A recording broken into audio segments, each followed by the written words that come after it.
check, check. Good morning, everybody. How we doing today?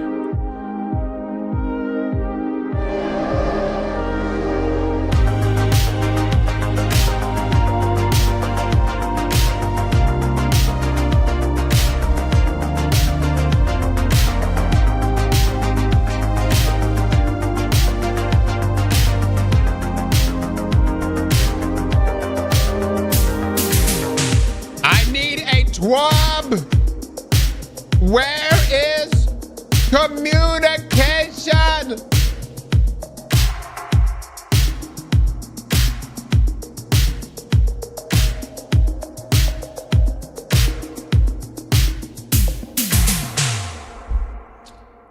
Why? I don't know. I mean, like, what, hold on. I guess the thing is this. I mean, like, are you breaking up with me? Like hold on. Is this like for real?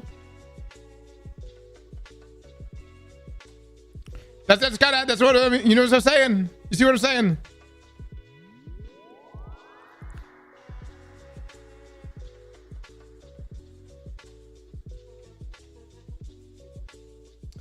It's to love is to let go. What kind of bullshit is that? What? What? Who says that? To love is to let. What? Hold on 1 second, guys.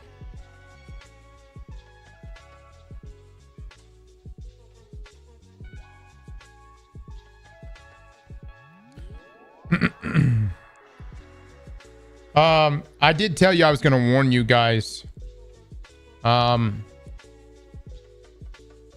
This past week I bought a couple stocks.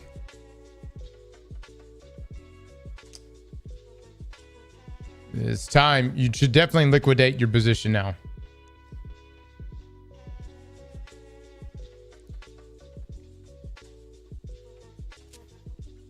I told you I was going to let you know when it happened, and I did it. I fucking did it. So we reached the top. All right. I'm just being real with you.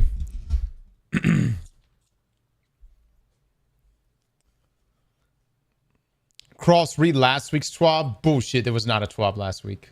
Kramer Cross. Did you buy 17 cars? No.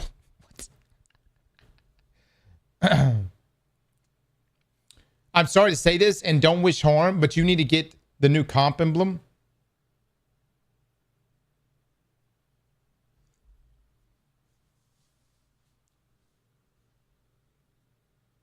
I will get the new comp emblem.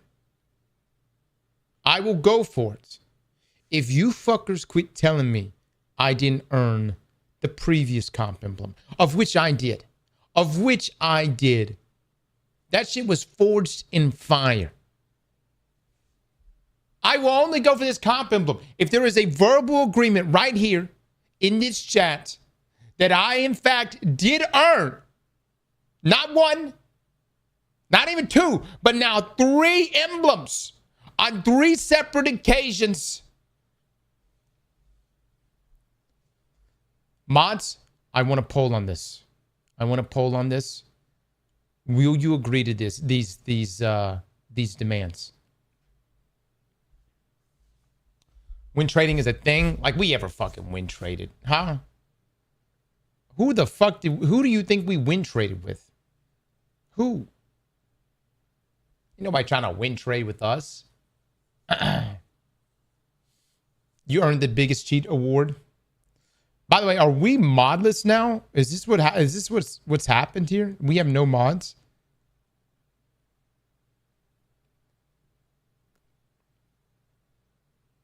I disagree wholeheartedly.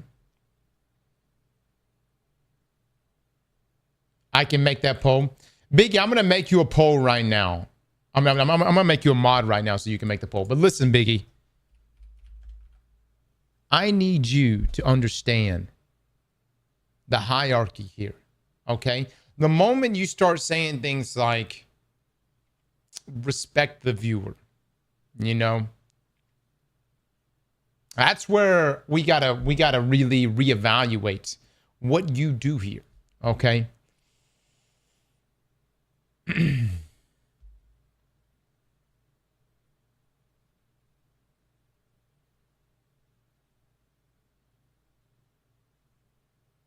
see what I'm saying? Okay. All right, good. Biggie is back. Good to see him. Good to see him. Let's get the polls going. You keep firing your mods. At least Les doesn't fire me or anyone else. You need to learn from him.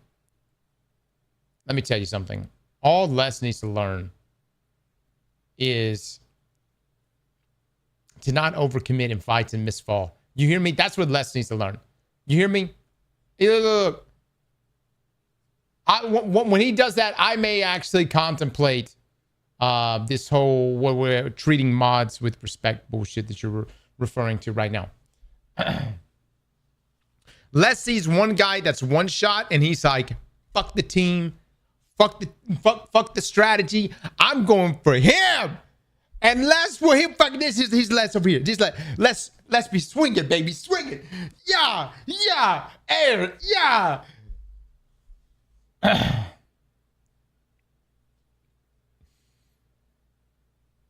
Blood greed. Rossi with the 32 months. Thank you so much.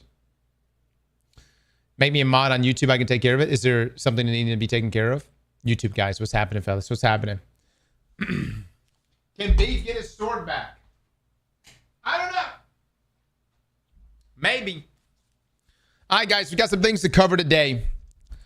First and foremost, Twitch now uses your channel to train generative AI.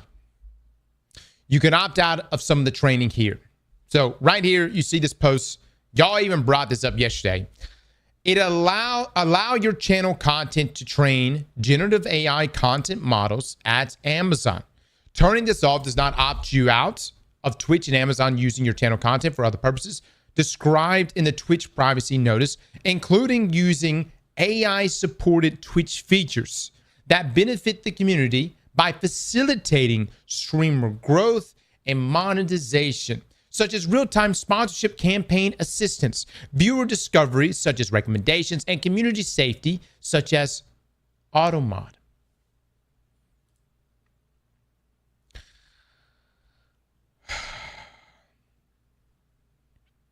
So right here, it says, just want to be clear, this lets you opt out of Amazon's generative AI content model training. Twitch is not training Gen AI models on streamer content. Well, there was actually a couple of things, because I saw, let's see, right here. And we're going to listen to this. Holy shit, he literally admitted that it's opt-in by default because they know we don't want this. Twitch and Twitch support do better. You're well aware we don't want it. So this was actually community, what was this? Community noted here, where they on the original post. Important context, opting out will not prevent your data being used if you chat on someone else's stream and they left the setting at the default, so on. If you chat on someone else's stream, their opt-out preferences govern if that chat can be used for training. All right, so let me just listen to this real quick. It's only like 40 seconds long. Everybody is here spamming in chat. I get it. Let me opt in versus making me opt out. Well, there's an honest answer, and I think most of you probably can appreciate this. Like, if it was opt in, nobody would opt in. That's honestly the answer. So by it's going to be on by default, and as I said, almost every content service in the world is on by default. I think the Then why do it? Hold on. I don't get that. If no one would opt in, why even do it?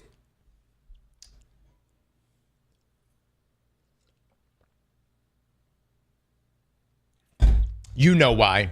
I know why. Look, man. We're about to get into speculation territory. If some of y'all know that, Twitch, which is owned by Amazon, Amazon, which has a huge stake in Anthropic, that being Claude. Look, dude, I think the long-term, what's the long-term play here? What is the long-term play? Personally, I think there's going to be AI Twitch streamers in the next year or so. And I know they're already kind of popping up, but I think there's genuinely going to be AI Twitch streamers all over the place. And you're going to control, there's going to be, I guess, some level of, I want to say like campaign pushes. Like, think about this. Like imagine an AI streamer and they have actually somewhat of a following. And you may be wondering, well, who's following an AI? Well, maybe there might be some people, real people, maybe other AI. I don't fucking know. You know where I'm coming from? It really runs into like dead internet theory, right?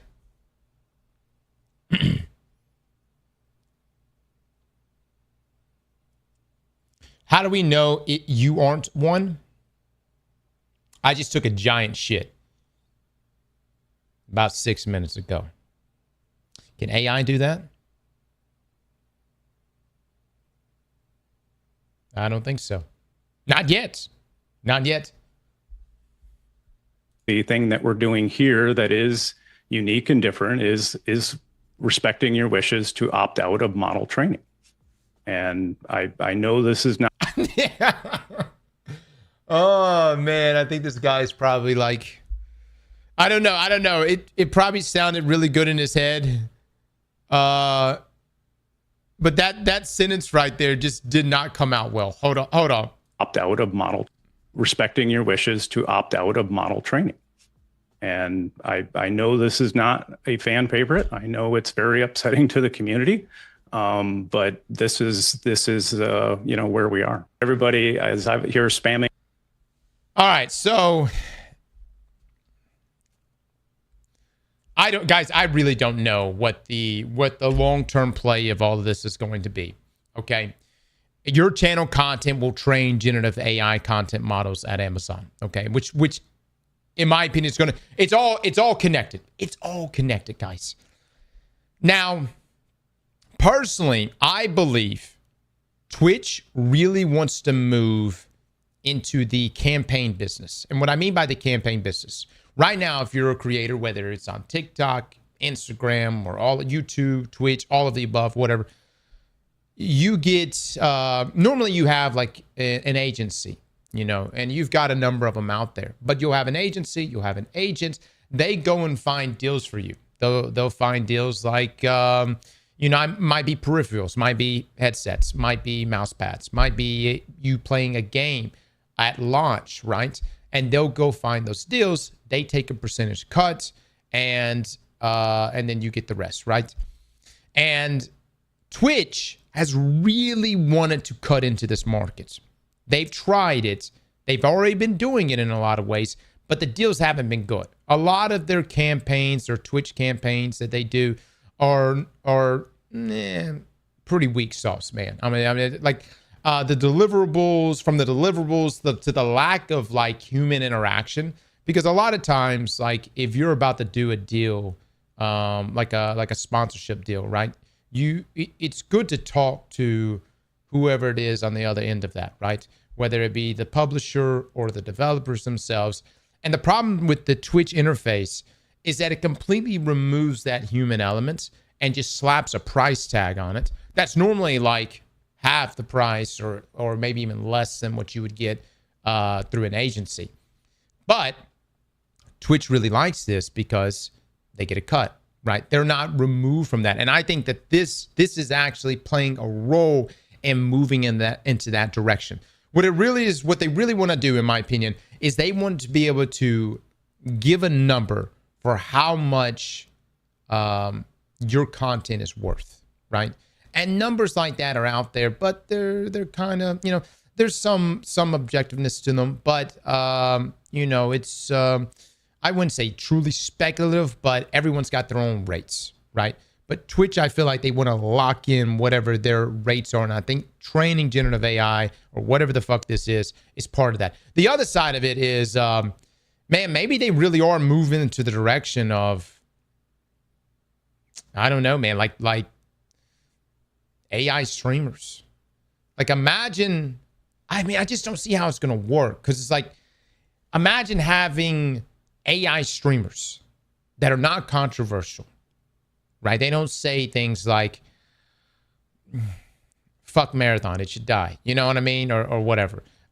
They take the deals. They're easy to work with. Maybe family friendly, right?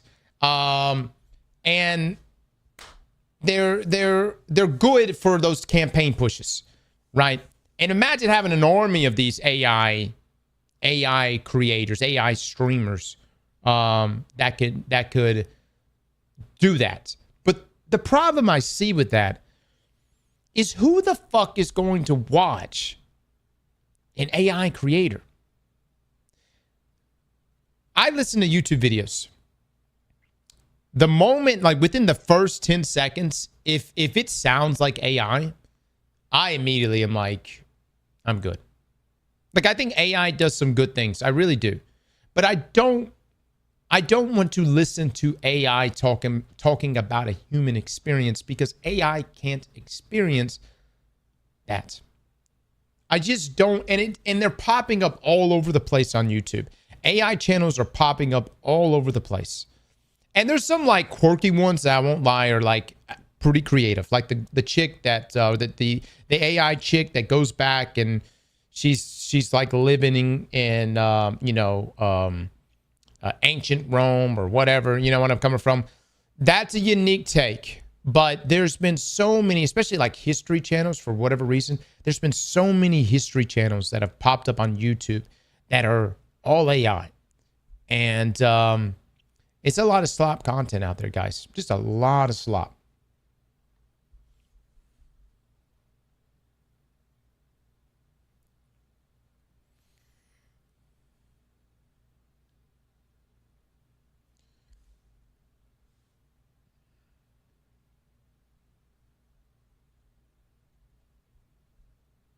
Well, my thing is on this. If it's an AI creator, I think it should be disclosed right out the gate. Because if there is a world in which AI, in fact, does get too good to discern the difference between it and reality, I think immediately you should have a setting there that must disclose it is, in fact, AI.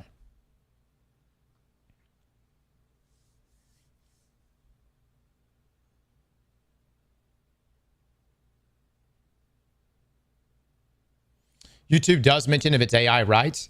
The problem is, it's like on YouTube, no. There's so many channels that upload content. They may not be big channels, but there's so much content that's being uploaded on YouTube now that's AI, and they don't do the disclosure. I think there's supposed to be a disclosure, but I don't know if it's being enforced or if there's just such a huge amount of content being uploaded that it's the sheer volume of it can't be enforced.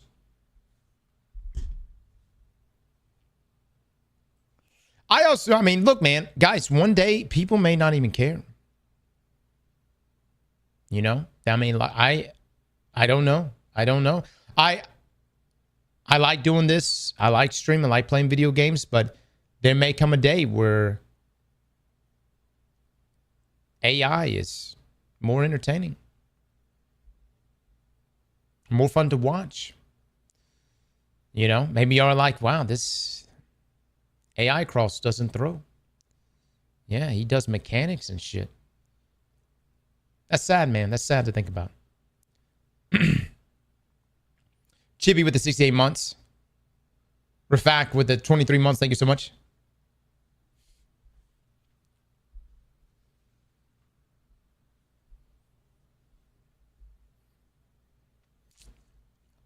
I think it's going to take a generation, and I'm honestly concerned about like my son. My son's 9. You know, his younger siblings. They're growing. Those kids are growing up in this generation where AI is all around them. you know, I feel like as us, you know, especially if you're a millennial, you grew up in the 90s, maybe even before that, like you went through the stages. We saw, you know, our mom and dad's first Windows 98 computer, right? We saw, you know, when internet was actually coming online, when cell phones were starting to become a thing. The first time we ever held an iPhone, right? Xbox, then, you know, the PlayStations, the console wars. We went through these technological experiences. The golden era, which in my opinion, when I think of the golden era, I think that time frame where you could watch Netflix under one subscription and literally watch every show out there, that to me was like the golden era. But our kids are now growing up in a different world. And I think they're just going to be so used to it that eventually AI, they're just going to watch whatever. Like they're going to pull up, like even my son right now, if my son was to pull up a Twitch channel and watch something, first and foremost, he would go straight for a game that he likes. At this moment, his favorite game is Gorilla Tag. So he would go watch Gorilla Tag. Now, if it's an AI content creator making content for Gorilla Tag, I don't know. I don't know if my son could figure out if that's AI or if he would even care if it wasn't. You know where I'm coming from?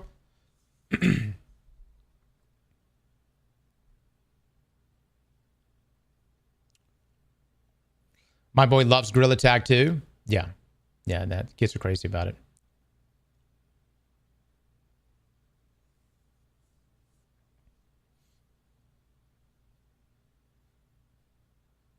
We're all going to be like the adults in Wall-E, all fat and consuming content. Well, it's hard to consume if no one has money. It's kind of like what our entire economy is built on. It's, you know what I'm saying? If no one's got money, what the fuck, what you consuming with?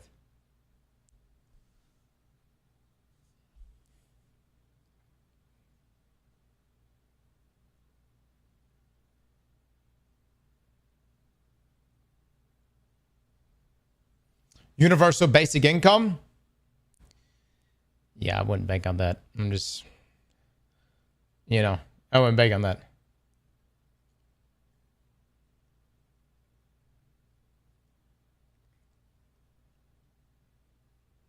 Did AMD raise the price of GPUs? No, I haven't seen that.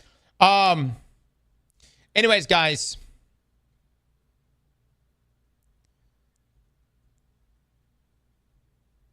I guess I think seriously talking to you guys directly. What is it that you think Twitch is trying to train right now? And more specifically, this is tied into Amazon. What do you think, or do you think it's their way of dialing in on you? Because we're talking about this from a content creation, like a streamer perspective. But could this actually be to dial in on you, what you say, what streams you watch, what your preferences are, to keep a tab on everything you like or maybe even dislike, which could potentially mean putting things in front of you that you might buy.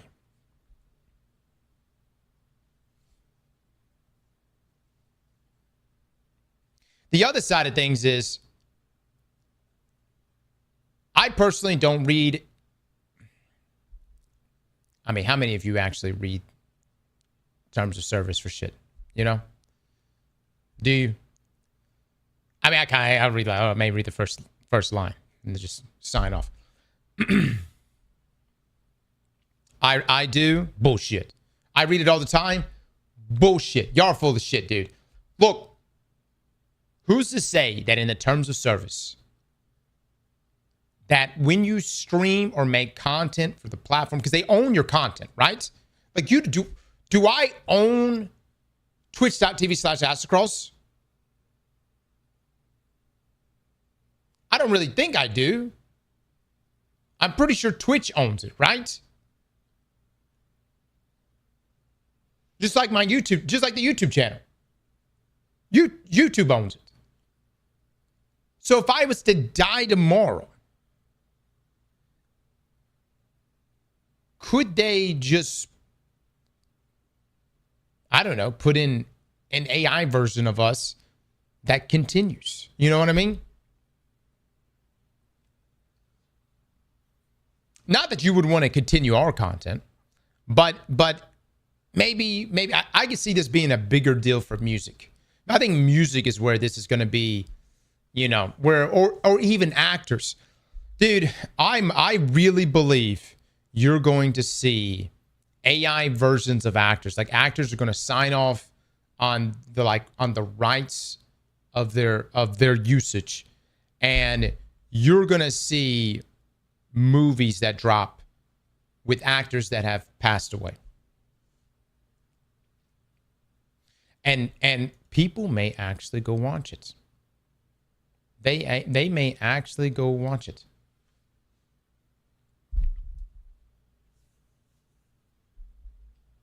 They're already doing it. Tom Cruise forever.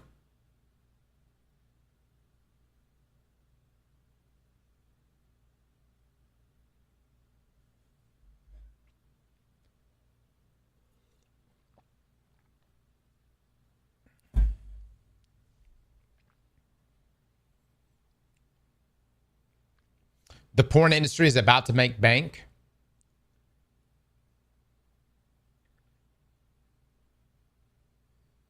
What? How's the porn industry going to make bank?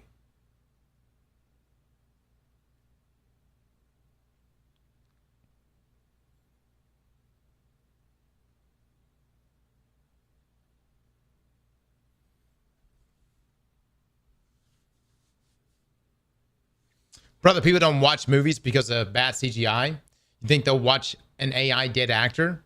Let's snap out of that delusion.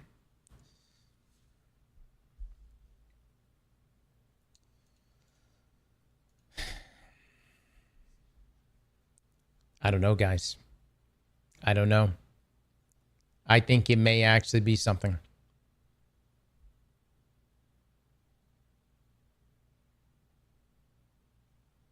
Won't be long before you can't tell.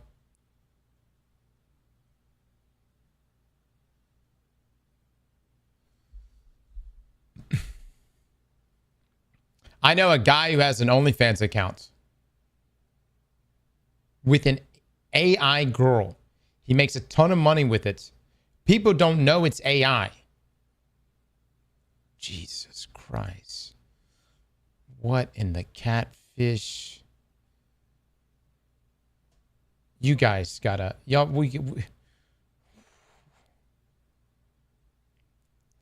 they're all over Instagram. Y'all gotta be careful, man. Like, really, really. Y'all gotta be careful. Yeah. I can already see the, dude, because like back in the day, I say back in the day, well, a decade ago, maybe over a decade ago, you know, back in the day, you know, you wanted to meet that girl, and maybe you met her online, right? You know, there were ways you could verify, or at least I thought there were ways you could verify. For me, Snapchat was the way to verify, right? I would be like, are you real? Send me a picture, Snapchat. You know, ain't gotta be just you. And that was my tool for verification. And then you would meet in a public place. Or FaceTime. FaceTime is another one. The problem is now there's so many ways to deceive, to actually fake that shit. And you would never know. There's going to be some poor bastard out there. He's going to be talking to this chick. And he's going to be like, ah, damn, she's sexy. Oh, my God. She's going to be like, that's right, baby. Come over tonight. Here's my house. That poor son of a bitch is going to get chopped up into little pieces and put in the fucking freezer. Y'all got to be careful, man. Seriously. Y'all got to be careful.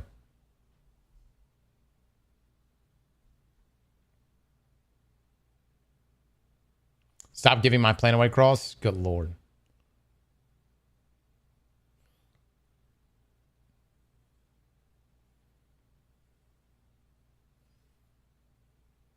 I volunteer. Anyways, guys, I guess opt out. I'll opt out of it as well. I'm curious. You know, I think there's a lot of angles here they're trying to go for, and we'll see what happens in the long run. Personally, I do believe in the next couple years, it's going to be everywhere.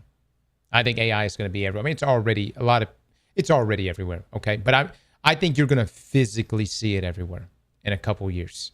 I think there are going to be robots all over the fucking place. And it's just going to be, clankers are going to become normal. It's going to be part, you're going to see ones walking down the road, you know, cleaning up stuff, delivering stuff. They're going to be all over the place.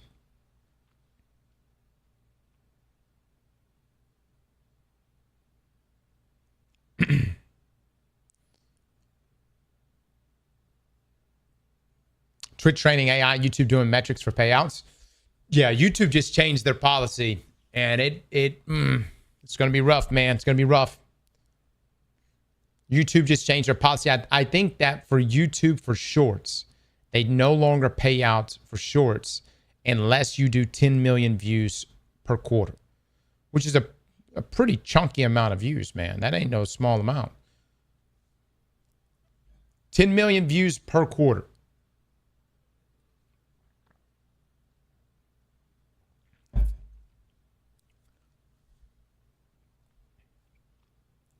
And it's 20 million views to get in. That's a lot, dude. That's a lot.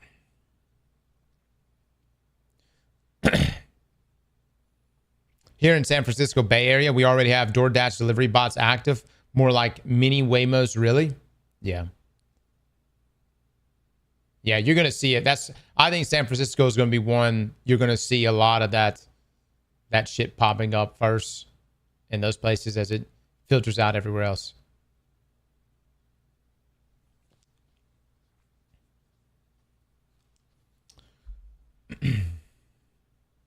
Do you know what you average per quarter? Short wise? No, I don't. I think we'll be fine. View wise, it with our channel it swings. It swings so much. It depends. But to be honest, dude, shorts don't make shit. Like shorts, like money wise, you can have a video that's like, you got 1 million views on a short, and YouTube be like, here's $15. I ain't lying. And on Instagram, it's worse. Instagram's like, here's a nickel. TikTok's like, here's a quarter.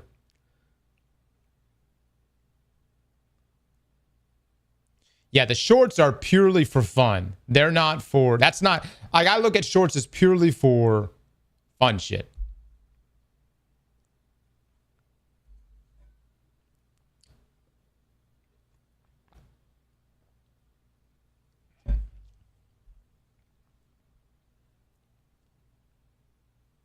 Spotify is like money. You don't upload anything. I have never looked into Spotify. I don't know anything about Spotify, to be honest with you, man. Outside of like, if we were to do like a podcast or something.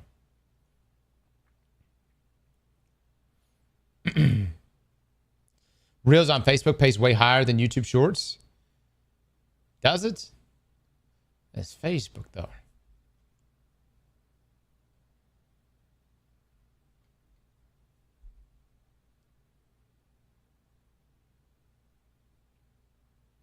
Shorts are on sale signs to draw people into your channel. You gain nothing from it, but hopefully traction. Yeah, I mean, I think, you know, the way we treat shorts is like, it's sometimes it's fun to just put up meme shit, but we could do that in a full video, but it's much easier just to throw it up like the meme shit into a short, just boom, throw it up there. You know, it's fun stuff.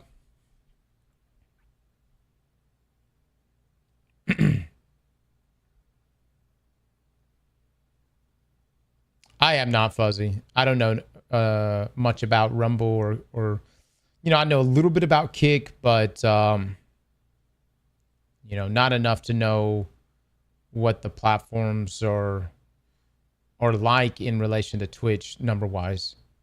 Mullen, I with the 6 months. Thank you so much. Oh, yeah. Quiver's good, man. Quiver's good. All the editors, they're top-notch, dude. They do good work. Yep.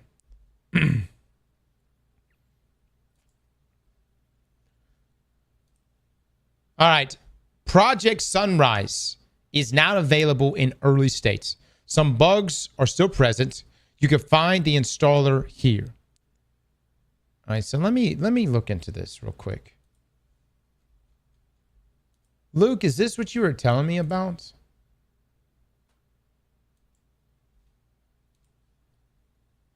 Seems like a good time to talk about Destiny 1 work that I've been doing the past month or so.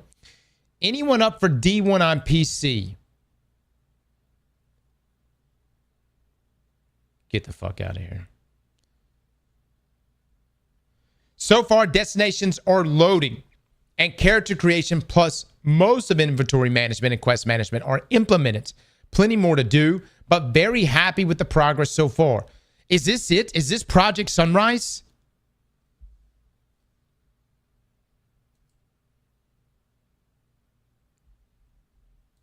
How in the hell? How are they doing this? If you port the year 1 sandbox, my life is yours.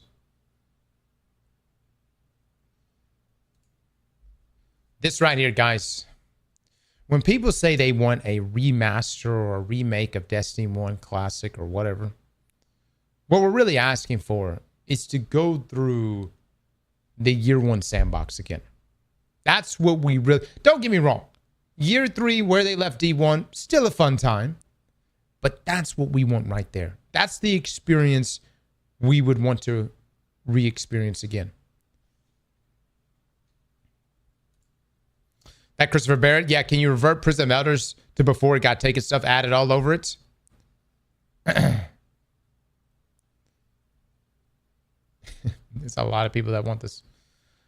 People act like... Look, that's what I was saying, chat. Y'all come in here and you're like, no, we don't want a Destiny Classic. Get the fuck out of here.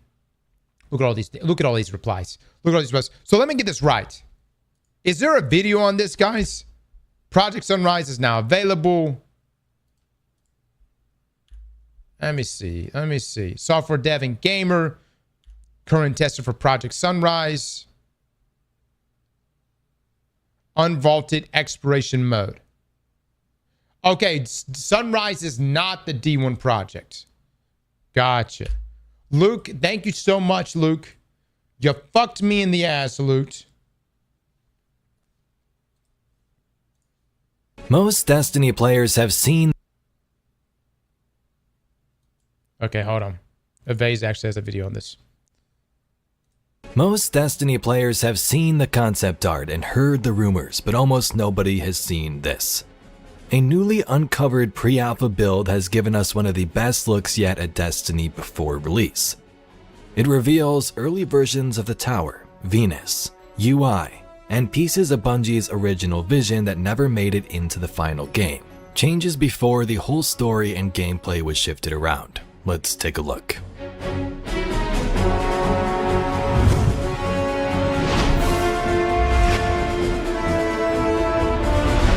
So there have been many different groups of people trying to cobble together bits and pieces of the original story and early Destiny. The images I'm about to show you are from Moji IRL, who's posted a bunch of them on Twitter. The link to the profile can be found down below. I've seen many well-known, Destiny data miners have posted about these tweets too, and the word has been spreading around the community. Apparently, this is a big deal. People have been able to pull files for a while, like audio logs, maybe some maps, but according to this, it might be playable at some point soon. Now, probably not to the masses, I'm sure Sony would shut that down, but at least to the people who know how to get these things running, and they can show us images like these. Dude, I feel like this shit's gonna get shut down so quick. Like, even what we saw yesterday with the unvaulting and stuff, I feel like that's safer. But the D1 stuff, I feel like it's going to get shut down so fast. There are a bunch of different tweets, so I'll go through the images and connect them to some of the art and rumors we've seen in the past. I'm going to blur parts of the text just to be safe. Let's first head to the Destiny 1 pre-alpha tower. We can see this says pre-alpha build. Some players did experience the normal Destiny 1 alpha back in the day, but these areas seem to be before that, as there are some noticeable differences. And the pre-alpha naming of course suggests that too. The only question is how early in pre-alpha. The courtyard appears generally the same. You have the postmaster building and vaults to the left, Got the little traveler there. in the distance. The city does seem a bit closer to the tower in elevation. And I remember seeing these tall towers in game. I think they are still there, but not at this scale. This could just be some sort of FOV from the image. True. We know the Destiny 1 tower did have some massive changes in development. Some of these concepts are from Jesse Van Dyke you see right here, and there are different tower layouts. You have the big sort of columns in the back, for example.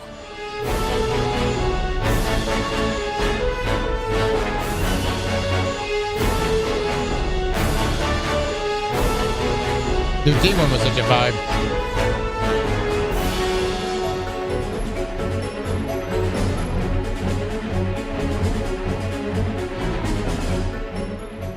One thing I also wanted to mention was from 2021 when players found a tower cube map in the game.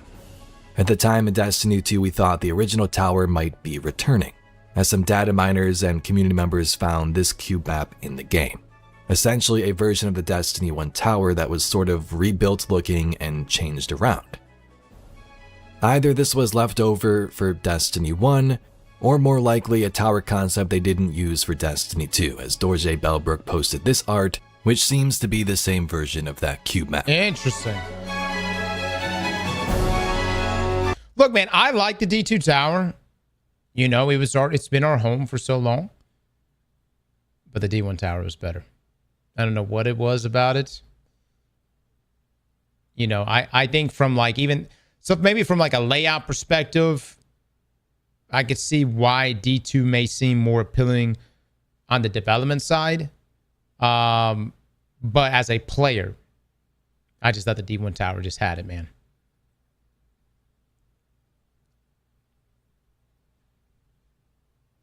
What about the farm? Overrated.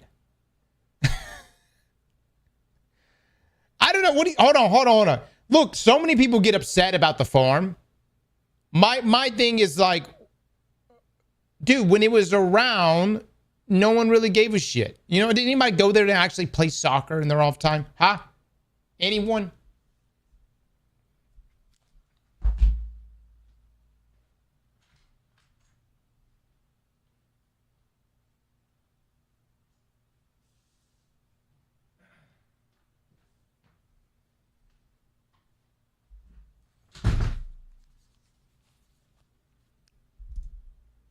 I forgot the farm existed. Exactly.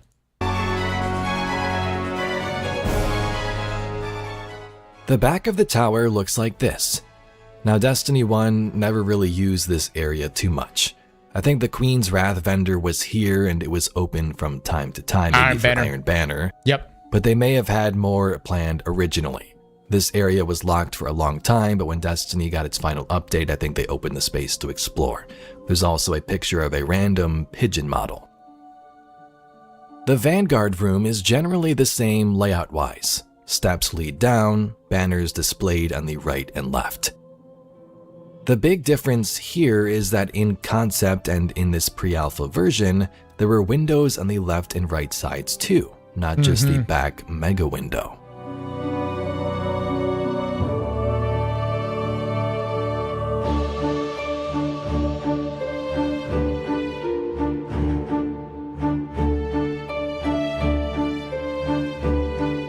What are those? Are those like drones?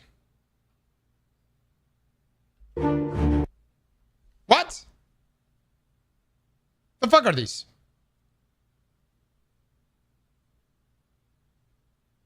Looks like it. 3 drones, 3 classes. I mean, be the Vanguard. I don't know. That just seems weird. Wrong, even.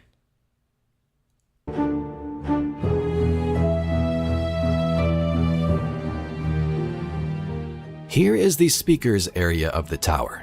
The giant rotating structure, labeled as Vitalis in concept art, appears as it was in early designs. The view out to the Traveler also looks to have a stained glass type window, which I don't think was in the final release. Nope. I don't New think so either. Monarchy faction icons are still on the wall there on the left side. Mm-hmm.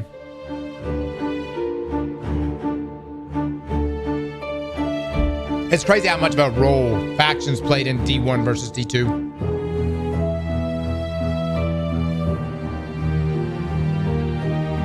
God, dude, that looks so good, though.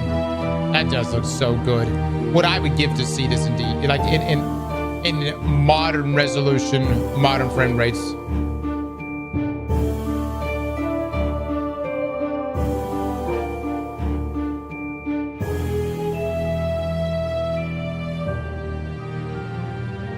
Before we venture to other worlds, here is a look at some early UI screens. The top says Roster, Avatar, Inventory, and Settings. You still have the classic Bungie emblem and name on the right, but if you look at the gear, you can see the early designs were kind of nailed down, at least at this point. The big difference is in the bond and boots being switched on the right side. Yep. Some other early UI shows us the orbit and director screens. This shot is clearly really early, but I think it's supposed to be the last city and Earth. It's kind of hard to tell. We learn that the... By the way, did y'all know that the portal, and we've talked about this before, the portal was originally pitched in before Destiny 1 or before Destiny 1 launch. I can't remember if it was like before Alpha. I don't think it ever made its way to Alpha. But the portal was originally pitched then. And they took it out because they felt like it took away from the immersion of the world. I actually feel like where they have the portal now with Destiny 2 is exactly where it should be, right? It's a consolidation of activities, but the destination tab is still the main tab, right? It's just, it is convenient now to just, if you wanted to go pull up a raid or something like that, you don't actually have to go to the destination. You could hit the portal and it shows all the activities. I think where it is now is actually in a good spot. But where it was in Edge of Fate this time last year, not good. It was awful. True director you know from Destiny 1 didn't come together until Destiny's final development moments. Here you can see an early iteration from the build.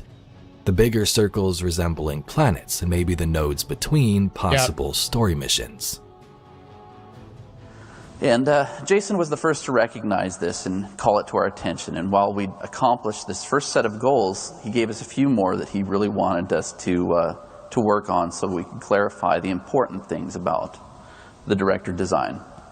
So he said it has to offer a sense of place, give people kind of this sense of wonder, this really cool environment.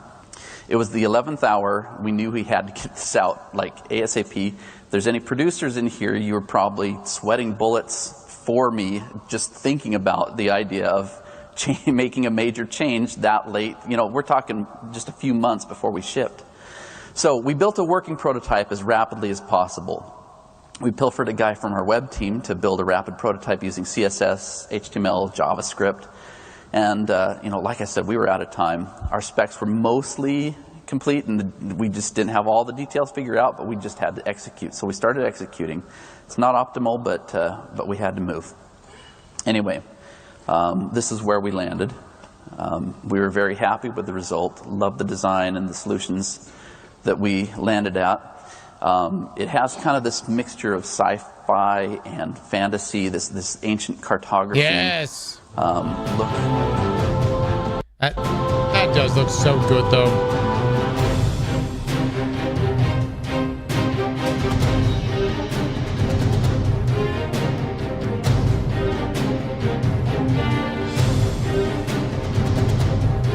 Cross, real talk, do you know if we might be getting a D3 even in Inkling?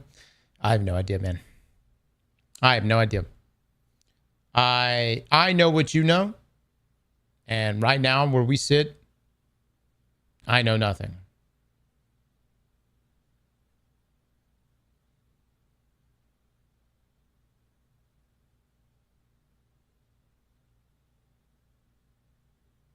What are you guys saying in it right now? What are y'all saying?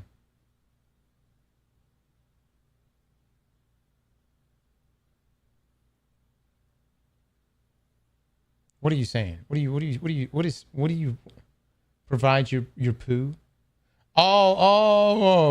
If for the AI shit. Oh, yeah. We're getting a D3. It's Division 3. Oh, provide your poo to, that's what you're talking. Oh, right here on my screen. Provide your poo to gain access to alpha activities. Wow. Yeah, proof of ownership.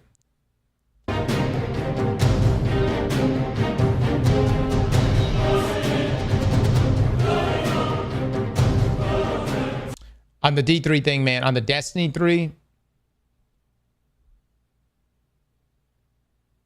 I don't know, dude. I don't know. I don't know. I don't know who's that Bungie that can make a Destiny 3. You know, and you definitely can't do it with you still have the entire studio pretty much working on Marathon. So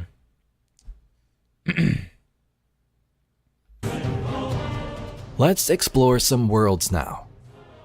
Here is an early look at Venus and parts of the Vault of Glass raid. This was the first raid in Destiny history and probably was a part of development from the very start. This is what the raid entrance looked like. The layout looks pretty similar to what it was when it pretty released, much. But as we head inside, things get interesting. We go through the caves down to the Templar's well. This gives a sense of just how early some of this was. From this vantage point, we can see the main floor of the Templar encounter down below, but nothing else behind it. Either nothing was made or put together yet, or the fog was just too thick to see.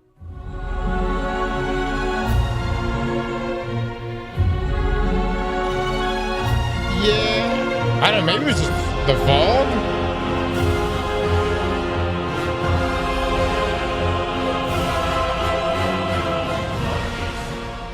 Other shots of Venus include the Ishtar Academy, which looks much darker and spookier here, and the Nexus Strike Boss area. They got the statue there. Classic. How many icebreakers shot from down or from This up top? one might blow some minds. Destiny 1 had this area called the Terminus. It was used in the game for the House of Wolves and Taken King expansions. We got this You were back. able to glitch in it in early Destiny 1 though. You would head into the Citadel, fight for a little bit, and then you can go up the gravity lift to the top and find a bunch of Vex structures. Here are shots from an earlier version of this Terminus. It's low res and hard to see, but it looks much different. Either this was the area leading to the lift, maybe the top, or an entirely different load zone. We can see what looks like fallen architecture strung in the distance, and what I noticed, these slanted columns. These columns were very reminiscent of a cinematic that was made for Destiny 1 and later reused in Destiny 2 for Season of the Undying, where the Vex were created. Desert Perpetual, Destiny 2's final raid, reused some of that same Vex design. God, that's such an amazing raid, though. Dude, DP and Ultimate DP really are two great raids, man. I was really surprised that Ultimate changed things up as much as it did and added that final encounter. I was expecting like a master version of it. It's still a shame that this was our last raid, though.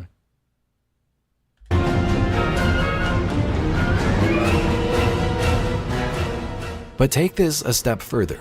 If you are at the top of the Citadel in Destiny 1 right now, you can see these same type of columns in the distance, left over near the terminus for whatever reason.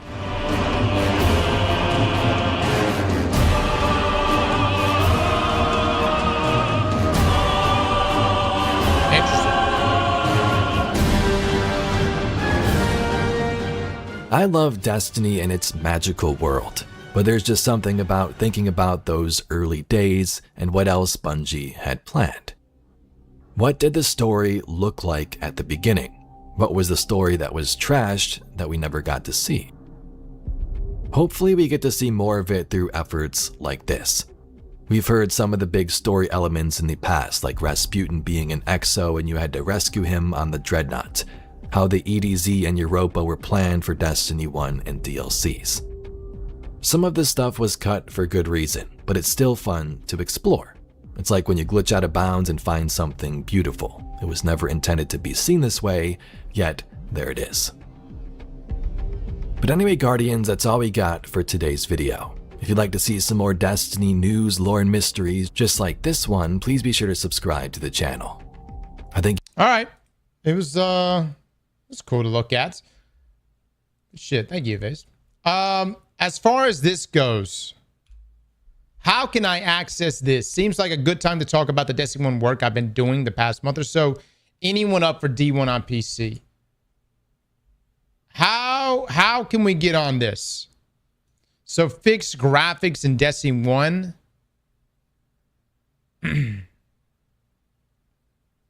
Okay. Hardware tests shown below display the before and after on RPC S3, which now matches a real PS3.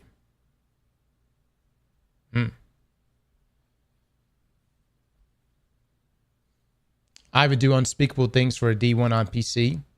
Me too, bud. Sometimes you hit some fun graphic bugs in emulators. Oh, so they're emulating. Okay. All right. All right. I wonder if it's actually going to be populated. Like when I say populated, like, are you going to be actually able to shoot ads, or is it going to be like the build, the guy that was doing the D2 Vault build, where you just explore everything, but there's no ads to actually interact with? D1 on PC would save Bungie, offload some of the work onto Nixus.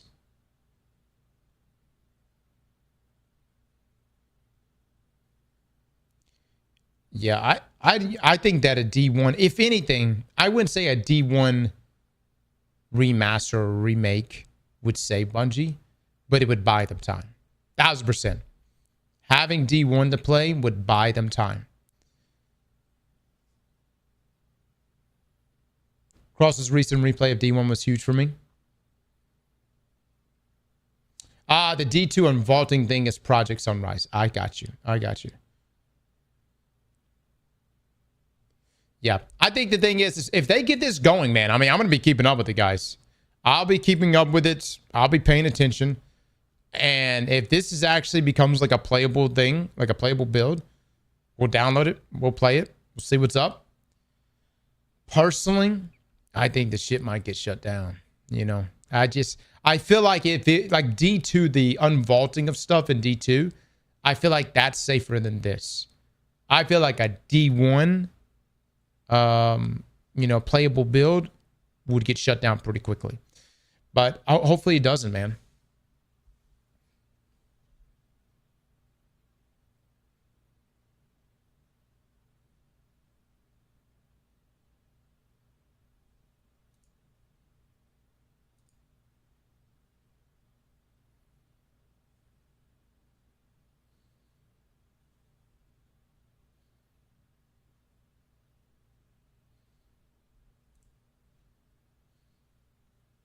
Sony, the best we could do is D1 Classic, PS5 exclusive.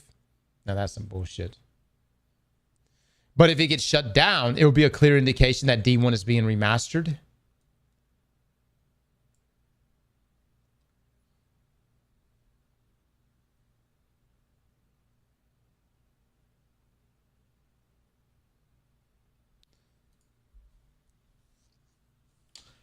I don't know if it would be. I don't know if it's like as clean cut as that, but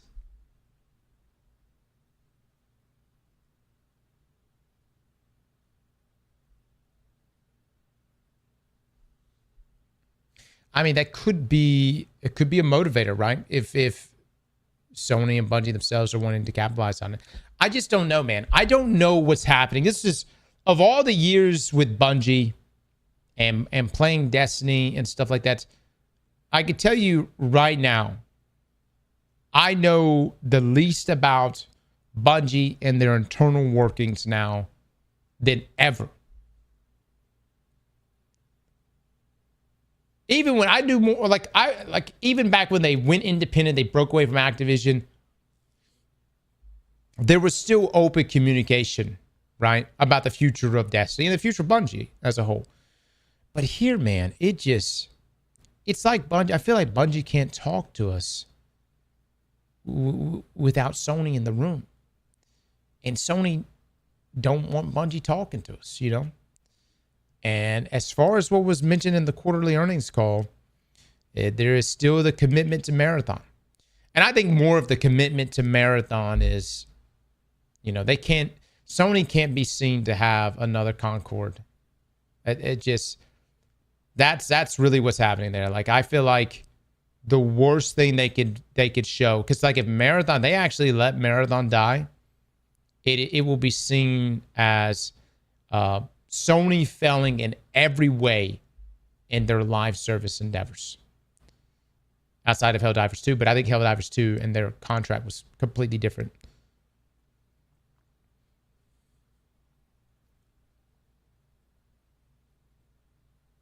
I read today that Marathon is getting an arena mode.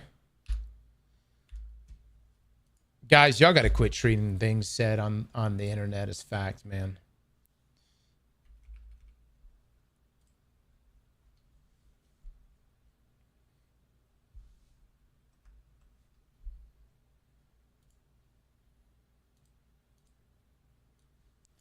Are you talking about this? You're talking about Marathon GG. In season 3 of Marathon launches. If season 3 of Marathon launches with an arena mode, a new map, better performance, deeper progression alongside the PvE mode, new runner shell, and updated perimeter, I feel we might be back. Notice the first word right there. If.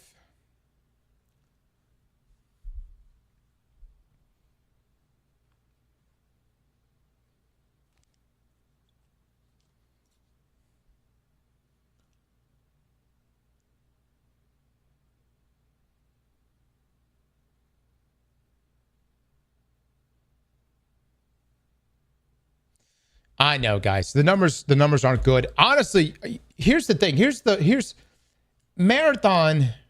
This is the thing about Marathon, guys. We've talked about this before. Destiny didn't have a lot of competition. Marathon has competition all over the place, dude. And you know what?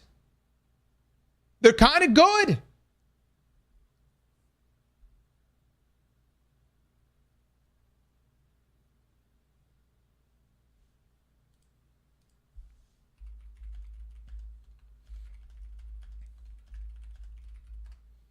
Hold on one second.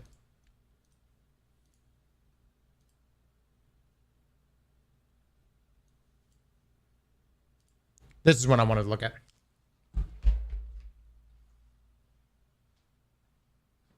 Hold on, chat.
Division seems to be getting traction. Oh yeah, Division's doing good. Is working on PC. Destiny 1 is working on PC. This is crazy in and of itself, but I think the much bigger story is how this could change Destiny's future. Between custom servers, preservation projects, and potentially even community-made content, things may turn out much different than any of us expected. So let's talk about this.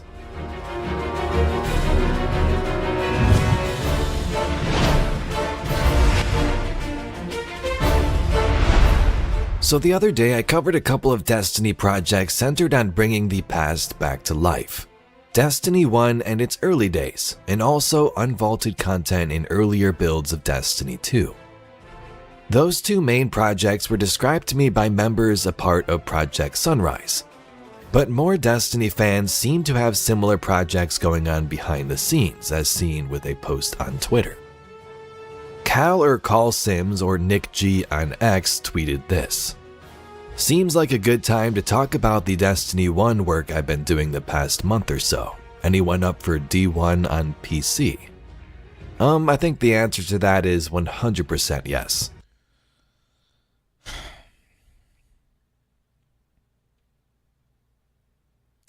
Dude, I wonder what Sony has to be thinking about this. You know, because if this ends up becoming something big, and like Destiny 1 actually becomes playable on PC, they're going to have to do something. We're like the worst case of VD for Sony. You know what I mean? They're like, damn it, I thought we just dealt with this. This shit just keeps coming back. I mean, at what point do you look at this though and go, you know, there's a huge community here. They literally are throwing money at us. They simply are saying, give us more.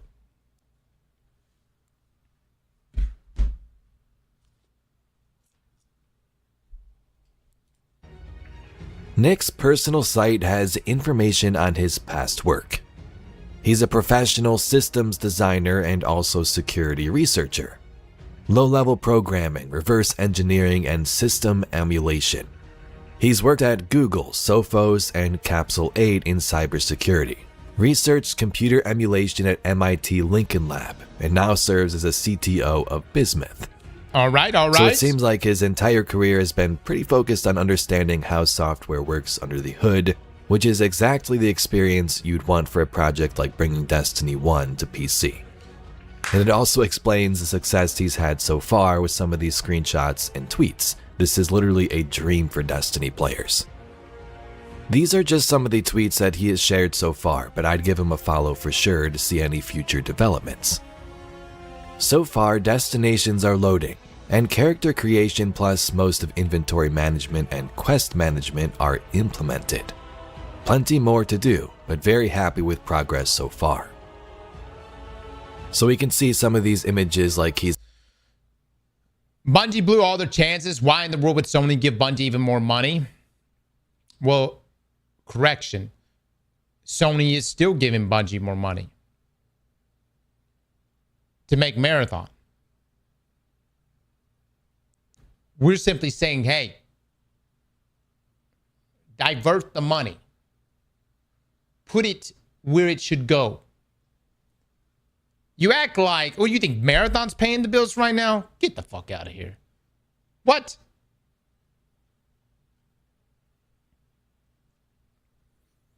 Oh, fuck, he's looking at YouTube chat. Oh, I had to read that stupid shit. I had to read that one. Marathon is cheaper to produce than Destiny content. Right. Come show Edward. Come show me where. Come show me where. No. You don't know. Look, neither you nor I really got the number breakdown. But we do know some numbers. We do know some numbers, such as how much Destiny has made over its lifetime, which is in the billions. You think Marathon has touched a billion? Hold on. Let's play a game. You think Marathon has even broken 100 million? Which, by the way, is still a lot of money. But do we truly believe Marathon has broken 100 million?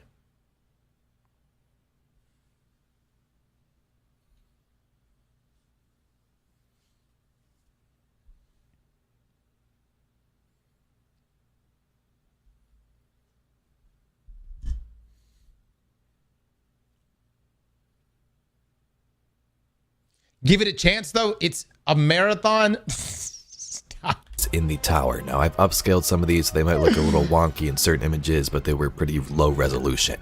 I'm not sure how it actually looks on PC. It could be pretty good. Maybe it has some graphical issues that need to be fixed as it's not meant for the platform.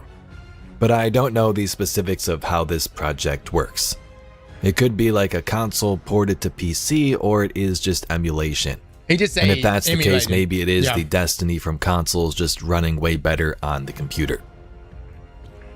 We can see screenshots of the tower and the inventory here using the Vex Mythoclast. The other 2 weapon slots seem to be locked at this current moment.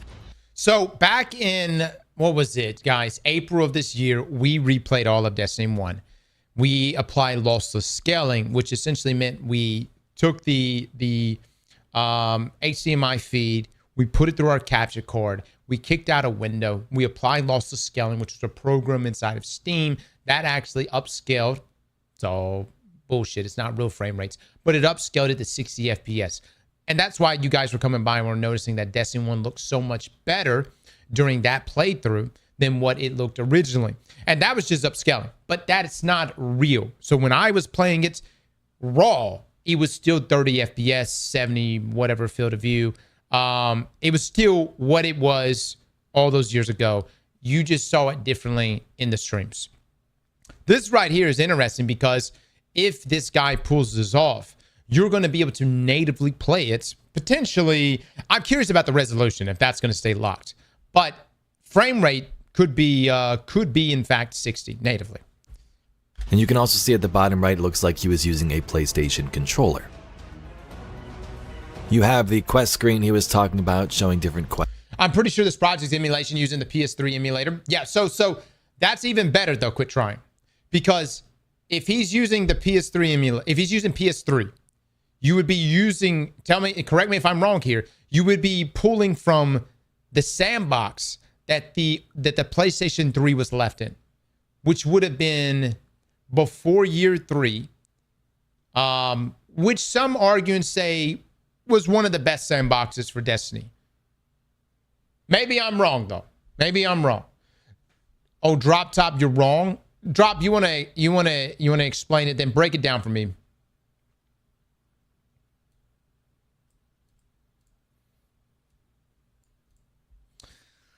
I'm just gonna assume you don't know what the fuck you're saying. Yeah, there we go. There we go. Drop, man. Are you lonely, motherfucker? Yeah. God damn, you coming here to just say some rage baiting shit just so I see you, motherfucker. I see you every day. You coming here to say some bullshit. I am lonely. I know. I can feel it from here. Mistfall is doing better than Marathon. One of that's because Guardians don't hate it and blame it for killing their home. Can I just say this? We didn't kill Marathon. Your numbers didn't even peak higher than High Guard. And that game got shut down within a month. I know one's free to play and one's paid, but the point is, it was already looking kind of bad before, you killed my favorite fucking game. You see where I'm coming from?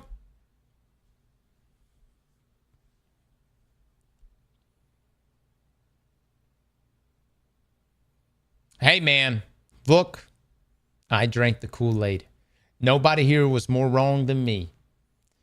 I was told that the possibility, actually not just the possibility, but I was led to believe, I'm not saying Bungie told me this, but I was led to believe that me playing Marathon meant more Destiny.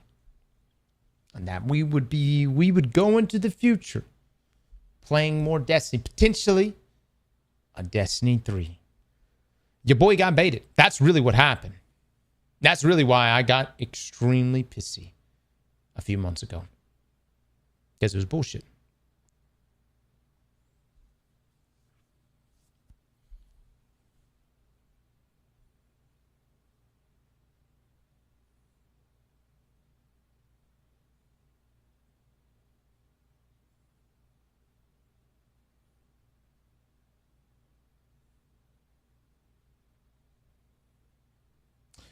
No, I don't necessarily know if Marathon... I don't know, guys. I don't know. I will say Bungie as a whole is the future of the studio is at great risk right now. The fact that you just had the CEO depart last year, Justin Truman takes over as studio head, then he exits alongside all of the layoffs. Not even 7-8 months later. On top of a number of other people, and Marathon's game director Ziegler leaves as well. These are not good signs. I feel like, Destiny players, well, I think we see the writing on the wall. Marathon players are kind of like, no, our best days are still ahead of us. These are not good signs. Jason Jones is gone now too. Like, this is, to say that it is an uphill battle is an understatement. Whoever it is at Bungie that is in charge of turning this shit around has the impossible task of doing it when all you're allowed to work on is Marathon.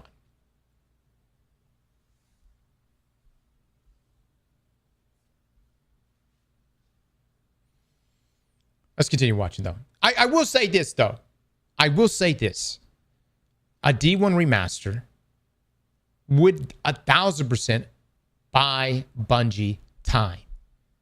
That's what it would do. It would buy them time. It would buy them time. It would foot the bill. It would be a great representation for Sony, just how much people want to play the fuck out of Destiny. But the other side of things is that Sony already has the data. I mean, they just were here recently in June. We hit a 2-year fucking high inside of Destiny. People will show up, but the content's got to be good. That's the thing. The content's got to be good. Monument of Triumph, by the way, wasn't even really a content drop. It was just completing what Edge of Fate started and completing it correctly. Imagine if Monument of Triumph had launched with Edge of Fate. The whole narrative around Destiny and the portal, all that stuff would have been avoided.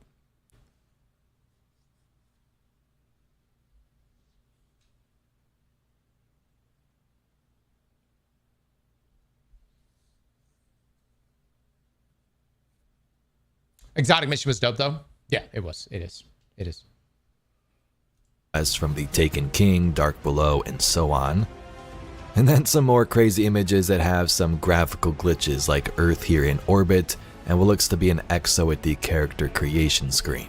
This is just straight up nightmare fuel.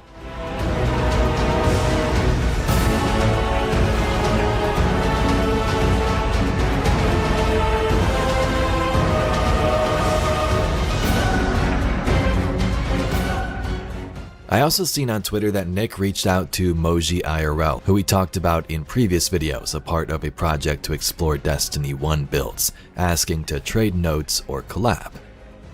Moji explains that progress will be open sourced eventually, and also mentions Vanguard, another Twitter account which says, custom servers for Destiny 1. Like I explained in those previous videos, I don't know specifics about how these projects and tools work. I just think it is very interesting. I reached out to Bresci and members of Project Sunrise who explained how aspects of their projects work, but it makes me wonder how many other efforts are out there. Like Nick G's project here, and word about possible custom servers for Destiny 1. Dude, if there is a way to consolidate all these people, I would love to be a part of that. You know what I mean? I'm sure some of them are already communicating, but I also feel like maybe people are kind of fragmented, working on their own projects.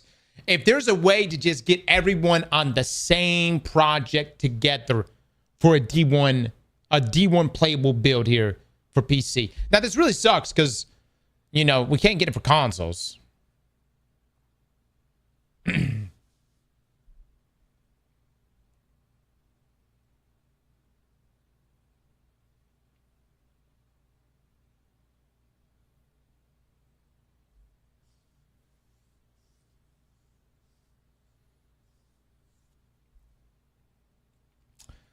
Well, I mean, I hate it for the consoles, guys. Yeah.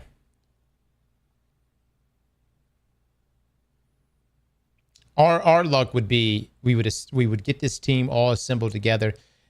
All the work would get done, and the day this shit ships,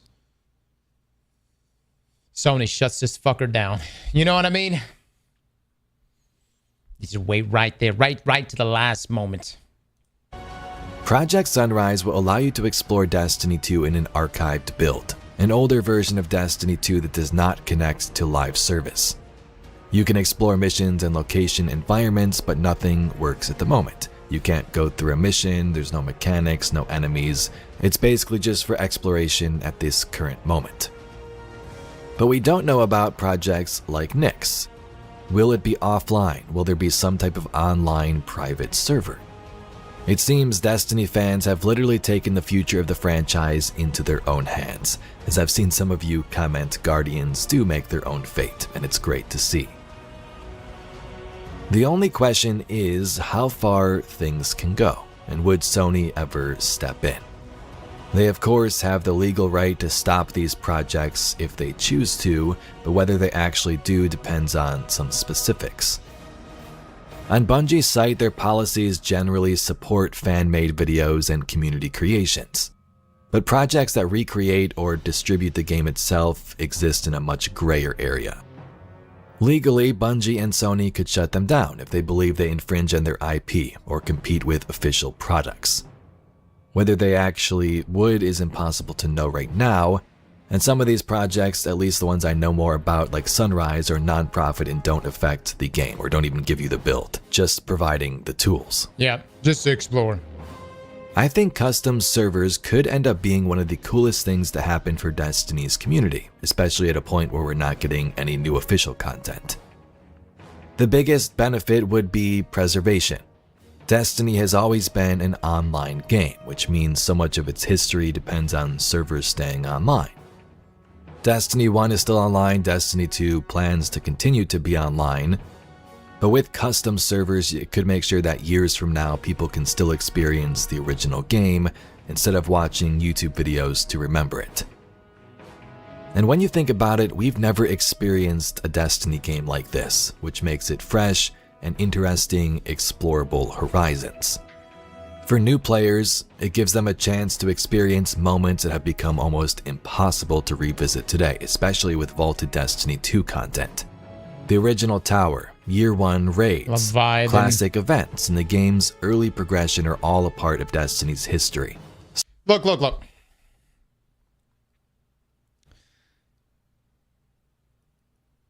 What I would this is let me just lay out the wish list from me.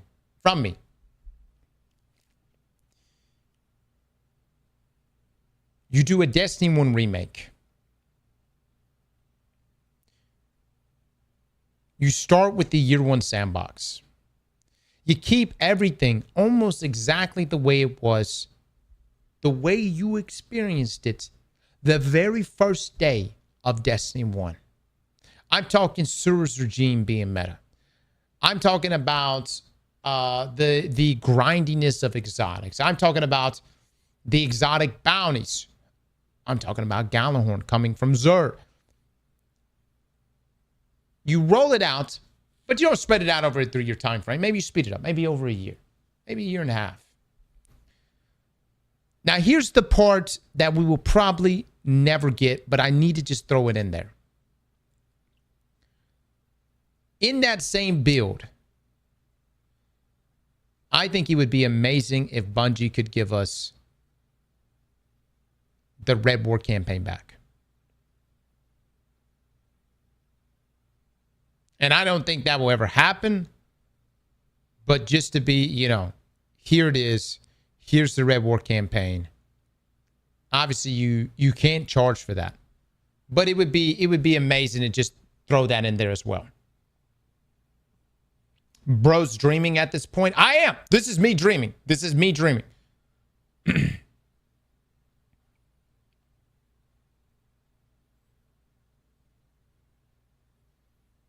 This is some dream level copium.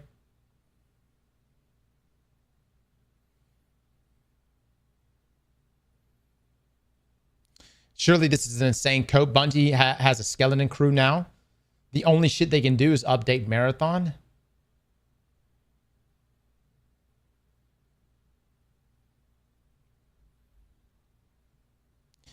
Hear me right now. If all Bungie does is work on Marathon, they are doomed. If that is truly the future for Bungie, this is not me hating on Marathon. I'm just speaking for the future of Bungie and the name of it. If all their future plan is to just work on Marathon, the studio is doomed.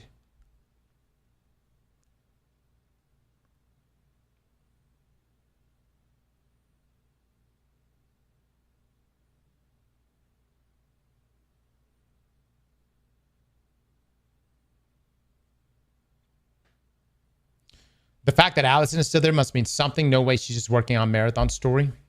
It is strange. It is strange. Some of that you can't experience anymore. Then there's the modding potential. Imagine community-made raids, strikes, PvP maps, or completely new game modes. Destiny has some of the... You know what? I'm not coping enough. You said I was coping a second ago. No. Here's my final pitch. Make one Destiny game. Everything that has ever existed in Destiny under one game. Call it whatever. Call it Destiny Infinite. Fuck it. I don't fucking call it fucking just the D. I don't fucking care. One Destiny game. Everything from Destiny 1, all vaulted content, to Destiny 2, and everything since. That's the copium. Every campaign, fucking everything. Start to finish, boom.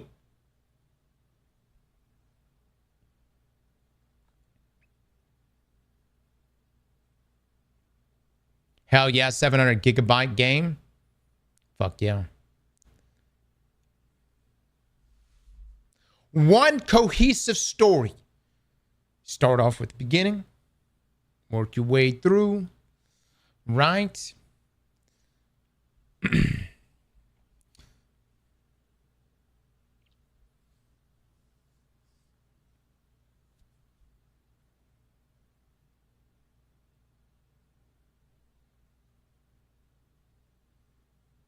And this is my Destiny computer. Yep. And the only thing I have on it is just Destiny. Takes up all my storage.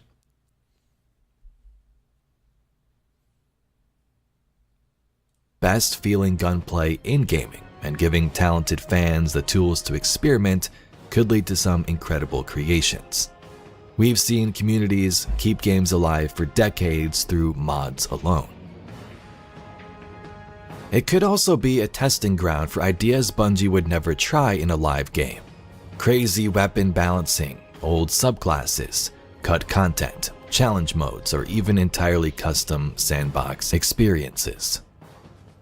Now, of course, that's assuming everything is done legally and respects Bungie and Sony's IP and the capabilities of these tools. Could things like this even be done? I know I'm just throwing out some random ideas.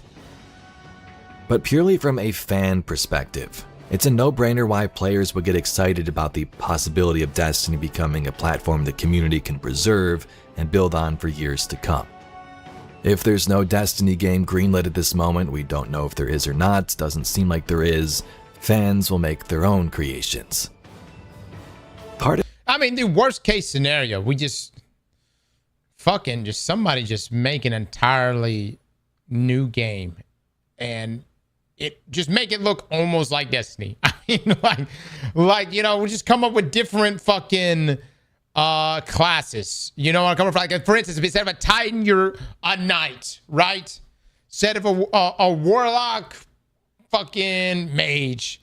Instead of a Hunter, bitch. You know what I mean? And boom, immediately people be like, that looks familiar. You know what I'm coming from? That looks familiar. Close enough. My God, just move on. Venom. I won't. I won't, Venom. I won't. I'm gonna be here forever. I am gonna be a thorn in that ass forever. By the way, you're a 24-month sub. You got the 2-year badge. This seems like a long-term relationship to me, you know?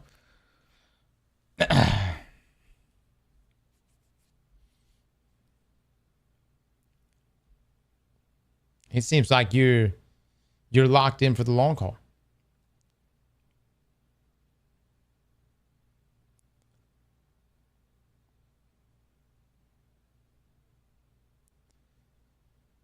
As a hunter, I accept the title of bitch. There we go.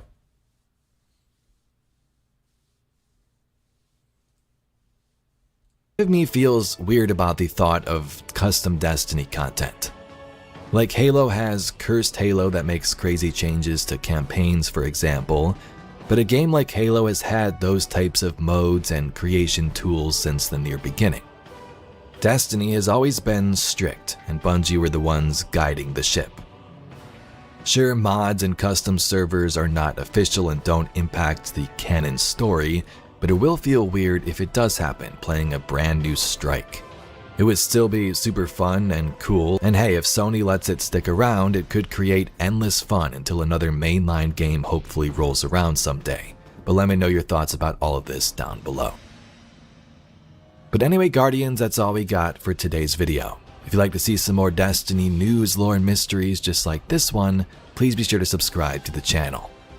I thank you very much for watching, and I'll catch you all in the next video. Vase, good video, man. Good video. Yeah, guys, definitely go check out Avase's content.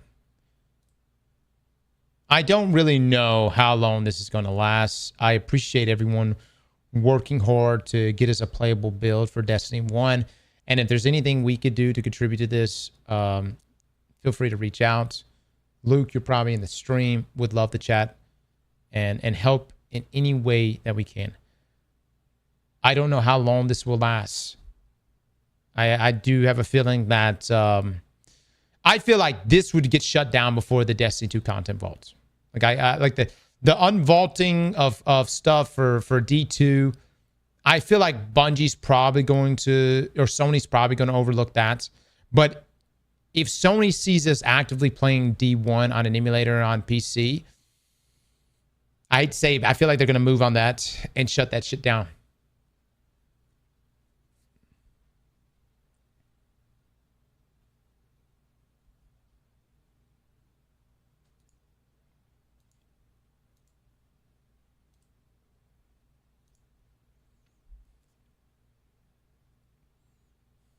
Cross, I need to run my conquest. You want to play some Destiny today?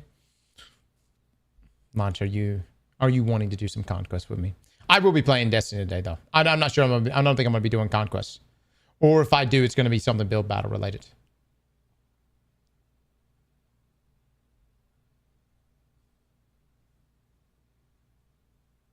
It'll be like what made Blizzard finally make their own WoW Classic. The people were out there making it themselves. Yeah. Yeah. Look, man, I mean, look. There is a world here.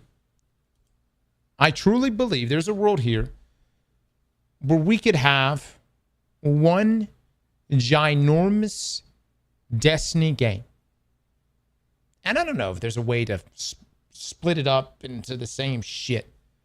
But man, if I could play everything from D1 all the way to D2 Vanilla, all the way through the Light and Darkness saga, to even the Fate saga, I'd fuck with it, man.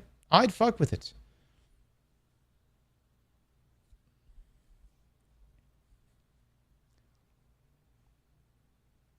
I mean, the thing with D2 is they kept cycling content out because they kept saying the game was too big. The game was too big. You know, and from a bug perspective, that too is what comes from it. Just managing that. You know, my thing is there's just got to be a way to manage the size of the game.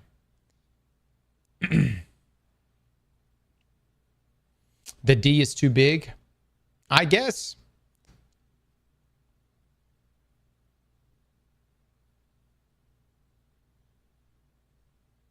Consoles will not be able to handle that much. That's why, I guess.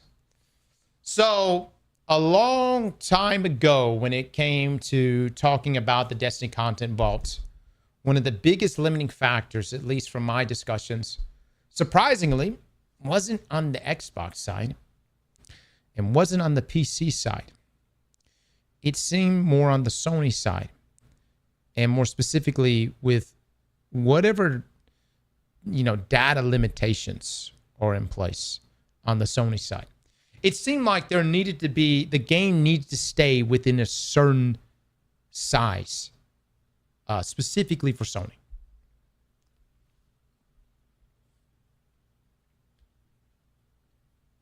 This would have been 2020.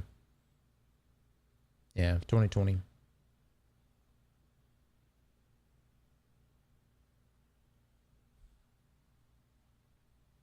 Again, policy changes. I don't know what's changed since, but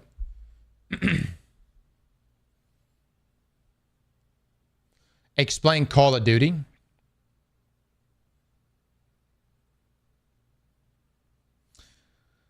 I can't explain Call of Duty. Because that game, the size of COD is massive every year, you know? I can't explain COD. I think the only thing I can think of when it comes to COD is, you know, it's all under the umbrella of Activision, and you can kind of just big dick your way through things. You know what I'm coming from?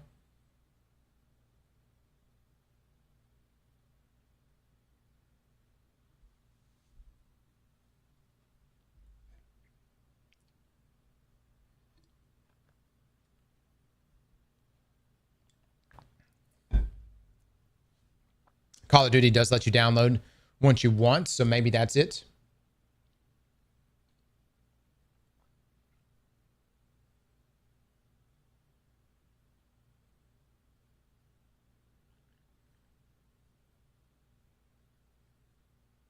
I mean, Warframe is incredibly optimized. Yeah. Look, the Copium and me wishes we can play Destiny all under one single roof.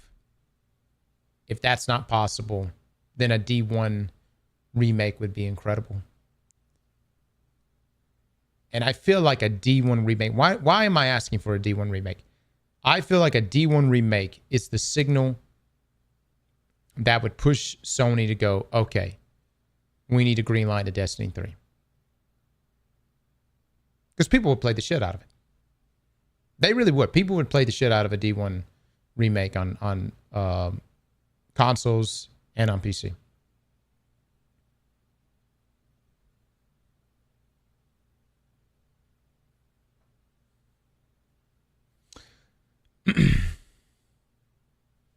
Loco, you haven't said anything to me in weeks. The first thing you say coming in here is some negative bullshit. Will you just wake up, fucking just throw open the damn blinds, damn curtains, and just say, I'm gonna be negative today. Let's fucking go. I'm realistic. No, you're not. You're full of shit, Loco. You're full of shit. I don't want to be right. I don't want to put those thoughts in my brain right now. You and your damn negativity. Look, guys, I don't know what's gonna happen, but I'm just telling you what should happen. That's it. That's all I can tell you. That's all I can tell you. I tell you what should happen. And the reality is, a Bungie without Destiny is a doomed studio. That's just my opinion. It's the right opinion.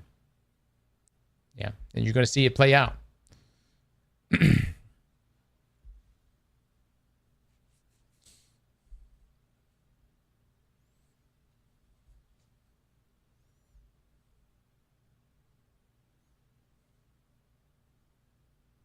Destiny 3 will be announced at the Game Awards. I wouldn't go that far.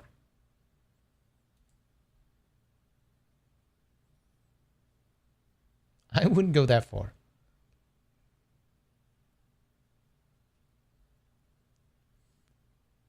Loco, can I just say this? You had an entire dissertation on how to fix the armor and tier system within Destiny. And can I just say, with love, by the way, Bungie did nothing that you mentioned in that document. And turns out, you know, I don't know if you noted, but Monument of Triumph was kind of good. Kind of good, Loco. I'm just throwing it out there. Yep, and the game is still worse off. Well, Loco, looking at people and telling them they need to grind 1,000 hours for a fucking tier 5 piece is kind of, it's a bold move. It's a bold move.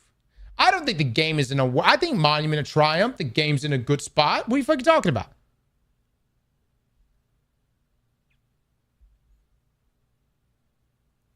I didn't say that, but you wouldn't know because you didn't read it. Yeah, he is right. I didn't read all that shit. That was way too much. That was way too much. A long-ass document. Claude, tell me what this guy said. What the fuck is he saying right here? We summarize this bullshit. I ain't got time for all that. All right, hold on. I had something I wanted to look at.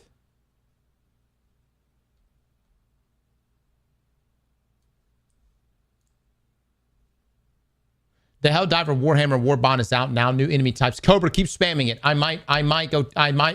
No, I'm not. That sounds great though. I saw the trailer. Look good, bud. Look good. Cobra only comes in here to spam things. And if I don't read it out loud, that motherfucker he gets it, man. He's like, oh no, you gonna say this shit. I'ma say it again. I'ma say it again. All right, let's see.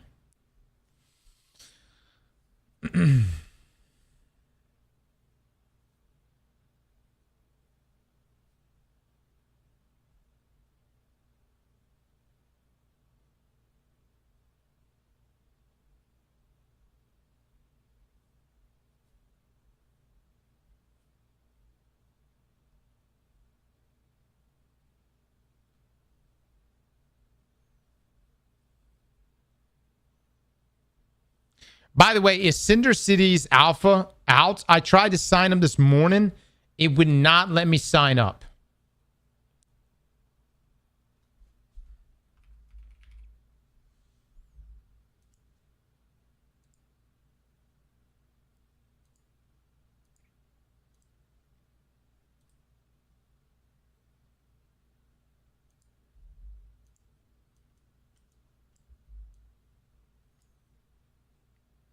Did you see that Project Sunrise is out now? Yeah. Matthias with the 3 months. Thank you so much.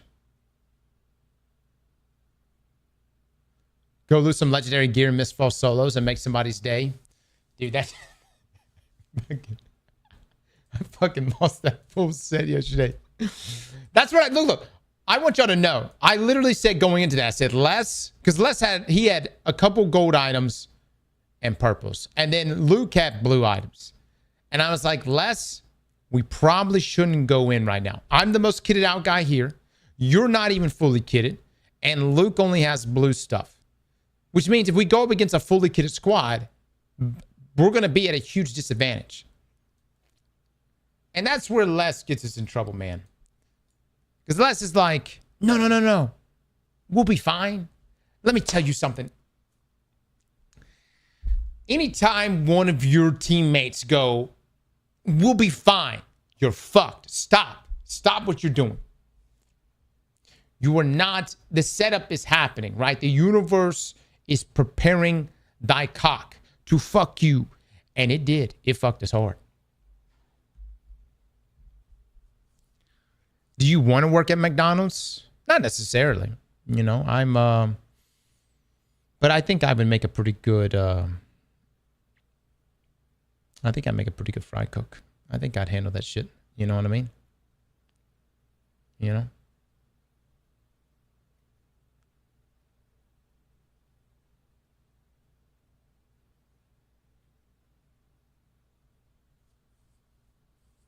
You would make the best damn fries, Cross. Thank you. Thank you for that. Cross, you would make an S-tier drive-through speaker guy. Man. Y'all building me up. Y'all puffing me up right now.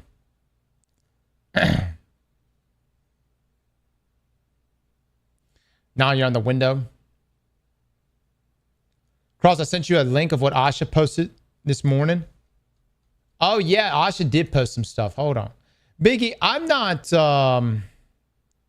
Where did you send me this post? Are we friends? On what? What is your name on Discord, Biggie? Yeah, I don't think I have you added. Are we? What is your name?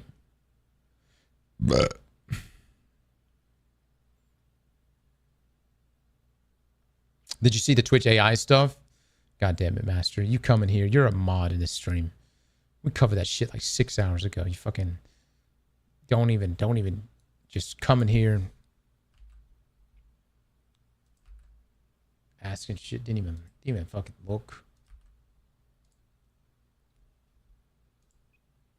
Oh yeah, I see it now. I see it. Yeah, I got you added. Yeah. Guys, let me use the restroom. Hold on. I gotta use the restroom. I gotta piss, dude.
No, I'm not getting food.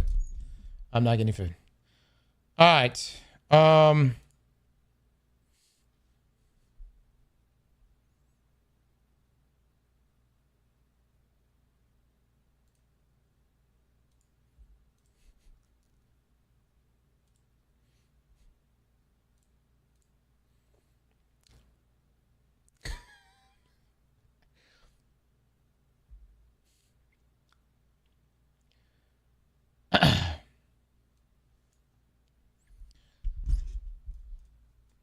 How Marathon lost 92% of its players. Bungie's next great franchise, the forever game that would carry the studio beyond Destiny. Instead, it lost 92% of its players in 5 months. And while the company kept calling the game important, half the studio was cut in a single day. And Bungie saw this coming, because for 5 years its own developers said the players Marathon was built for did not exist. This is the story of how that prophecy came true. It starts 3 decades earlier, with the name itself. In December 1994, a small Chicago studio released a science fiction shooter for the Macintosh. The studio is Bungie.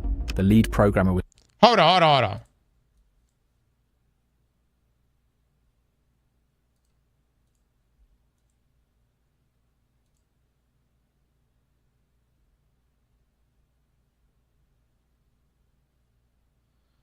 Didn't we watch? Oh, we watched. He did one for Destiny. Oh. No. I'm not gonna lie. Some of these are kind of running together. We watched. I'm pretty sure we watched the one for Destiny. We watched this one, right? Hey man, if it works, it works. You know what I'm saying? If it works, it works. Dude's got a thumbnail design. He commits. Yeah, I don't think we've watched this one. This one just came out 3 days ago. Yeah, videos are actually very thoroughly researched.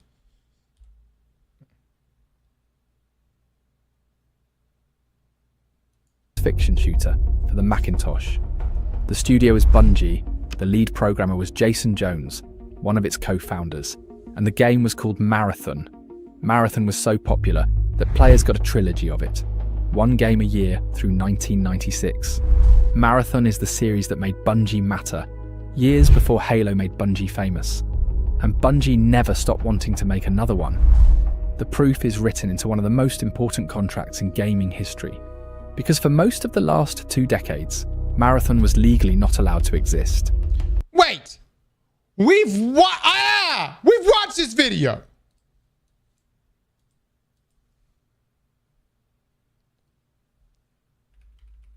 Have we? No. The video came out 3 days ago. What? No, we haven't watched this video.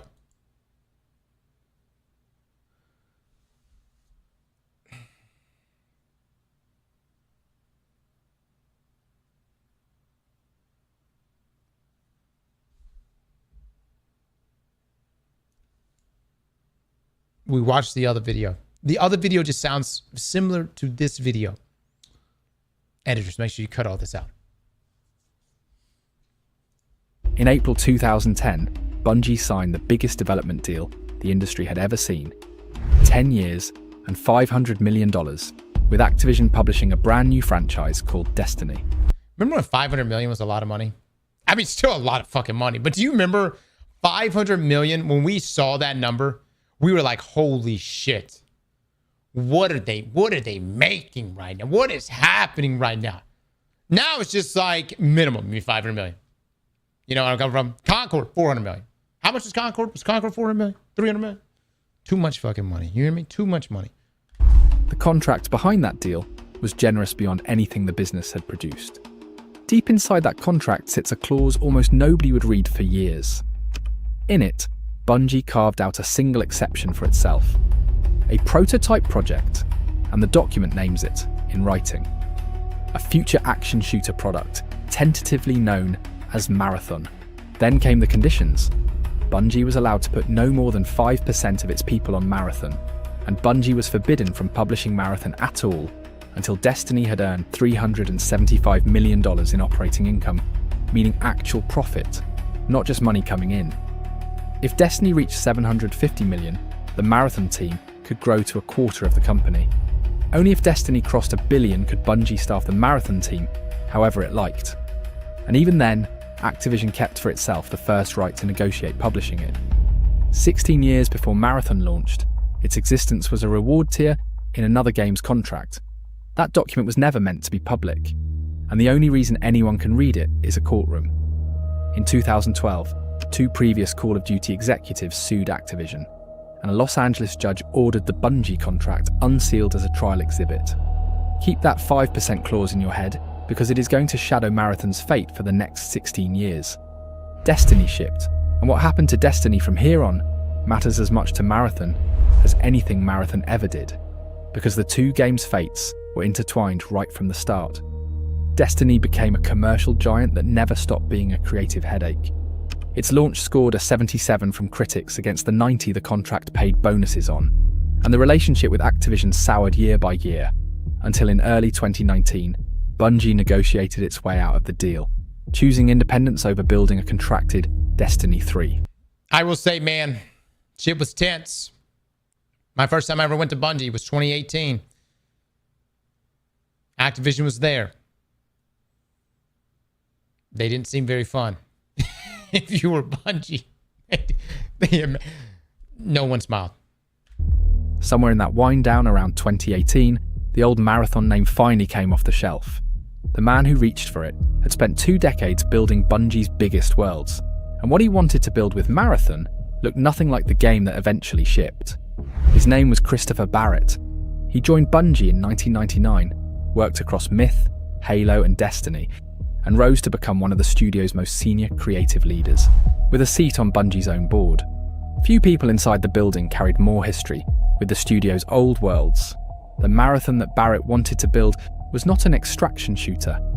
Years later, after he was gone and everything had gone public, he described the original inspiration in his own words. "It was not Tarkov or extraction shooters," he wrote.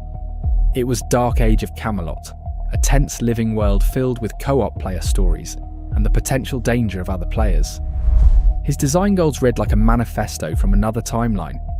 He wanted persistent servers and a player-driven living world, with survival systems layered on top, and puzzles and mysteries that echoed the dreaming city from Destiny. And he had one goal he wrote down in 2 words: no heroes. Every character in his Marathon would be unique, built by you, never picked from a roster. To be clear, extraction was part of his pitch, but as the wrapper, not the product. It was simply a convenient way to slice that living world into 15-minute sessions, where you could win or lose something real.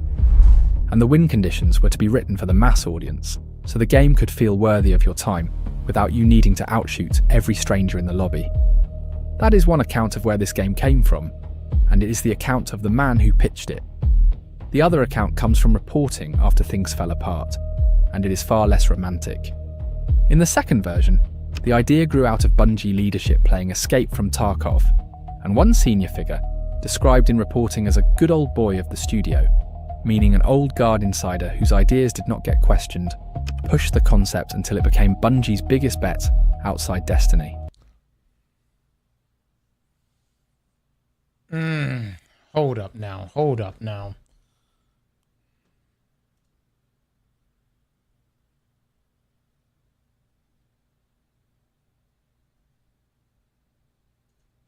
Let me move me down so y'all can see this. Okay, so those were the 2 pitches. You got Barrett and the reported account there. Okay. Leadership played Tarkov. Good old boy pushed it. Ideas not questioned. Whoever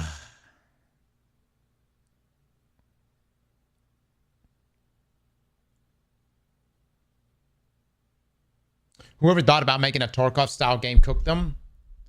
Well, have you talked to people that like Tarkov?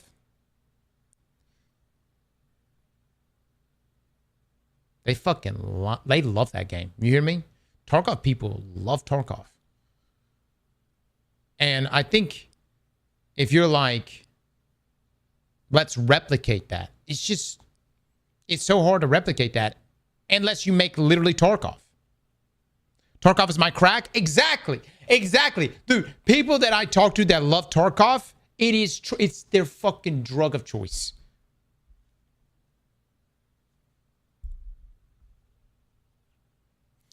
Well, look, man, I like Christopher Barrett's idea of what the game should have been. Goddamn.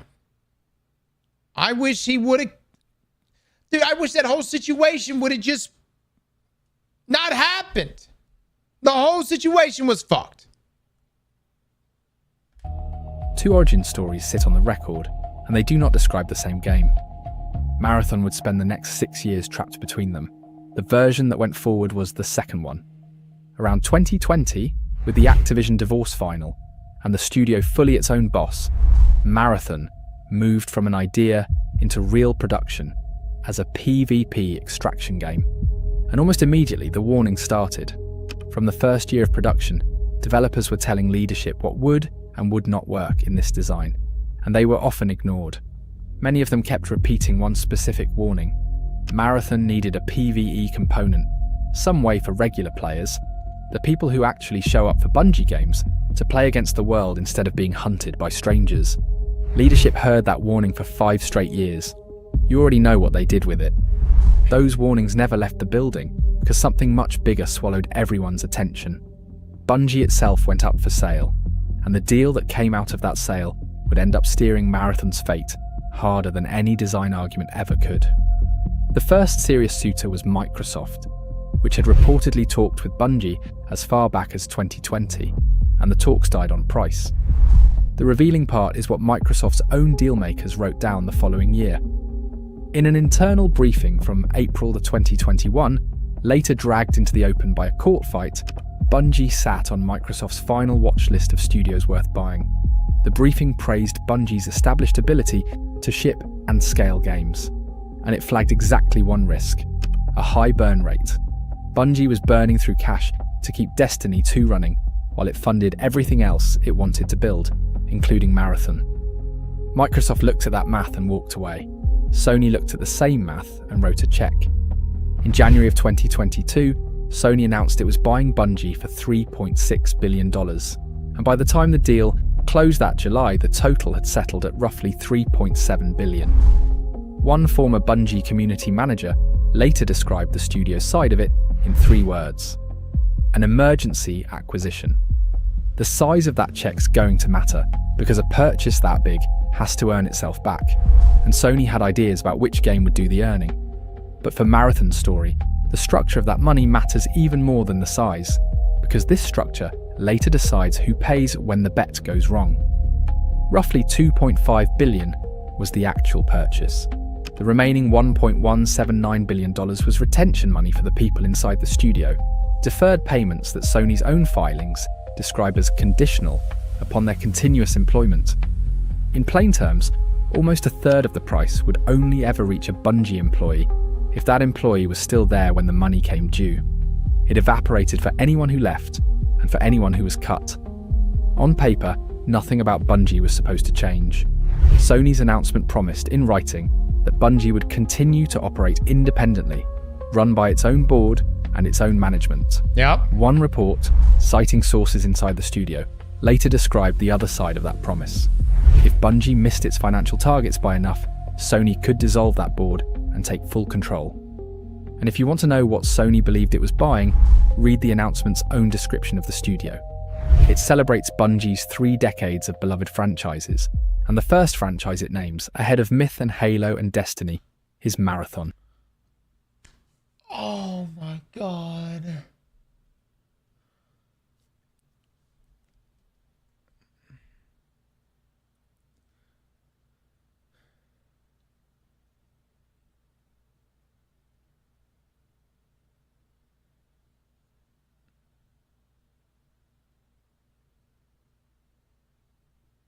It was in order of releases, though.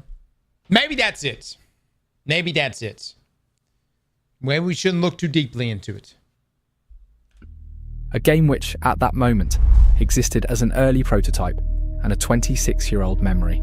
10 months after the Sony deal closed, the world finally got to see Marathon on May 24th, 2023, at Sony's PlayStation There's a hype Showcase. trailer. This is Bungie such a hype revealed trailer. Marathon, its first completely new project in more than a decade. The trailer was gorgeous. Yep. A cast of synthetic runners in a graphic design style nothing else in gaming looked like.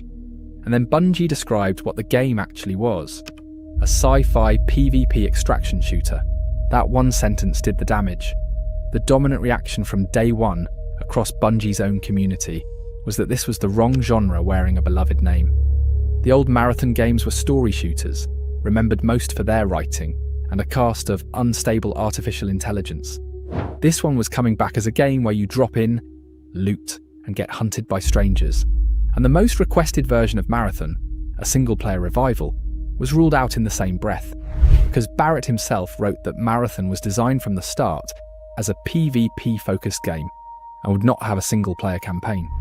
To be fair to him, the version Barrett described still carried pieces of his dream. He promised a world full of persistent, evolving zones where players create their own journey. There was talk of crews discovering an artifact that, once activated, opens a new area of the map for every player on the server. And it was Bungie's job, he said, to create the fun and fantasy, not the busy work and tedium. But while the Marathon trailer did its rounds, the company behind it was starting to crack. If you were a Destiny player in 2023, you already felt it. Lightfall had landed to the worst reception in years, and inside the building, Destiny 2's revenue was running 45% below the year's plan. On October 30th, Bungie cut about 100 people, after staff had been repeatedly assured that the acquisition meant no layoffs. And every person cut left their unvested acquisition shares behind. Sony noticed the numbers too. In February 2024, Hiroki Totoki, the Sony executive who chairs its PlayStation business, told investors he had visited Bungie and seen room for improvement, specifically in how the studio spent money and how it owned its development timelines. It was phrased politely, and it was a warning. Then came the strangest twist of the whole pre-launch story. In March 2024, a designer named Joe Ziegler, the man who had directed Valorant at Riot Games before joining Bungie, posted a cheerful update to social media. He wrote, "Fun update. For the last 9 months, I have been working on Marathon as the game director." 9 months. The director of Bungie's most important new game had been replaced the previous summer, and nobody outside the studio knew. Even inside, staff had been told Barrett was simply on leave. Bungie had also deleted its own 2023 Marathon developer video without explanation. Barrett was in it. That whole Vidoc The was gone. explanation arrived more than a year after the handover. Reporting revealed that Barrett had been formally fired in the spring of 2024, months after being pulled off the game, after an investigation into complaints from at least 8 female employees about inappropriate behaviour.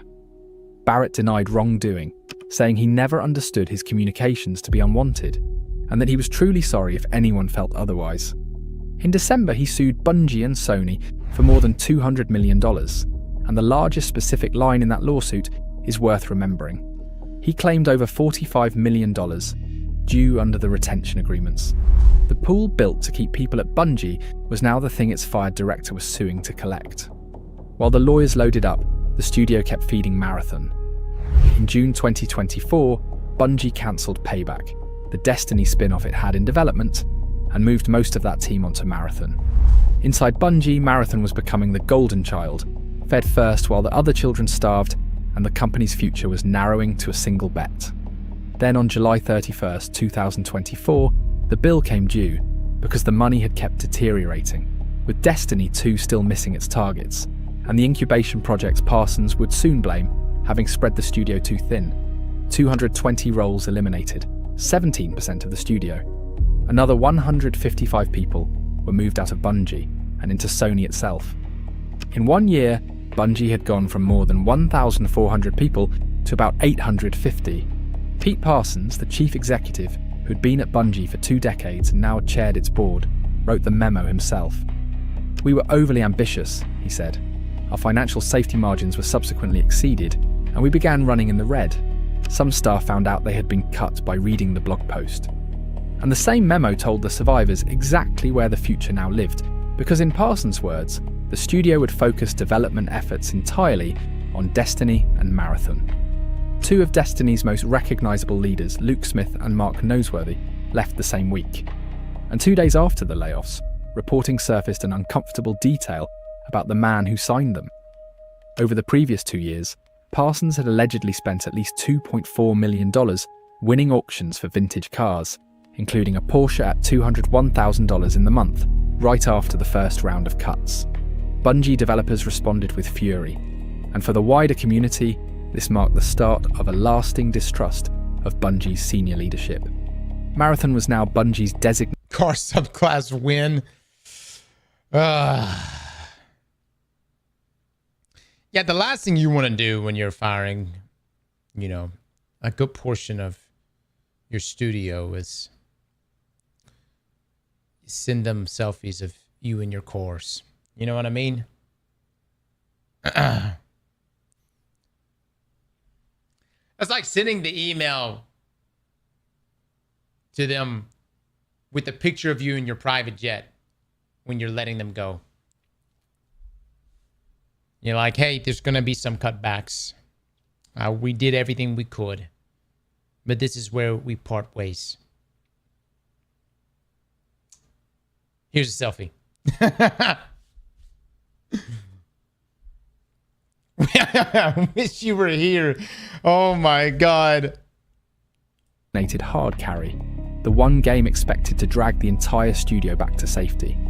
Bungie had cancelled a Destiny spin-off for it, cut a fifth of the studio around it, and lost the director who dreamed it up, all before the public had seen 5 minutes of real gameplay.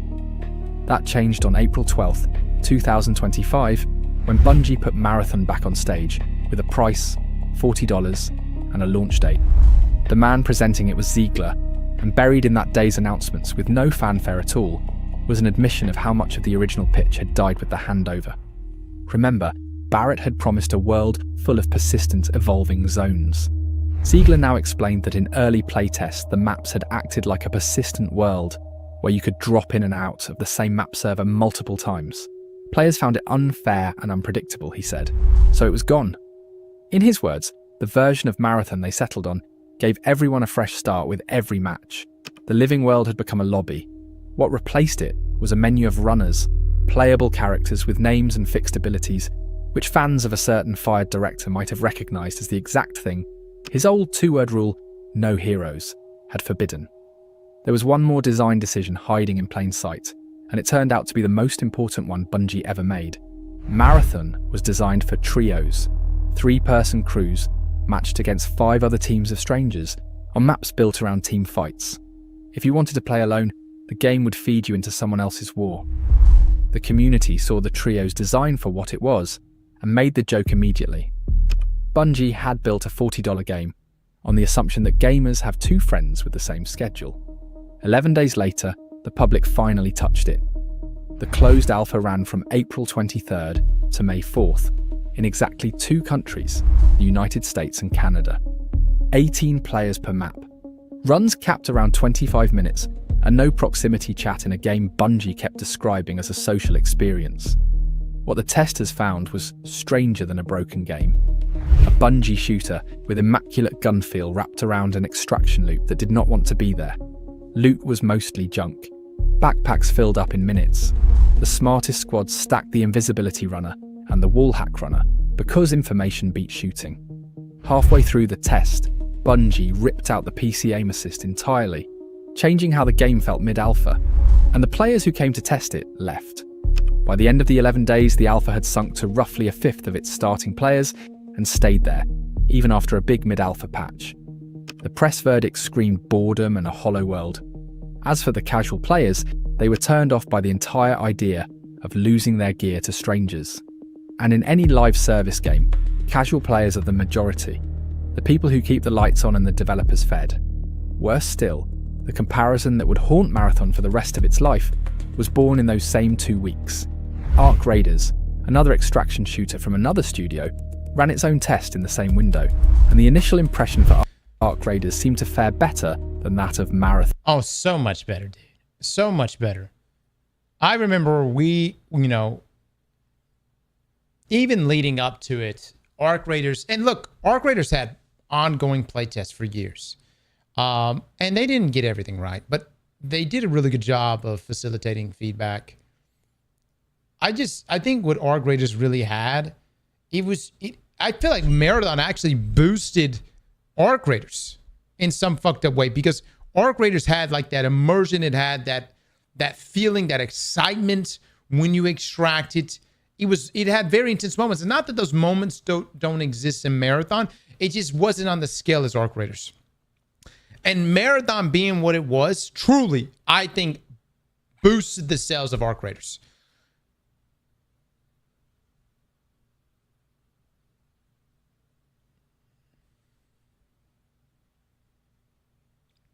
Marathon is, or Arc Raiders is dead now?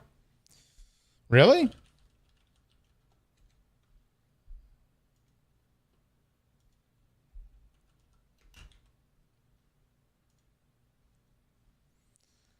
$28,000 players peak, 23,000 players right now. Gotcha. I mean,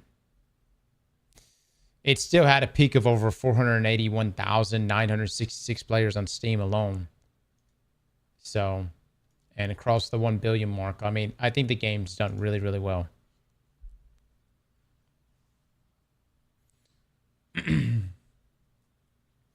Yeah. I mean, I'm sure people wish he would get back over 100K, but, you know, I'm sure they've got content lined up for it. One thing I do like about Embark is they continue to pump out content. I mean, look at the finals. They will continue to pump out content. But, again, back to my points.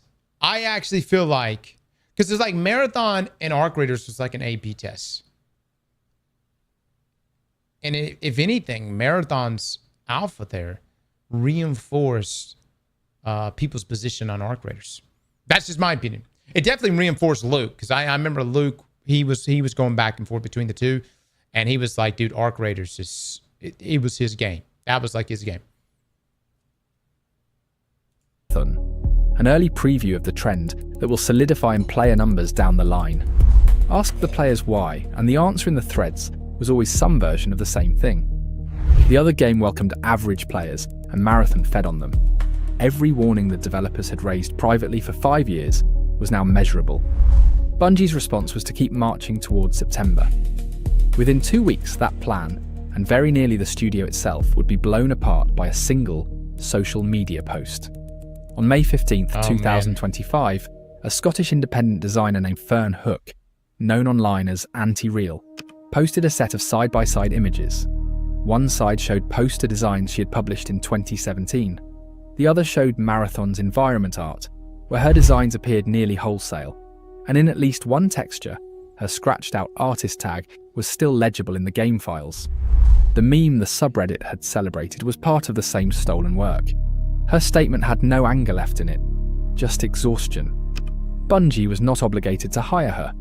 She wrote, Plagiarism will make me God. I will say, guys, of all the streams we've ever watched from Bungie, that stream with Joe Cross and Ziegler and talking about the art situation was by far the most uncomfortable stream I've ever been a part of. Everything went wrong in that stream. And no one pulled their punches. Dude, it was crazy, man. Oh my God. Hold on, Chad. Hold on. I finally bought myself a chair, but it's like a stool chair. Hold on. Oh my God. Oh fuck. Oh, that's fucking nice. That's fucking nice. Hell yeah. Even while building a game that drew overwhelmingly from the design language she'd spent a decade refining. But clearly her work was good enough to pillage for ideas and plaster all over their game without pay or attribution. She added that she had lost count of how many times a major company had found it easier to imitate or steal her work than to write her an email. It took Bungie less than 24 hours to respond, and the response made everything worse. The studio confirmed the unauthorized use and blamed a former Bungie artist who had included her work in a texture sheet, adding that the current art team had known nothing about it. Maybe that read as plausible the first time. The problem is that this was the fourth time in 4 years Bungie had been caught shipping art it did not own, across 4 separate incidents and 4 different artists, from a Destiny expansion in 2021 to another in 2023 to a Nerf blaster in 2024. Once is a rogue employee, 4 times starts to look like a pipeline. And one more detail made the "we did not know" defense even harder to swallow. The next evening, a Friday, Bungie put Ziegler and Cross in front of a camera for an apology stream. Cross read a prepared statement and looked, in the community's own description, like a man who had not slept in weeks. Yep. He insisted the majority of the assets were original and that the tainted set was very small. And look. Let me just say this about Joseph Cross. He really is incredibly talented and has done so much. The amount of work he has done at Bungie on the Destiny side and the Marathon side, but especially the Destiny side, is incredible. I just don't know how this slipped. Like, I don't know how this slipped by. I don't know, what the other artist was on the team. You know what I mean?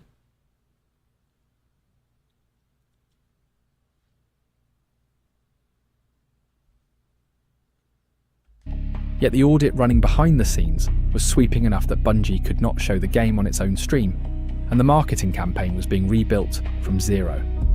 The chat was merciless the entire hour, and by the end of it, the community's verdict on the whole evening. Dude, the whole fucking stream, when you opened up chat, and you know while they were streaming it, Bungie had, they went live, okay? So they have the camera here in front of them, all right? And then they have Twitch chat right here. And so they're seeing all the stuff being said, and everyone was spamming plagiarism will make me God and art raiders over and over.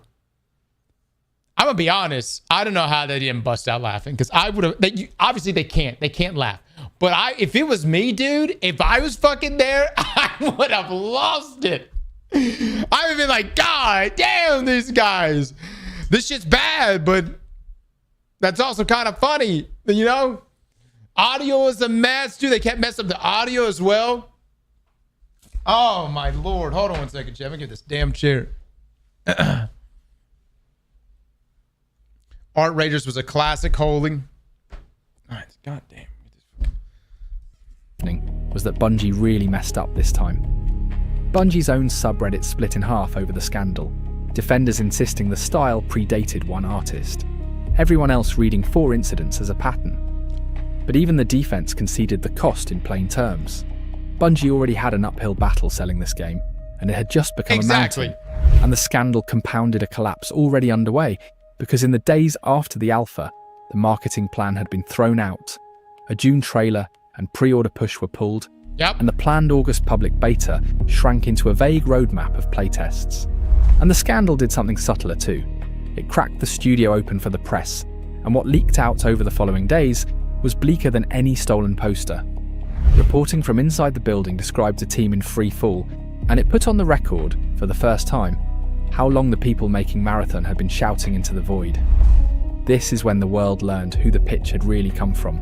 A small circle of senior insiders whose ideas did not get questioned, that developers had been warning them for 5 years, and that the plea for some sort of PvE mode had been repeated and ignored the entire time. The Marathon team, roughly 300 people, while the rest of Bungie kept Destiny alive, now got to watch their private frustrations become headlines. People were leaving the company voluntarily over the negative press. By the 3rd week of May, the outside verdict read like an obituary. Marathon, the argument went, was aimed between 2 audiences and would land on neither. It was too punishing for the millions who loved Bungie's approachable shooters, and not special enough to pull the Extraction faithful away from the games they already lived in. The sharpest version of the diagnosis called it mass incompetence, and declared Marathon as good as dead. That was the state of Bungie's 20-year dream project, 4 months from its release date. Sony's leadership chose that exact moment to project confidence. On June 13th, Herman Hulst, the executive who runs PlayStation's entire studio business, stood in front of investors and addressed the Concorde disaster, the hero shooter Sony had pulled off the market the previous year. Sony had reviewed its processes, he said, to make sure it was not going to make the same mistakes again. The same day, coverage of the briefing summed up the message in 4 words. It remains on track. 4 days later, Bungie delayed Marathon indefinitely. There was no new date, only a promise of an update in the fall, and an admission in Bungie's own words. The team needed more time to craft Marathon into the game that truly reflects your passion. Read the improvement list Bungie attached, and you can hear the alpha feedback echoing back, 1 item at a time. More challenging enemies, more rewarding runs, a darker tone, a better experience for solo players and duos, and proximity chat. Almost line for line, it was the list players had been shouting since April. What happened next inside Marathon's subreddit looks bizarre from the outside and makes perfect sense from the inside. The indefinite delay of the studio's most important game in a decade landed as good news, and Threads celebrated it as a victory, because after those playtests, more time was the sanest thing Bungie could buy. The dominant read was relief, because the delay post proved for the first time that Bungie was capable of hearing the 2 demands the community had been repeating: solo play and proximity chat. Players had watched the studio refuse to budge on both for a year. Watching it finally bend felt like hope. Outside the fan bubble, the same announcement read as a company in serious trouble. Both reads were about to be tested against the money, because the delay had just moved Marathon's fate onto Sony's earnings calendar. On August 7th, 2025, 3 years and 3 weeks after Sony's deal closed, the polite fiction of Bungie's independence ended on an earnings call. The voice delivering the news was Lin Tao, Sony's chief financial officer, and her language was the kind that sounds gentle and means everything. Bungie's independence, she said, is getting lighter, which is corporate language for being taken away piece by piece. The direction, in her words, was for Bungie to become part of PlayStation Studios. By then it was barely even news inside the building. Marketing, publishing, human resources, legal, whole departments had already been folded into Sony over the previous year and a half. On Marathon, she said 2 things that investors filed away. We are now fixing the problems, so we believe this launch will happen. And if this launch is cancelled, we need to do the revision of the valuation. Strip away the finance speak. And the message was simple. Marathon was now holding up the paper value of the entire acquisition. And if it never shipped, Sony's accountants would finally have to write down what Bungie was actually worth. 2 weeks later, the man who built modern Bungie left it. On August 21st, Pete Parsons stepped down after more than 2 decades, calling the journey the honour of a lifetime. Nobody replaced him.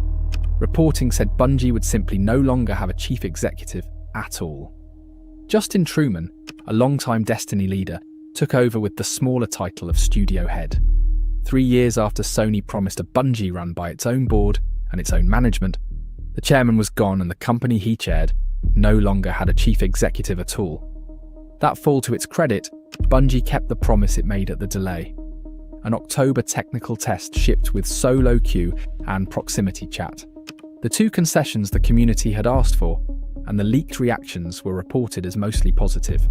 For a moment, the turnaround story was alive.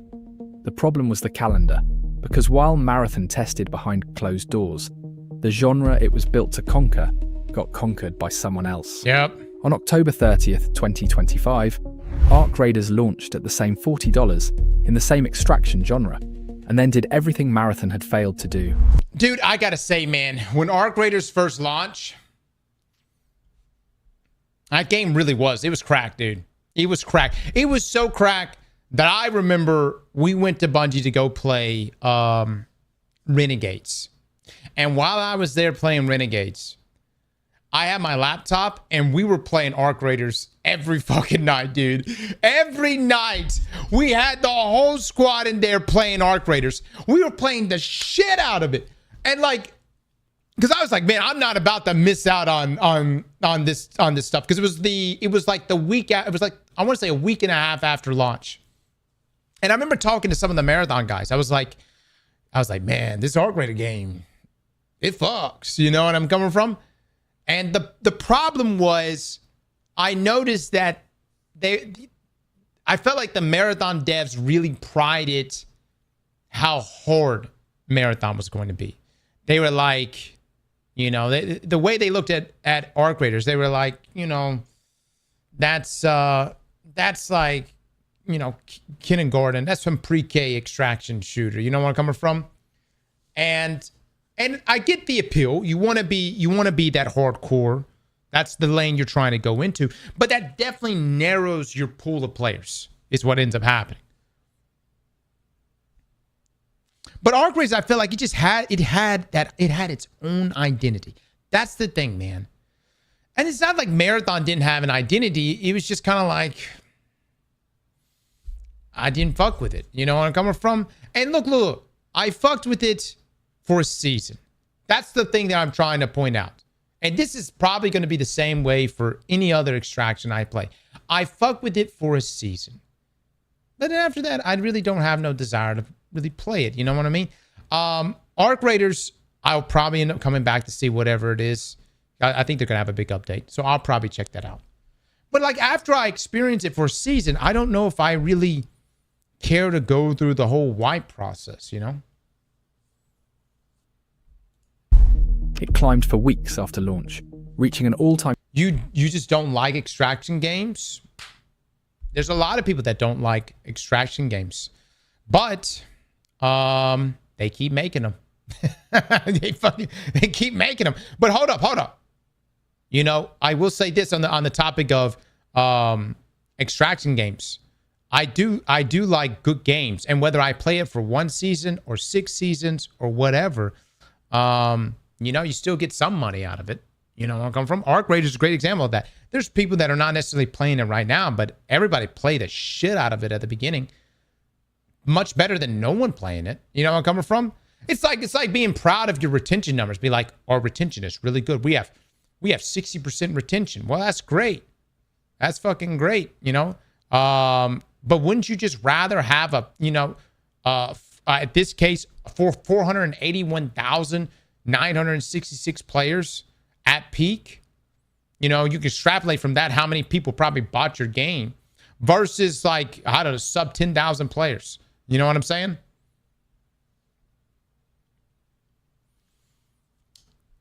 Just like the majority of genres, most people don't like extraction games. But hold on, we say most people don't like extraction games. But I've been playing the shit out of Mistfall. It's amazing. There's some games that when they present a genre in its own identity, in its own way, turns out they're pretty fun. And Mistfall is a game that I think I'll play. You know, I probably won't main it, but it's definitely a game I'm going to continue to keep up with. You're going to drop it in 2 weeks? Mistfall? What are you talking about? It's already been gone. It's already been out for longer than 2 weeks. I played it on vacation. I was literally in Italy playing the piss out of it.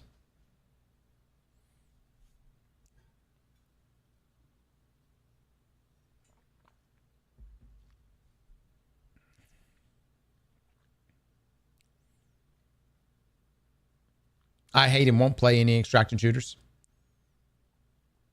I don't like extractions, but I like watching Mistfall. You see the point I'm trying to make here, guys? It's not about being an extraction. It's about just being unique. I think Mistfall is a unique game. I think Arc Raiders is a unique game. So, yeah, you may not be a fan of extractions, but if you do something truly unique, I feel like you stand out. People will give it a go. People will give it a try, you know?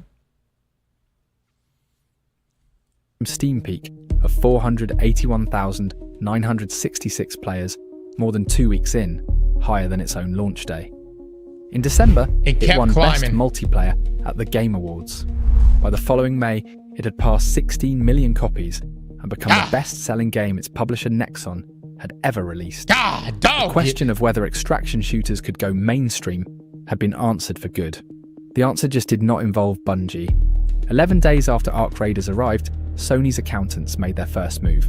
On the November earnings call, Sony wrote down 31.5 billion yen of Bungie's value, about $200 million, and attributed it to Destiny 2 falling short. Then Lin Tao looked ahead and named names.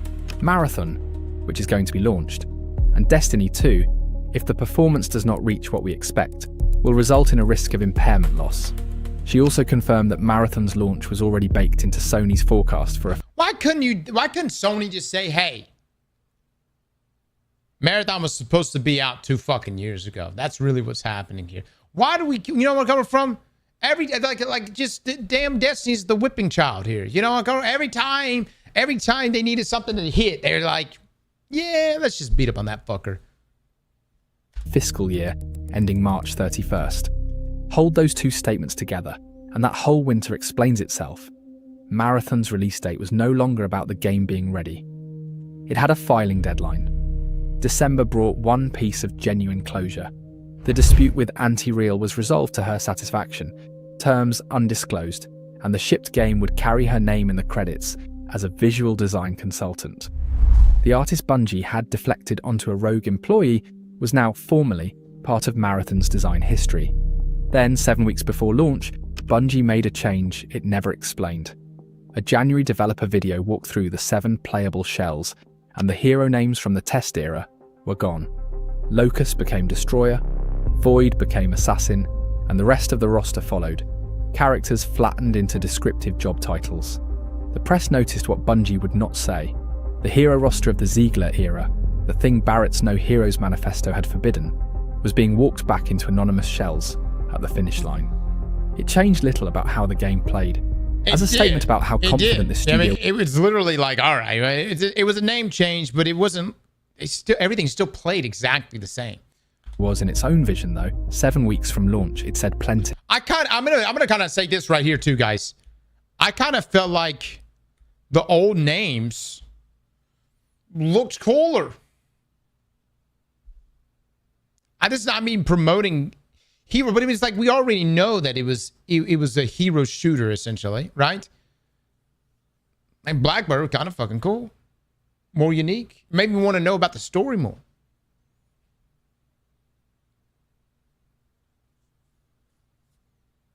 As a statement about how confident this studio was in its own vision, though, 7 weeks from launch, it said plenty. 20 days out came the final free test. A server slam open to absolutely everyone. On day one, 143,621 people played Marathon at once on Steam, the largest crowd the game has drawn to this day. It was still smaller than the free crowd Ark Raiders had pulled for its own slam months earlier, and Marathon's crowd thinned by nearly half within 2 days. But the community was euphoric and Marathon sat in Steam's top sellers. At last. On March 5th, 2026, 26 days before Sony's fiscal year closed its books, Marathon launched. 16 years after a contract forbade it, 6 years into production, one director down, and one genre war already lost. Bungie's old dream was finally a real product you could buy for $40. What $40 bought was thinner than anyone expected. 3 maps and a single mode. The endgame zone, the ranked mode, and the season event were all missing, promised for later in the season. The seasonal structure carried its own catch, disclosed 2 days before launch. Every 3 months, a full wipe. Your gear, your contracts, your faction progress, and your level, all reset, with only cosmetics surviving. Now, seasonal wipes are a tradition in extraction shooters, and the genre's veterans shrug at them. Marathon's problem was that it needed everyone else, and the average player, learning about full resets literally 2 days before launch, hears 3-month wipe, and concludes, maybe this game is not for me. Players started saying exactly that out loud within weeks. Everything you built in Marathon had a scheduled demolition date. Day 1 on Steam peaked at 88,337 concurrent players. Respectable in a vacuum, except nothing about this launch happened in a vacuum. That crowd was almost 40% smaller than the free weekend had drawn a week earlier, which meant most of the people who tried Marathon for free had declined to pay for the game after their free trial. Slay the Spire 2 launched the same day at $25 and ran nearly 5 times Marathon's player count.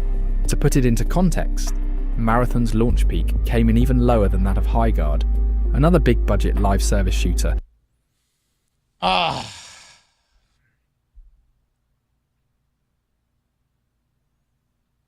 Slay the Spire 2 is amazing. Yeah, I still need to play it. Yeah, it had some crazy numbers.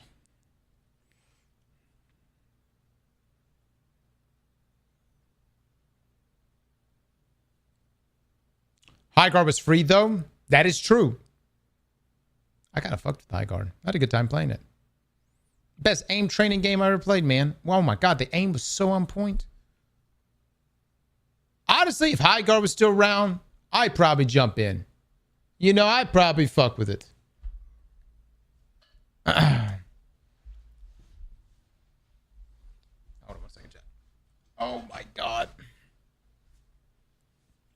I would. I'd play it right now. If Highguard was still online, I'd probably go play it right now.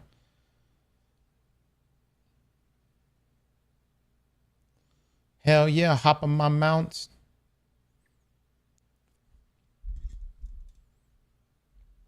That became an industry meme. Still, the first 2 weeks were genuinely good. Steam reviews in week 1 ran close to 90% positive. The subreddit was a wall of enthusiasm, converts posting about the best extraction shooter they had ever touched.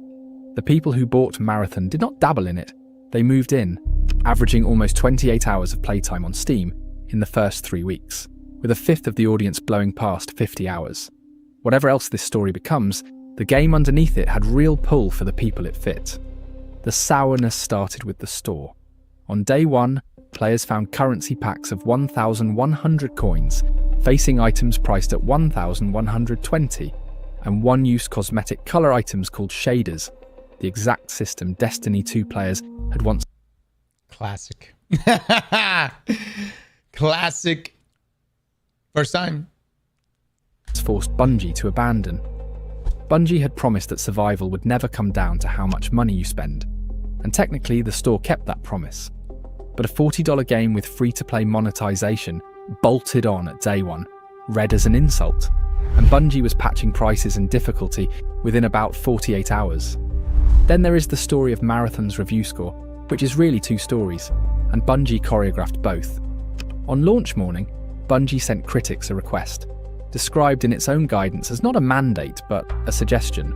Please hold your scored reviews until you reach Cryo Archive, the pinnacle endgame zone.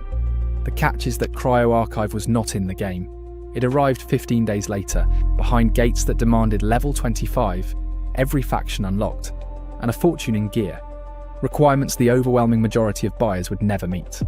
So the professional scores never arrived, and the scoreboard filled in without them. On March 14th, with only the early reviews counted, Marathon's Metacritic settled at 72. The lowest rated game Bungie had ever released, lower than the original Destiny at launch, lower than every Halo. For 11 days, that number sat in public. Then the held reviews arrived all at once, and they were glowing.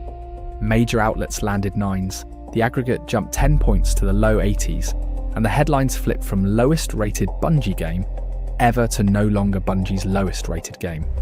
None of those stellar reviews were fake, and the case that Marathon's gunplay and presentation earned them was real. But the 82 the world now quotes was manufactured twice over. Once by the request that delayed the scores, and once by pegging them to an endgame most buyers would never see. Players noticed the choreography in real time, asking why a wave of reviews was suddenly appearing 3 weeks after launch. And it was a fair question, because a good game is supposed to hook you from the first hour. Holding judgment until the end game is like being told a TV show only gets good in Season 8. Nobody in their right mind will start watching. The same week the scores recovered, the sales data landed, and it explained why nobody at Sony was celebrating. Analysts measured about 1.2 million copies sold, roughly $55 million gross before microtransactions, and inside that estimate sat the number that defines this entire story. On Steam, 78.2% of Marathon's players had also played Destiny 2. After 6 years of development aimed at conquering a new audience, nearly 4 out of 5 buyers were the audience Bungie already had, wearing a different helmet. That number carries two poisons. Commercially, Marathon had not grown Bungie's business. It had mostly moved the same wallets from one Bungie game to another. And inside the community, it armed the ugliest theory in the room, that if Destiny were ever wound down, its players would have nowhere to go but Marathon. A theory the next 12 months would do nothing to disprove. On the other hand, the eternal optimists read the same numbers and saw a comeback. 3 weeks after launch, industry coverage was declaring Marathon one of the year's unexpected successes. A solid hit against the odds, with about 33,500 playing at that moment.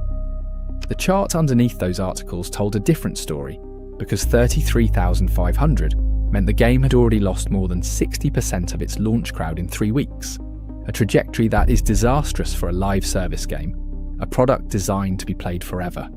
And the slide only continued through April.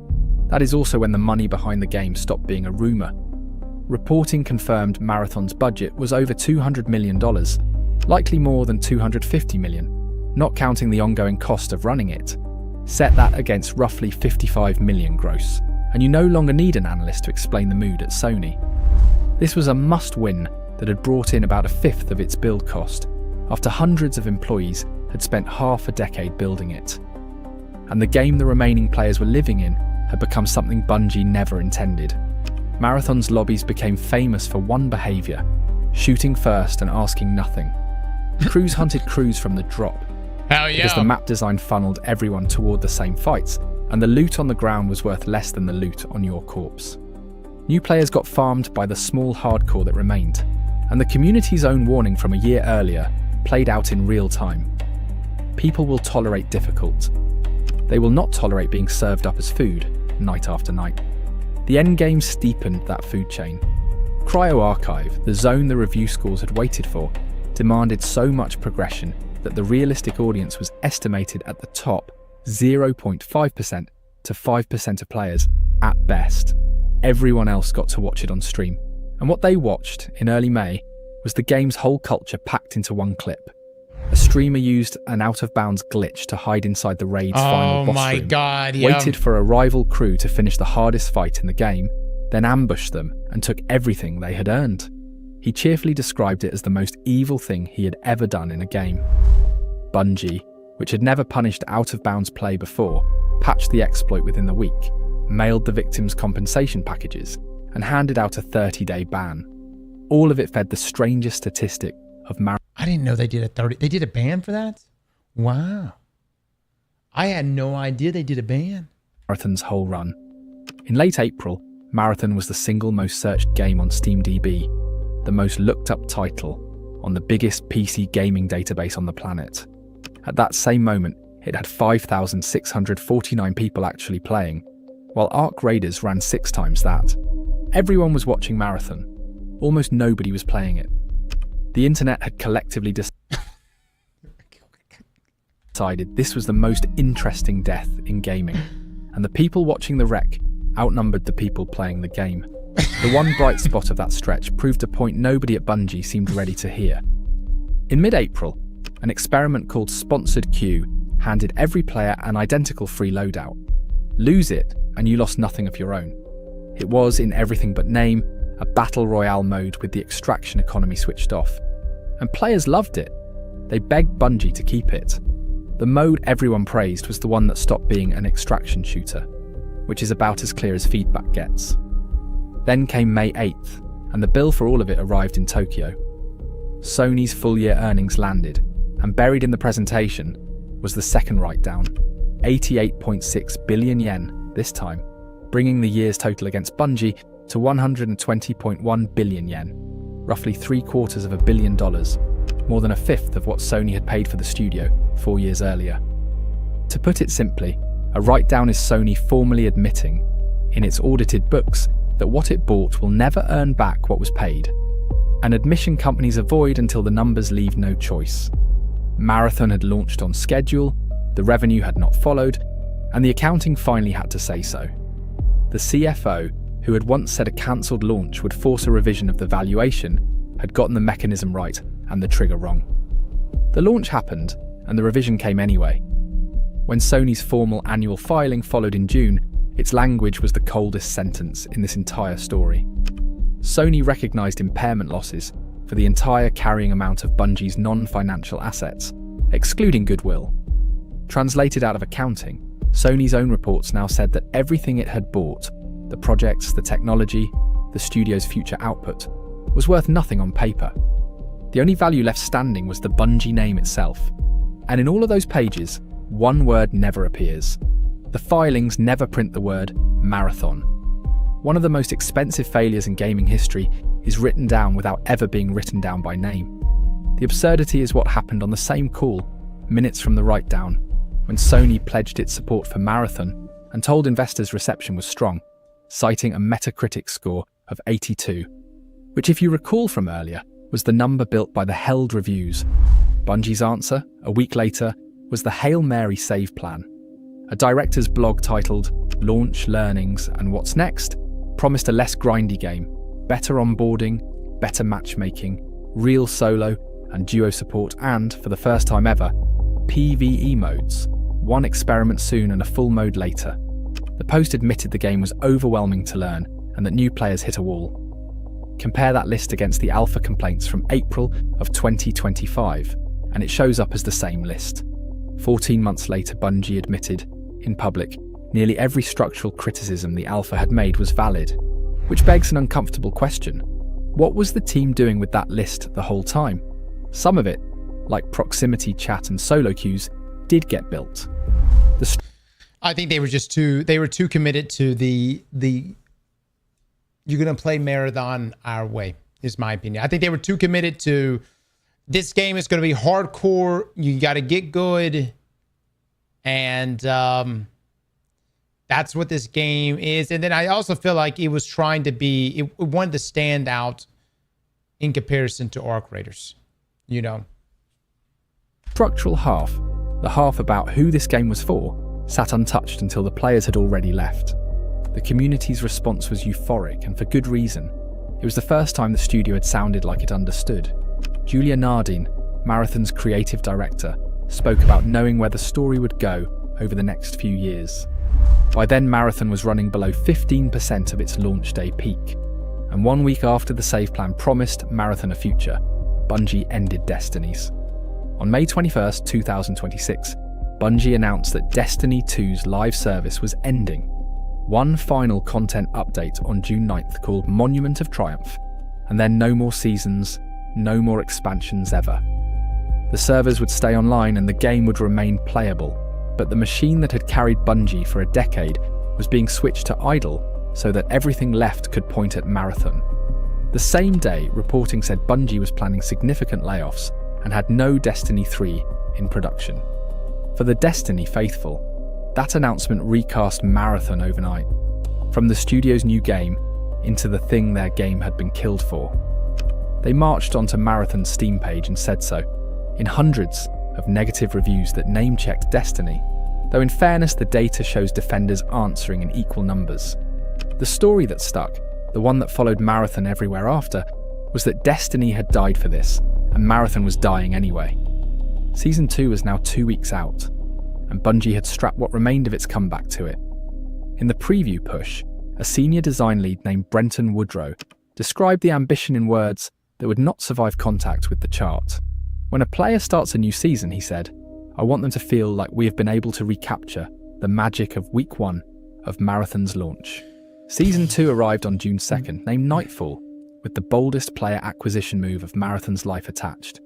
For 1 week, the full game would be free for everyone, on every platform, with all progress carrying over. Bungie invited the world to crew up and start on a clean slate. And then for the first 24 hours of that week, nobody could play. The servers collapsed on the season's opening day. Veterans spent the night staring at error screens, and the free players Bungie had spent 6 years chasing got a login queue as a first impression. When the servers stabilised, the week could finally answer the question underneath this entire story. Every major decision since 2020 had assumed a huge new audience existed for this game. Dude, like, disregard however way you may feel about Marathon. Who could have predicted? I mean, just like everything that has happened. I mean, one shit-filled pothole after another as this game stepped into it. You know what I mean? No. I'm disregard like the predictions of what this game is. I'm even talking about just from the servers themselves. The servers themselves. It's like, it's almost like the game wanted to kill itself. People who were not Bungie diehards and not Extraction veterans, waiting for the right invitation. The free week was that invitation. No $40 gate, no commitment, just the actual game, handed to anyone curious enough to click. The verdict came back in 10 days of store reviews, and it is the most damning dataset of Marathon's life. Roughly 3,000 fresh accounts, flagged as free week players, wrote reviews in that window. Only 19.3% of them recommended the game, and their median time played was 1.4 hours, most of them gone before their second run. The audience Marathon was trying to win over tried it once for free, and mostly said no. Numerically, the free week backfired. It stamped roughly 2,400 permanent negative reviews onto the store page in 10 days, and dragged the game into the worst week of its life, 39.4% positive. And the season's bitterest detail ran right alongside it. Season 2's opening week also carried sponsored survival, a new 1-week experiment, a cousin of April's free kit mode, but tilted toward PvE, the closest thing to what the warnings had begged for in the past. It ran its announced 7 days, June 2nd to June 9th, and vanished on schedule. And on June 12th, Cryo Archive, the endgame the review scores had been held for, was switched off entirely, while Bungie investigated a bug that left players unrevivable. While Season 2 stumbled through those 2 weeks, the game Bungie had sacrificed for Marathon staged one last show of force. On June 9th, Destiny 2's final content update went live, the send-off called Monument of Triumph. That day, the the game being retired peaked at 167,867 players on Steam, almost double the best day Marathon has ever had. Destiny 2 is not being shut down, its servers would stay on, and the game would stay playable. But this was the end of its live service, the farewell party. And the farewell party for the old game outdrew the entire lifetime of the new one, 2-1. If anyone at Sony needed a chart to explain which of Bungie's two universes players actually wanted, the players had just drawn it themselves. 16 days later came the day this whole story had been bending toward. On June 25th, 2026, the studio head stepped down, and the layoffs landed. The paperwork tells it coldest. A Washington state filing recorded 292 employees cut at Bungie's Bellevue office, with their separations taking legal effect on July 9th. Reporting put the true number around 400 once remote staff, and Sony support teams were counted, about half the studio. Sony's own framing confirmed the aim, most of the Destiny team, plus some of Marathon's. And inside that filing, the eliminated roles are listed under the internal codename for Marathon. The codename is Goliath. Bungie had named its comeback project after the giant famous for losing to a shepherd boy named David. Oh my God, dude. Who? Everything in the universe pointed to this not working, man. I'm just saying, dude. Like everything. The titles on the filing read like a game's credits being erased line by line. The Goliath General Manager, the Goliath Engineering Director, the Senior Producer and Senior Art Producer, its Story Editor, and its Creative, Art and Test Leads. The General Manager role matches Scott Taylor, who according to his own public profile, had run Marathon in that capacity since March 2019, 4 years before the game was announced. One more title sits in that filing, Chief Vision Officer. The names are redacted, so no document confirms who it was, but Bungie has had exactly one Chief Vision Officer, and reporting across the industry reached the same conclusion. Jason Jones, the man who programmed the original Marathon in 1994, appears to have been cut from the company he co-founded in a layoff filed under his own game's codename.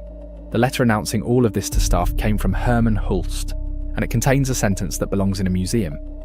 Marathon remains an important part of our portfolio, and we will continue to support the team as they build on the strong foundation established in Season 1 and 2. The strong foundation of Seasons 1 and 2 was the collapse you just watched, and it was being cited as the reason for optimism, in the letter cutting the people who built it. The layoffs also happened to land on the same day GTA 6 pre-orders opened, the one day the entire gaming press was guaranteed to be looking somewhere else. The cuts reached everywhere.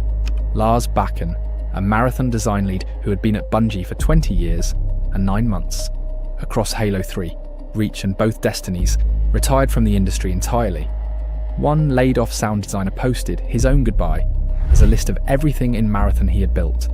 The dropships, the doors, the barriers, the graffiti, and the elevators. A former Bungie developer named Ben Platnick put the mood in the words that travelled furthest, and he said it plainly. Generational talent, just gone. These people were veterans from the Halo days. The damage was concrete enough to touch even the funeral arrangements, because Destiny 2's final planned hotfix was delayed on account of the people responsible for it having just been laid off. And underneath the human wreckage, the acquisitions machinery did exactly what it was built to do. Every unvested dollar of those employees' retention money evaporated with them, which, in plain terms, means Sony never had to pay it. The pool that had been sold to the world as proof Sony wanted to keep Bungie's people together was, mechanically, a discount that grew with every person cut. Firing half the studio did not just shrink payroll, it shrank the real price of the acquisition. Inside the Marathon community, the defense died that day. The people who had spent months being dismissed as doomers were suddenly just called right, and the loudest voices turned on leadership itself. July began with an ending. On July 8th, Christopher Barrett settled his lawsuit against Bungie and Sony, terms undisclosed, with one visible concession. His name was added to Marathon's credits as its original game director. The man whose dream started this story now exists in it as a line of text in the credits of a game he publicly does not recognise. A week later, the internet noticed Marathon had a new general manager because Bungie never announced one. he was spotted on LinkedIn. Joshua Dean, a Bungie veteran whose recent career ran through publishing, marketing strategy, and franchise planning, rather than game development. After 3 years of churn at the top of the game's design leadership, the studio's answer was to hand its only live game to product management. And then came Friday, July 17th. Joe Ziegler posted that it would be his last day at Bungie, 4 months and 12 days after launching the most expensive project in the studio's history. The game director was heading, in his own words, to something new, somewhere else. He handed Marathon to his assistant director, Del Chafe III, alongside creative director Julia Nardin, and thanked the community warmly on his way out. The problem was the roadmap he left on the wall. Several of the biggest promises from his own Save Marathon plan had not shipped yet, which meant the man explaining Marathon's future was gone before several stops on it arrived. Bungie was down to 1 game in active service, 1 bullet left in the chamber, and the person who had aimed it just left the building. The community's eulogy was not kind. In the dominant telling on the subreddit, Ziegler was the director who came in, turned Marathon into a hero shooter, and left before paying for it. Fingers started to point the blame higher up the Bungie chain, at a leadership pipeline that had now burned through 2 directors, 2 studio heads, a chief executive, and a general manager in under 2 years. 4 days after Ziegler walked, the thing everyone had begged for finally arrived. By the way, guys, before someone jumps and goes, oh, it's common for game directors and other people to shift in the industry. I want you to go look at some of your studios out there. Let's take DE, for example. Do you notice every time DE does any type of reveal, it's the same people? You notice every time GGG does one of their streams showing off PoE and PoE 2, it's the same people. Turns out, when the game's doing really well, people are there. People are continuing to stay. People don't jump ship if things ain't doing good over there. Not normally. On July 21st, Vault Breaker went live. Marathon's first fully PvE mode, no rival crews at all. A 2-week experiment where players fight the machines instead of each other and bank persistent upgrades instead of extracting loot. The effect on the player count was immediate. Concurrence jumped to over 14,800, more than double the week before, the busiest Marathon had been since the free week. When solo players reported the mode was tuned for trios, Bungie shipped a solo queue within 2 days, the fastest the studio had ever responded to anything. At the end of the window, Bungie extended the mode 2 more weeks to August 18th to gather more data. Here is what the warnings look like when they finally come true. The PvE mode that developers had begged for since around 2020 arrived in July 2026, 5 years after the first internal plea, 3 weeks after half the studio was cut, and it came stamped as a temporary experiment. Every rescue Marathon ever got arrived like this: late, temporary, or already conceded in advance, and each one left the numbers lower than the rescue before it. Vaultbreaker even found the exact customer Marathon had been invented to find, players who admitted they did not like extraction shooters at all, and had bought the game purely for this mode, asking Bungie to make it permanent. And still the store page would not turn positive. Across the Vaultbreaker window, recent review sentiment fell, from about 76% positive in the low traffic weeks before it, to 66% during it, dragged down by returning veterans who found solo play undertuned and the whole thing time limited by design. The mode everyone wanted could triple the players and still not stop the bleeding, because what players wanted kept arriving with an expiration date printed on it. By then the community had begun trying to rescue the game themselves, and the attempt turned into farce. A fan organised a revival week, urging lapsed players to log in together and pump the numbers, insisting Marathon fans plan revival week. Quote, "This is not because the game is dead." God talking. Dude, I just feel bad now. Now, you know what I'm saying? Like, now I just feel bad. Not that I feel like I did anything wrong, but it's just sad, dude. It's just sad. It's all fucking sad. Publicly that the game was not dead. The posts promoting it were removed by Marathon's own subreddit moderators, the same moderators who had spent months removing the biggest threads about the collapse, and no explanation was given. Outside the fan bubble, people were now posting Marathon's record low player counts every single Wait, hold on. Let me, what did he just say? Game themselves, and the attempt turned into farce.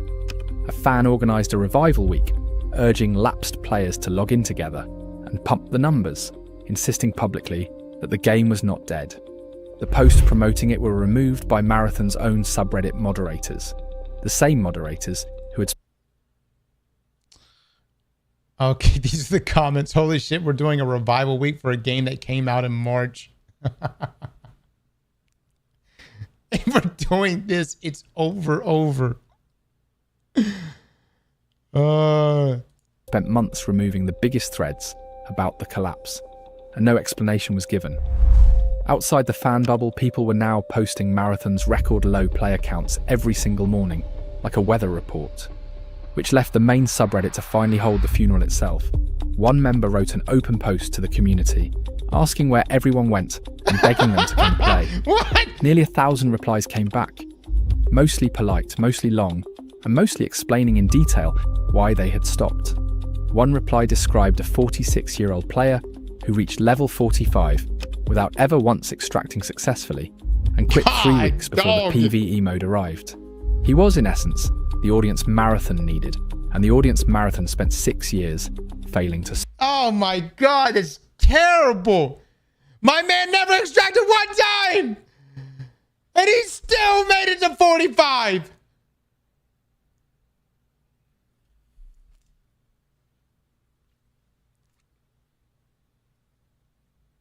Serve.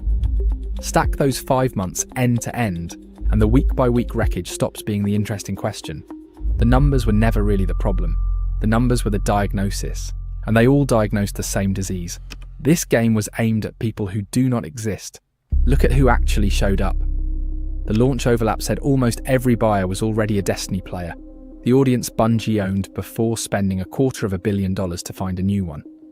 The Extraction faithful stayed in the games they already lived in. Yep. Exactly as predicted. Yep. A problem Arc Raiders made permanent by soaring to dominance of the Extraction genre across those same months. And when a truly new crowd finally touched Marathon during the free week, it delivered the coldest verdict on the store page and left before the second run. There was no vast middle audience, casual enough to be new, hardcore enough to enjoy being hunted, patient enough to lose everything on a schedule. And the people still playing. The defenders are largely genre veterans, and here is the sad part. They mostly agree with the critics. They praise the gun feel, the art, the audio, the craft layer that never stopped being excellent, and they concede the trios problem, the seasonal wipe problem, the emptiness. Defenders and critics agree on what is wrong with Marathon. They only disagree on whether it is worth enduring. The community's early retort to every complaint, "This game is not for you," turned into a joke at its own expense, because the game really had turned out not to be for almost anyone. And the hardcore defenders who stayed were left praising the game inside an echo chamber, long since vacated by the mass market audience that a game this expensive needs to survive. Underneath all the numbers sits the saddest version of this story. The mourning is not really for the Extraction shooter that failed, but for the single-player Marathon that will never exist. The strange, literate story game 3 decades of fans assumed would come back someday. Its one chance at resurrection was spent on this, which brings us back to the And look, man, I would have Look, if Bungie had remade the Marathon trilogy, and I don't know, attach multiplayer to it, like they literally used to do for every game, I would have been like, fuck yeah. I've been so down for that shit.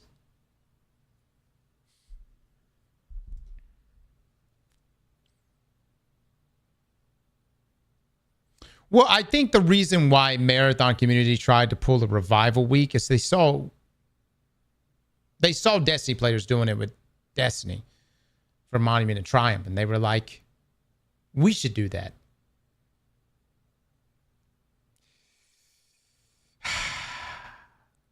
It's just not the same, man. It's just not the same, brother. I'm sorry, I hate to say it. It ain't the same. truth lying in the old contract. Recall the 5% clause.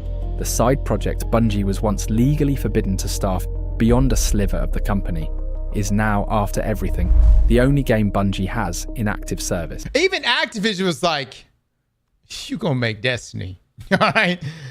Yeah, fucking people at Bungie was like, yo, we want to make Marathon too. Activision was like, you clear $1 billion first, all right? You keep making Destiny around this bitch. The 5% project became 100% of the studio's future. Nobody at Activision drafting that clause in 2010 could have imagined the math inverting like this. And honestly, nobody at Bungie seems to have imagined it either. That leaves one question, and it is the question Sony keeps answering in the strangest way available. If all of this is so visible, why will nobody in charge say it?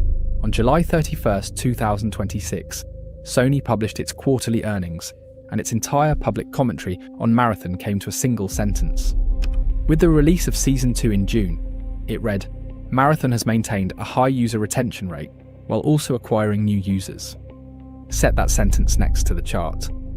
The last full week before the report, Marathon's weekly peak was 6,552 players, 92% below the launch numbers from 5 months earlier. 2 days after Sony published the words, high user retention, the daily peak was even lower at 6,082. In mid-July, that retired Destiny 2, receiving no new content whatsoever, was still drawing 47,000 concurrent players on Steam. Marathon, the studio's entire future, was drawing 2,800. This is the pattern now, and once you see it, you cannot unsee it. In March, Bungie promised in writing that it was in it for the long haul with Marathon, years of steady improvements ahead, 3 months before half the studio was cut. God damn it, dude. Find you a woman that loves you like Sony loves Marathon. You hear me? You can do whatever you want, say whatever you want. You can shit on the dinner table. Fuck it, anything. God damn. What the fuck, Sony? What does Marathon have on Sony? The story plans for the next few years were announced in May, and the game director who would have to deliver them resigned 10 weeks later. Marathon's formal importance to the portfolio was reaffirmed inside the letter that cut its general manager. And the high user retention arrived 2 days ahead of a measly 4-digit daily peak. None of these people are stupid, and that is exactly the point. Nobody inside this machine is permitted to say the obvious thing out loud, because the moment someone says it, the accounting has to follow. And after the accounting, more heads roll. Call it self-preservation, all the way up the org chart. So a game already written down to nothing gets called important, quarter after quarter, in statements that grow one sentence shorter each time. And to be completely fair, a serious case exists on the other side. Marathon's craft never stopped being excellent. The shooting, the audio, the art direction that survives even its scandal. The players still playing Marathon say versions of the same thing. The counter-argument has never been about the game's quality, which is precisely what makes this story so bleak. Nothing in the numbers. 5 months of them since launch shows a turnaround no matter what Sony or Bungie says publicly. So where does that leave Marathon? Bungie has not killed it, and Sony keeps calling it important. But the chart has its own opinion, because every rescue bump so far has settled back lower than the one before it. I deliberately held this video for months, waiting to see whether one of those rescues would catch, because Bungie's history of impossible comebacks had earned it that much respect. Looking at the data after every attempt, it is hard to see the light at the end of the tunnel. And the strangest part is that the game has been telling that story itself, the whole time, in its own fiction. In Marathon's world, you are not really a person. You are a runner, an artificial body called a shell, deployed onto a dead colony by corporate sponsors to extract whatever value is left in the ruins. You fight under contract. When you fall, nothing stops, because the sponsor simply activates another shell and sends it back down. Oh my God, dude. Oh my God. This is all by design. Who's running this shit? The whole fucking, everything here, all by design.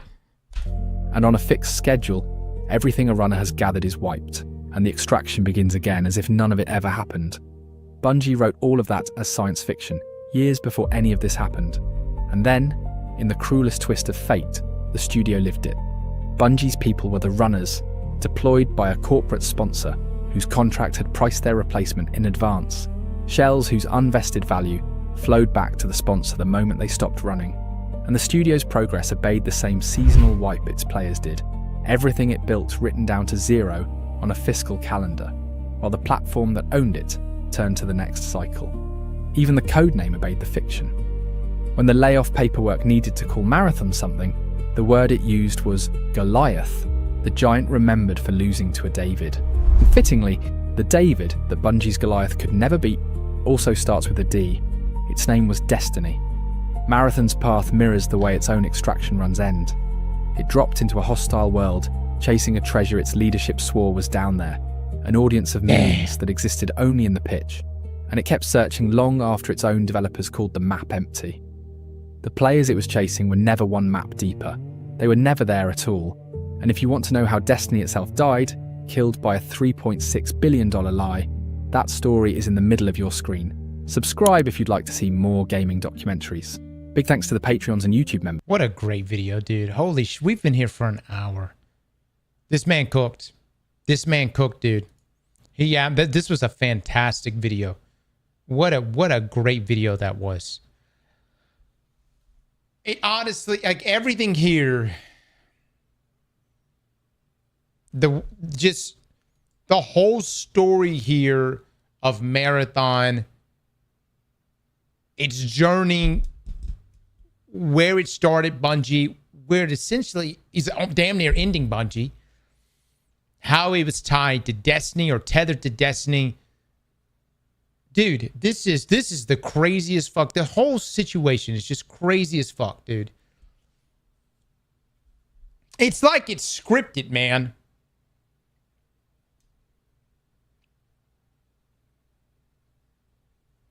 Look at the top comments. Oh my God. This was a great video. Definitely go check this man out. Look, dude, it's sad. That's all I can say, man. It's sad. The whole situation is sad. And you know, I hated that things have gone the way it has gone. And I don't know if Sony will ever come to their senses on this one, because it seems like they are completely committed to Marathon, but I just don't know if they're willing to just continually spend money, because at this point on, from this point on, Marathon is going to have to pay the bills. Marathon is still going to have to support a studio of 450 people. It's still going to have to support a very sizable studio in a very expensive part of the country, all still drawing high salaries.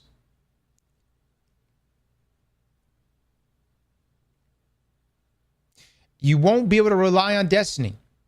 There's nothing else happening in Destiny. There's no expansions. I mean, what you got, this bump you got from Monument to Triumph, I hope it carries Bungie long enough. And that's the other crazy thing. It's like Sony just refuses to even mention Destiny, unless it's something negative. That's all. You know where I'm coming from?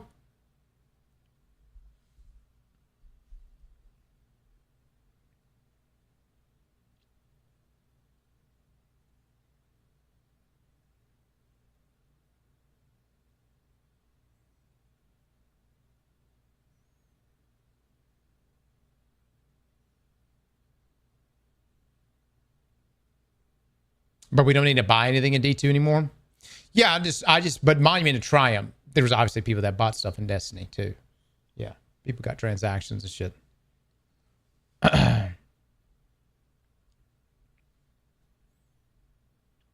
I don't know, guys. I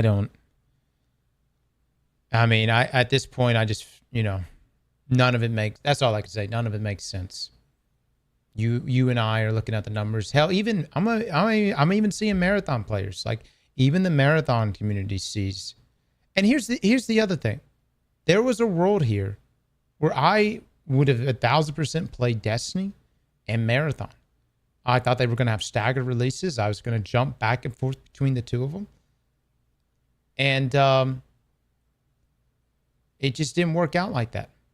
The games never, we can't even say that the games coexisted together, because the one content drop that Destiny, or the content drop that Destiny was supposed to get alongside Marathon, was delayed.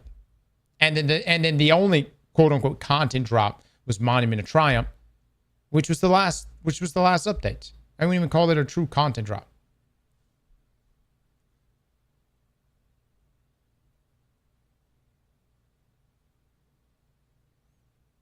Sports guy with the 19 months. Thank you so much. You got pissed off because Destiny went away. 1,000%. 1,000%. Yeah, you killed my favorite fucking game. Like, as much as I talk about RuneScape, at least Jagex didn't kill RuneScape. They made Evolution of Combat. They recognized they fucked up within about I'd say about 6 months they realized it, but within a year for sure. And then they launched old school RuneScape because they realized how bad they fucked up. You know where I'm coming from? The problem with this situation is everyone sees the fuck up. Everyone sees it. It's fucking right there. It's right there. But Sony refuses to say it's a fuck up. And at this point, I don't think they're ever going to acknowledge it. I don't think Sony is ever going to acknowledge any type of mistake or accountability in all of this.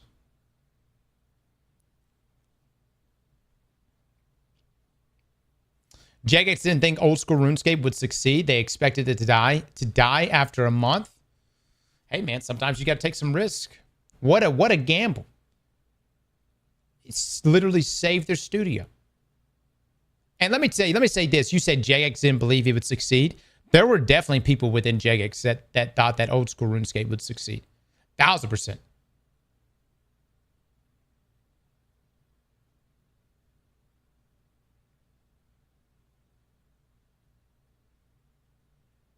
Because they knew what made, they knew what made RuneScape RuneScape. They knew the soul of RuneScape. Okay?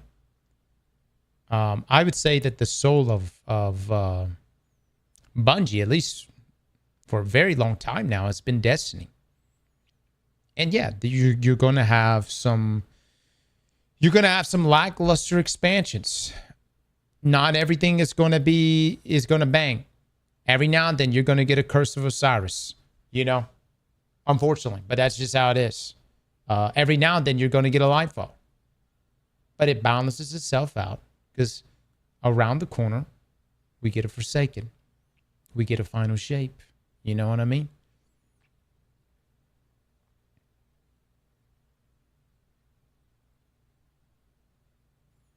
I had 5 people working on old school RuneScape. Mod Ash, 3 engineers, and 1 other guy. And look, again, it saved their company. It literally saved them.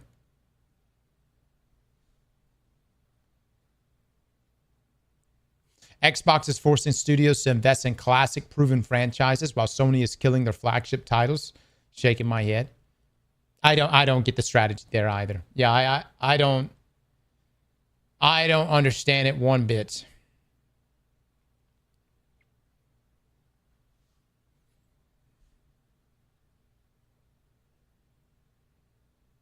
I don't think Sony wants to save Bungie, in my opinion.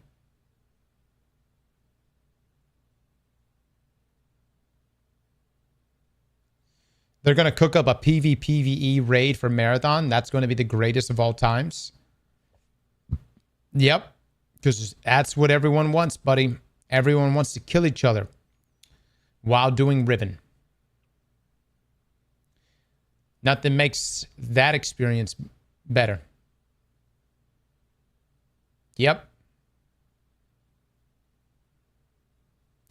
Be like, I might shoot eyes or I might shoot you. Who knows? Let's see what fucking happens. Also, you said they're going to make a raid inside of Marathon. With who? The raid and dungeon team is gone. What are you fucking talking about? Who? It's hard to do that when you ain't got the people.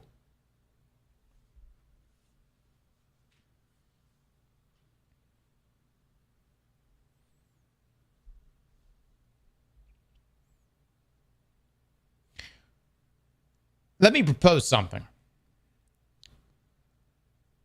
What if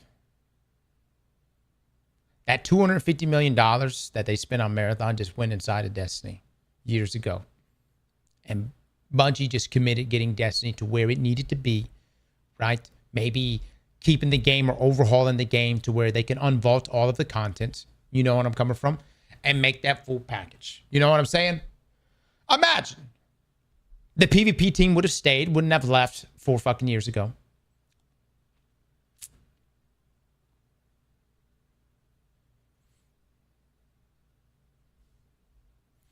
We need Asha to buy the Destiny franchise. I don't think Sony's going to sell it, dude. I think Sony's just going to be like what they're doing. I mean, they're just going to hold that shit for fucking ever. Fucking ever.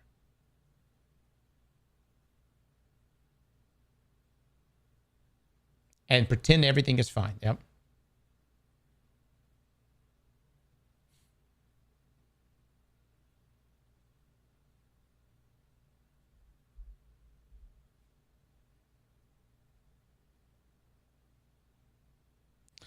Bro, it's not hate. The reality is the game is cooked, and I like it a lot. But Marathon is cooked. It's tough, man, because like I mean, again, like I really did see a world where we played both games and we had a good time. And if you're like, well, Cross, why aren't you playing Marathon now if you care about Bungie? It's not even about Marathon. I just, there are other games I want to play. There are, you know where I'm coming from? Like, I had my experience, guys. I did everything that I wanted to do in Marathon. I don't... Night mode is not enough for me to be like, ooh, I'm going to play again. You know where I'm coming from? Oh, I'm going to get rid of all my shit and grind again because it's nighttime. It's just not, you know, it's just not enough. I mean, maybe Marathon does something spectacular down the road. I don't know if it's going to be enough. I feel like people have already made their decisions. They've already made up their mind about Marathon.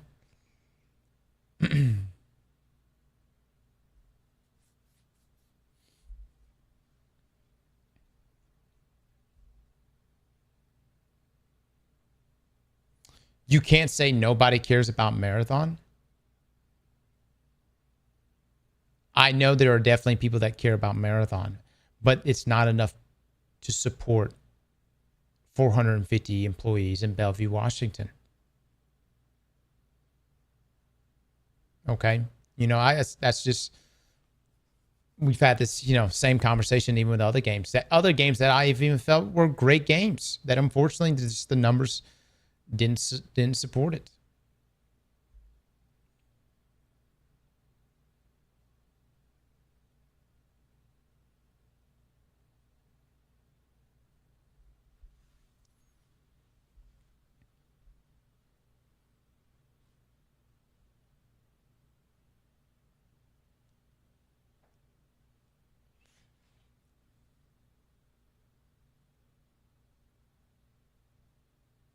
If games could survive on prayers and vibes, no games would have died. Pretty much, man. Pretty much.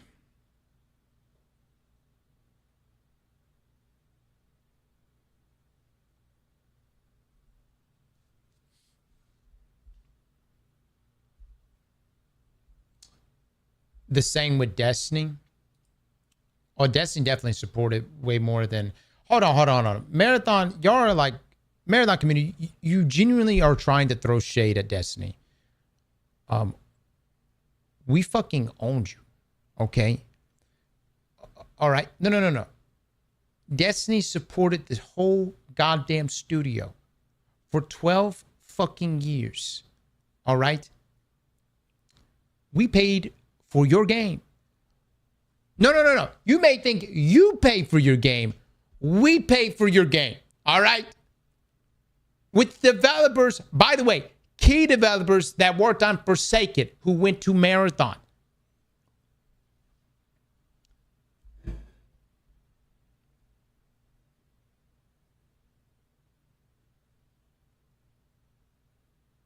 Marathon came first, though. Look, man, if you want to lean on the 90s, Okay, lean on the 90s, if you will. But it became a new age, a new era. All right.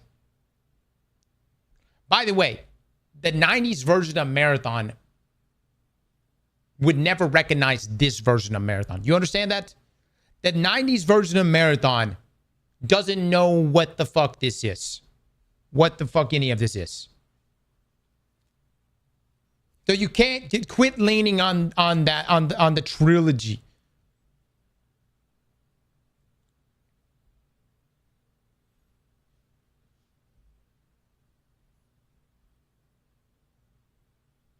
I mean, again, dude, if the trilogy was ever remade, I'd play the shit out of it. Absolutely. I would have played the shit out of it.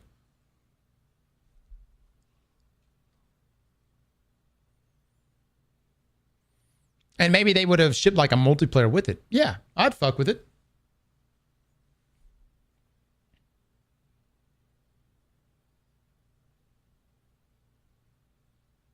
Hot take Bungie's biggest mistake was leaving Microsoft back in the day.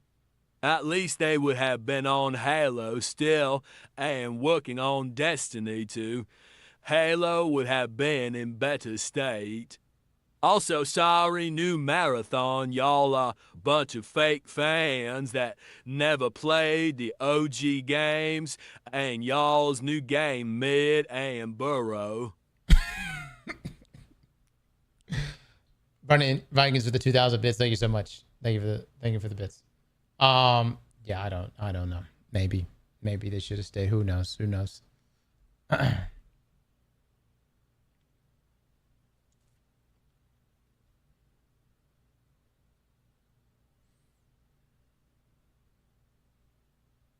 Marathon now clears the 90s version. Is that so? Maverick with the 10 gifted subs.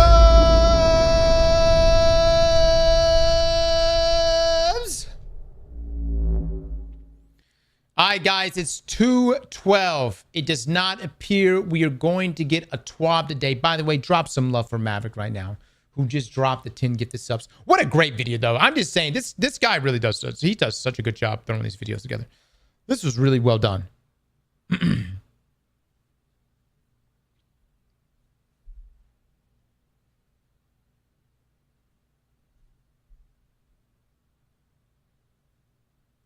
While we look at a Marathon screen on the biggest hater of the game in streaming industry, are you saying I'm the biggest hater?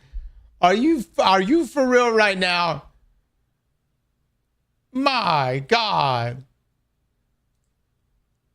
No, I don't think I'm the biggest hater. Look, man. I put in over 250 hours in the game. If that's hating, goddamn. But dude, you can't kill my favorite game and not expect me to not pitch a fit, which I have. What do you want me to do? Oh, you kill my favorite game? Oh, okay. Oh, that's all right. Fuck you. I'm going to say some shit. Now, here's the thing. Marathon's problems started way before I fucking started saying shit. Let's just be real right now. Its problems started way before I ever said anything. Hell, there's a short of me, right? Out somewhere out there where I said Marathon's numbers would be 100,000 players for 6 months. The game didn't even reach 100K, man. It capped at 88. You can't tell me I didn't try, you know?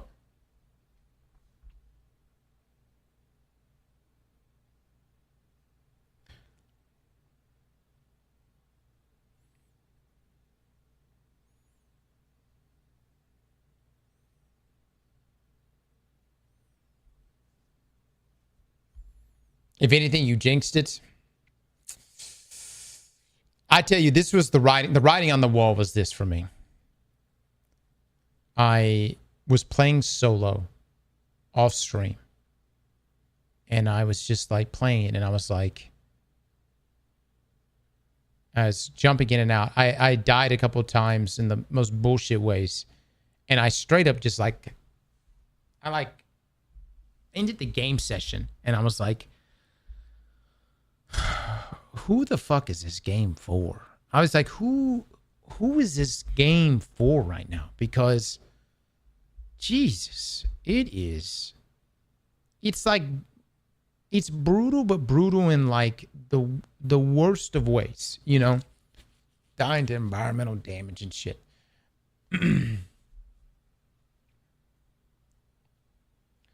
But I put this in comparison to Arc Raiders, which was Arc Raiders. I was always like, I got to get another run.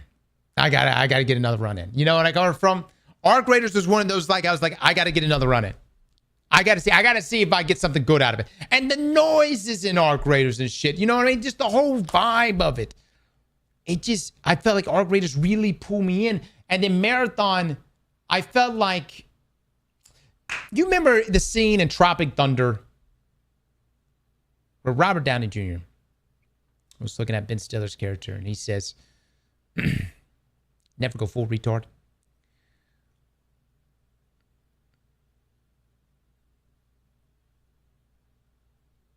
You see what I'm saying? I feel like Marathon went too, you know what I'm saying? I think he went too far. It went too far. It leaned in too hard. You know? It leaned in too hard.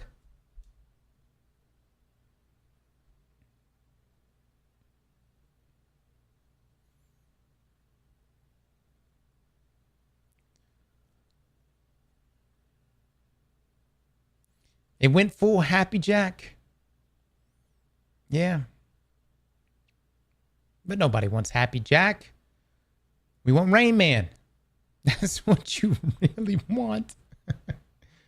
Or Forrest Gump.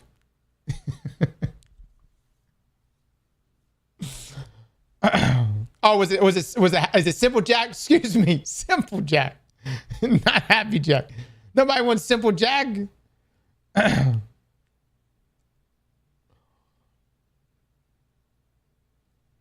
Simple, but I like happy.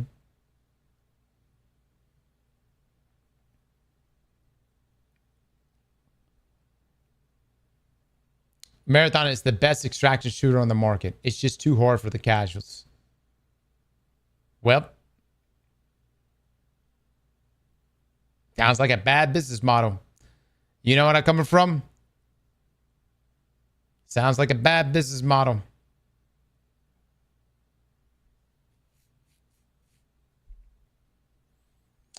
By the way, I don't know if that's necessarily the case. Tarkov is harder for sure. And that game is still pumping. So, to me, I think Marathon just, unfortunately, just doesn't, it just didn't land the sauce, if you will. It didn't land its own identity.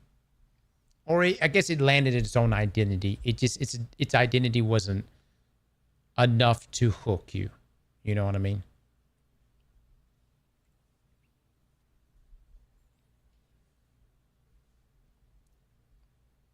You know, Destiny 2 lost the plot. Destiny 2 had its own identity. Destiny 1 had its own. Destiny as a whole has, and still to this day, has its own identity. Let me tell you something. If Marathon was to get shut down tomorrow, do you think anybody would be trying to remake custom servers for it?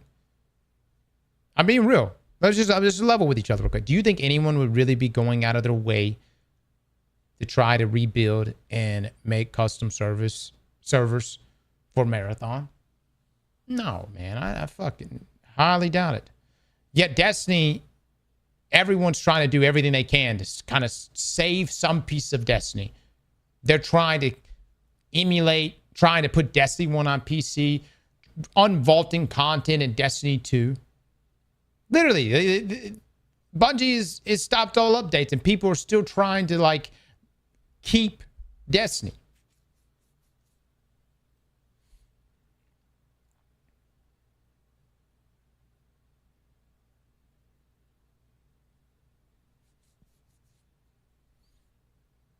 Here's the truth. Bungie started falling apart in 2000. Punich,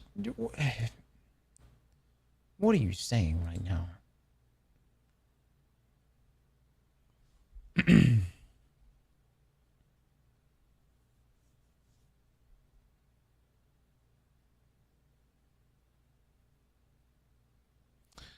Yeah, just stupid shit. What are you doing? They went on the most legendary runs. You gotta say, man, Bungie went on the most legendary runs post 2000. From all the Halo games into Destiny. Are you shitting me right now?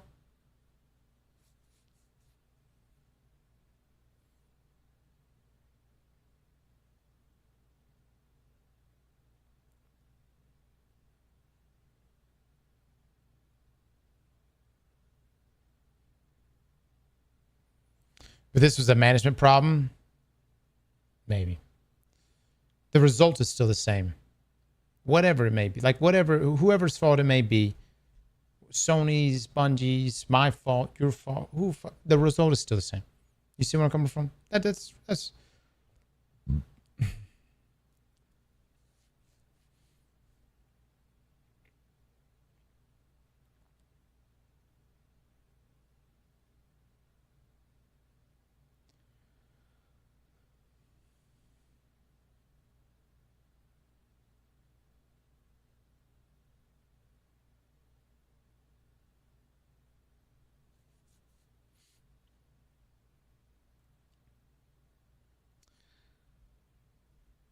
Simple Jack comments. All right. In other news, Asha. Live playthrough of The Elder Scrolls 6 this morning. The scale and grandeur are incredible. The story is even greater.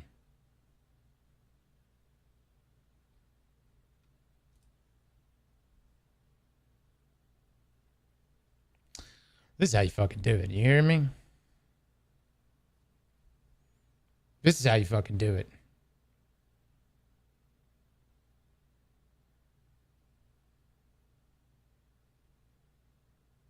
Well, this is what's happening on the Xbox side. Asha's taken over, you know, and she's come in. She says, Starfield is ass. Yo, quit working on that shit. Y'all pump out Elder Scrolls. All right? We need some good numbers around this motherfucker. I like her. We'll see how it keeps going.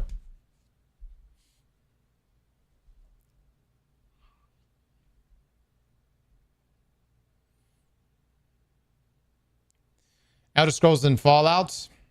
Hey, man. Sometimes when you commit to proven IPs, good things follow. And I think good things are going to follow here. It's almost like another ginormous fucking publisher should do the same. Who would have thought?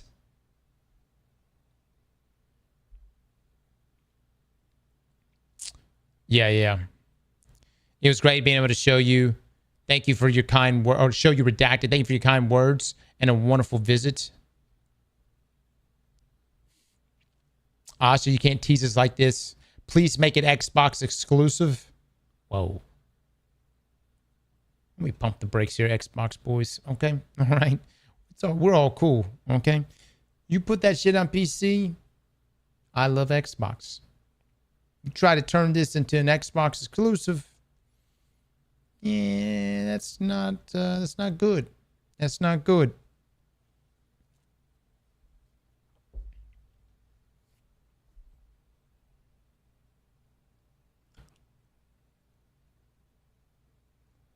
Oh no, I think they're gonna do it on PC as well.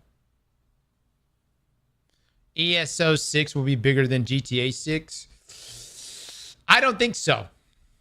I don't think so.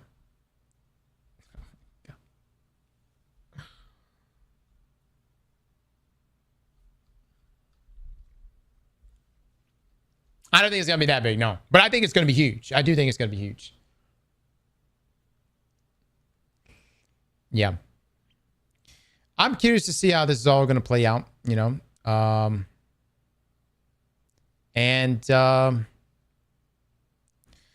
I really wish Bungie was not with Sony. You know what I mean? I don't know if they would be off much better, but I feel like the common sense approach would be, hey, stay committed to Destiny here. You know what I mean?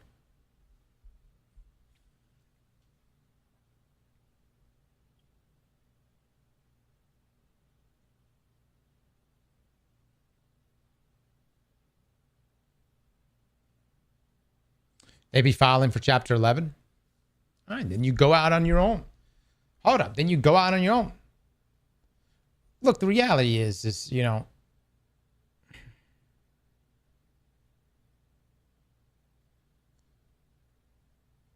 again, it depends on what the folks at Bungie, the ones that have now left, what they wanted. They many of them walked away with a bag.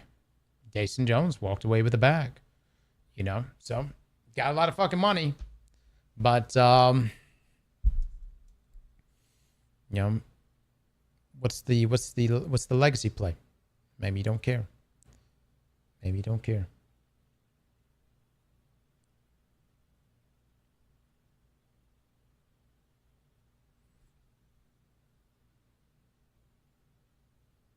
Reputation is tarnished for sure.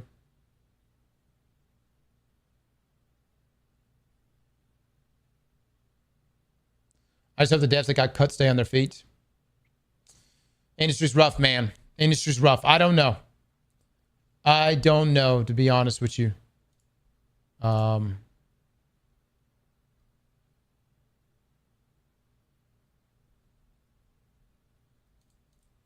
But as a looter shooter player, I think we've got some good stuff coming up, man. I think we got some solid things. I will say, man, it's just such a, you know, if this was 4 or 5 years ago, we got a TWAB every Thursday. Every Thursday, every week outside of, you know, Christmas for like almost a decade, dude.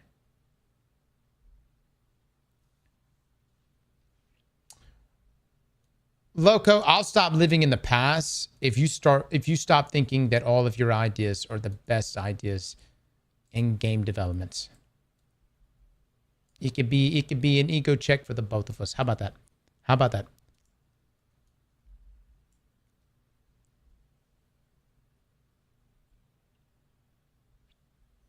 Yeah, but the game is done. No need for TWABs now. Well, we got to announce a D3. You got to do that. Les, what time you get off work today? Les, walk out. Tell your boss you done had enough. You done had enough.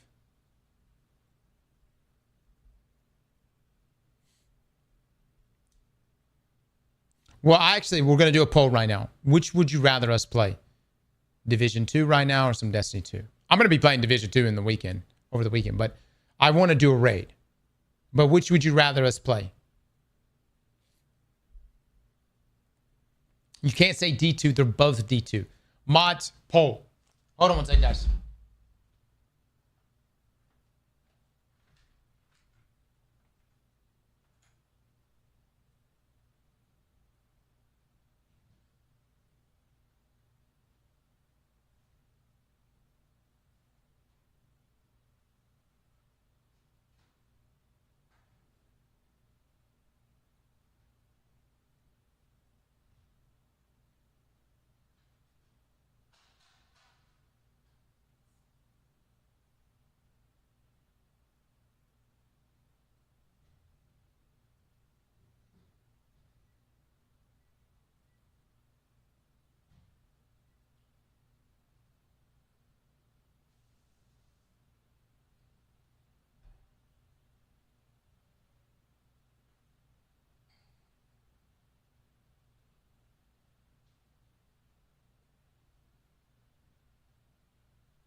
Oh, did Division 2 just win?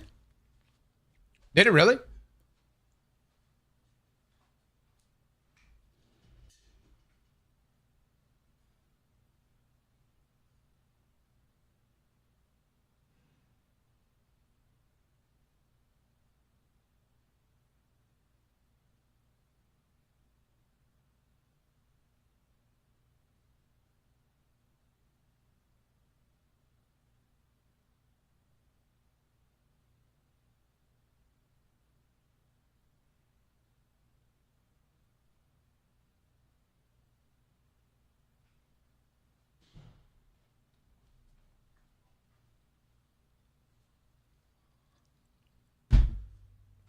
Was there a poll?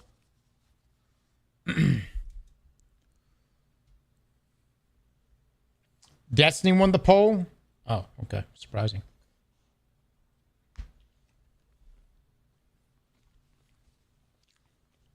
Division 2's update this past week's been pretty good. All right, my game's going to crash.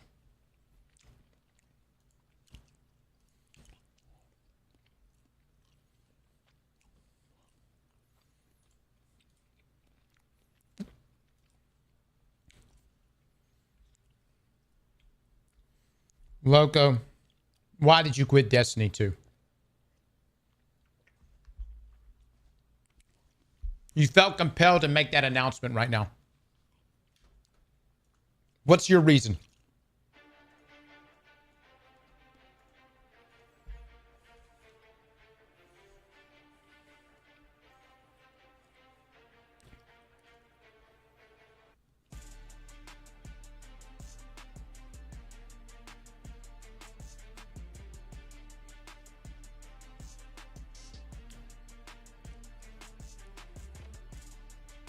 Hold on, chat. My shit just crashed.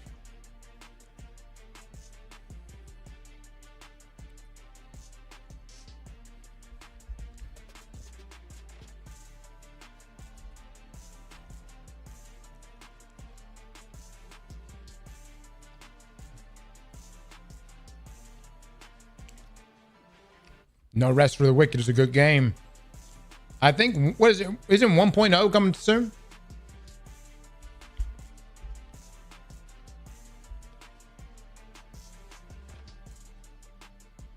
That's a solid one, though. Destiny 2 is the only game that crashes my PC, man.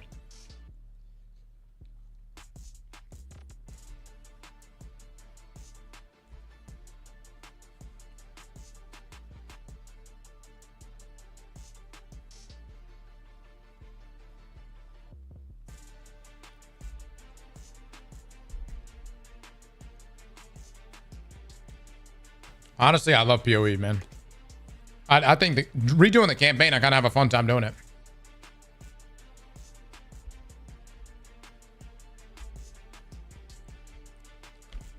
They like change it up a little bit.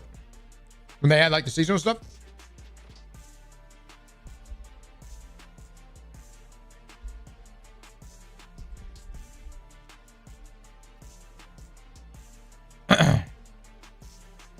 Hold on, Chad. I'm coming back.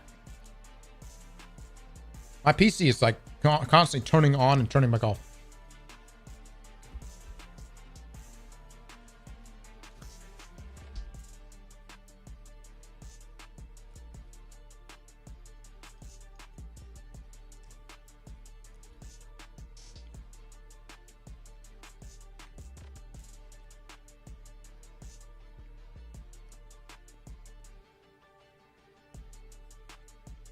No, I still have more catalysts I gotta get.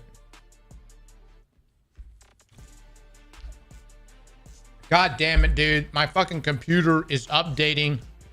It picks now. Fuck you, Windows.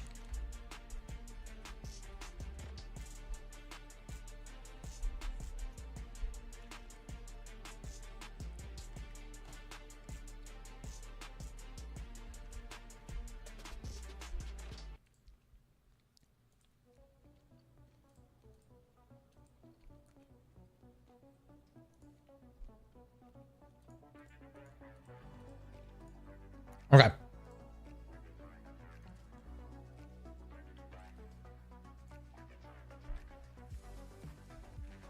Let's check what the Vanguard alert is this week.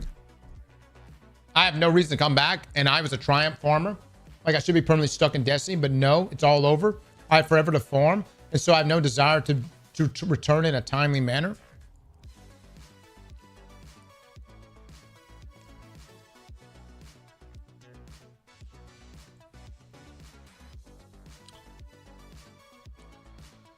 So, Loco, are you a quitter in everything in life or just Destiny? Normally, how you do one thing is how you do everything, they say.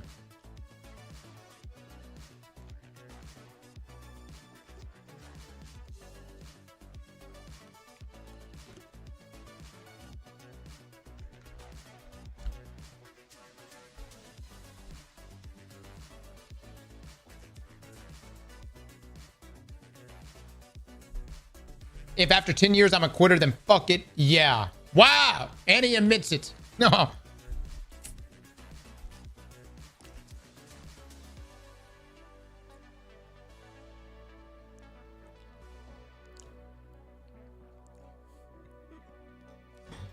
Loco, I do like your build stuff, bud. Hopefully you haven't completely quit. I look forward to giving a few a go. Giving a few more years ago.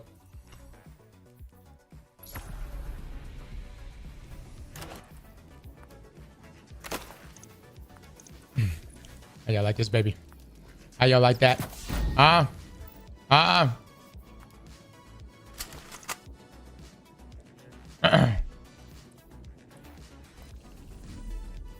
right. How good is Gavostov inside of PvP still? Any good? PvP time? I don't know, man. I told you guys, we said earlier that I might go for a, potentially might go for the new emblem. Let me go look at the emblem. Let me go look at the emblem first. And then I'll decide.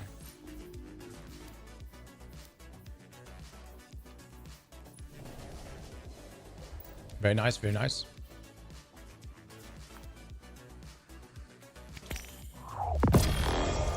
Yeah, I'll solo comp. That's how I literally have played. I think we've done a team a few times, but we've always pretty much only played comp solo.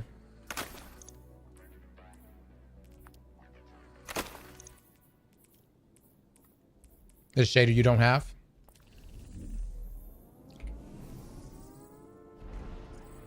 I tell you what I really want to do. I want to do a 5 feet raid with my raid squad. If only they come back. If only they were around.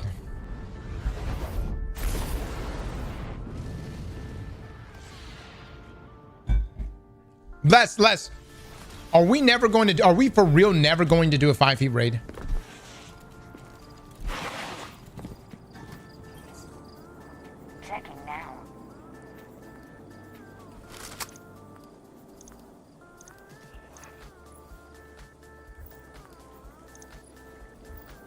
Oh, that pretty good 450. D2 is uninstalled from my PC. Oh my god, you're so dramatic, dude. What? Bungie hasn't even done anything. Like, there's literally nothing happening.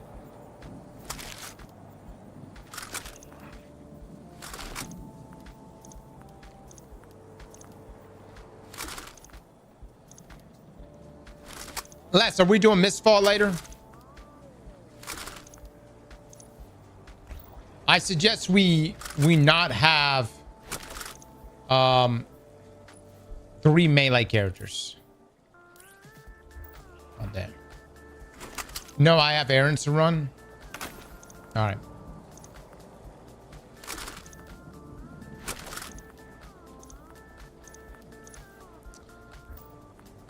Guy used to be a gamer. Y'all know that, chat? This guy used to be a gamer. You would never think it now, but he used to be a gamer.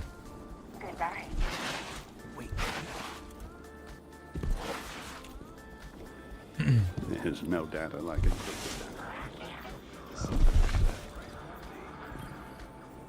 Ah, one of our brightest returns. Careful with that. Oh, okay. So there's this emblem right here, right, which requires me to get 60 wins. And then I guess it's the other newest comp emblem.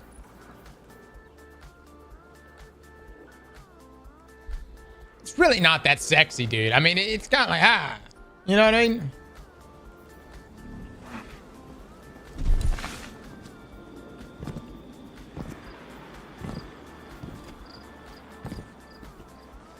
$77 wins. Y'all think it's sexy? I am at your service.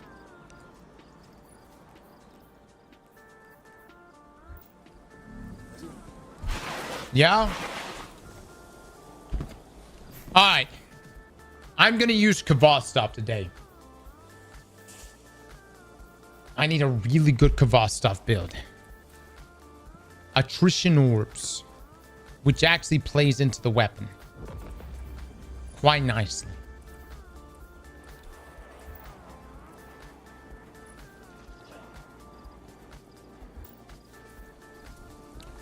Chat, does having a high weapon stat in PvP for Kvostov make a difference? Talk to me, boys. Talk to me. Gave her a thumbs up.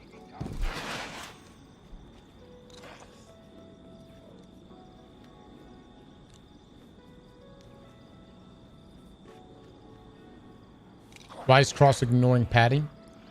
I'm ignoring Patty. Patty's sister. What?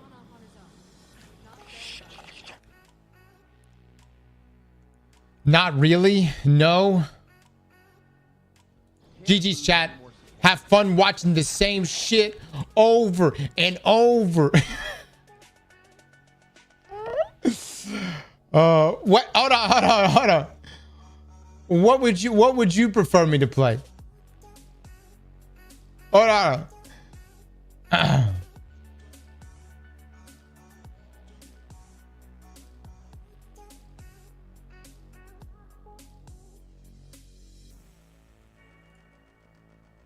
Up.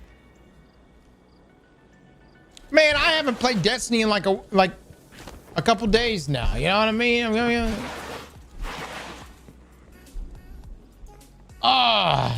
Look. I'll play a little Mistfall later for you. How about that? I need later today. I need 2 people to join me in Mistfall that are really good players. Really good players.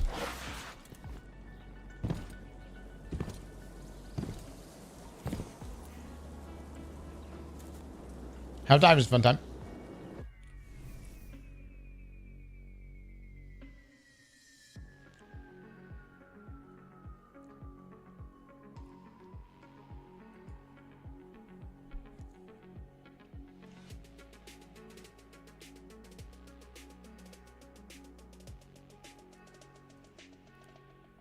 Zelda, as a mod here, you must remain unbiased. And right now, you're sounding kind of biased. You know what I'm saying?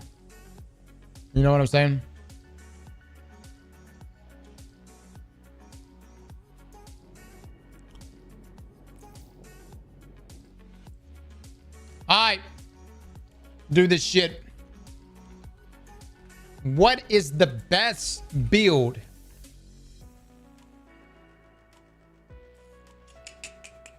You know what? Let me go get a Warlock. And the only reason I'm getting a Warlock is I think I need to get that aerial advantage. You know what I'm saying? I think we need that aerial advantage here.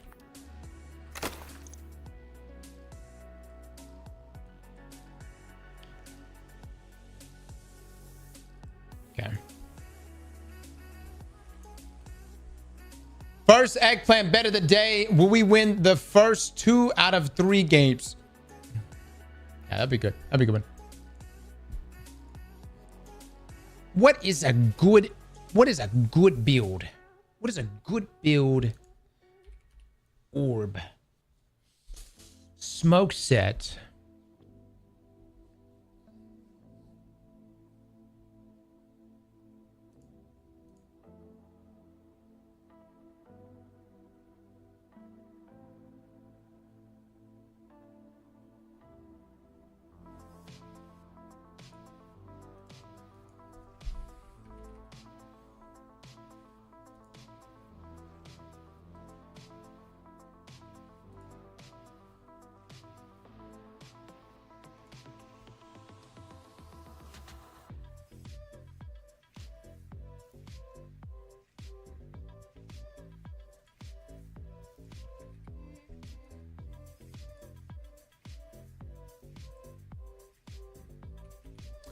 Chats. Smoke said two-piece works inside of PvP, right? Yeah, it works. That shit works. My God, these stats are terrible. What the fuck is this? It's god awful.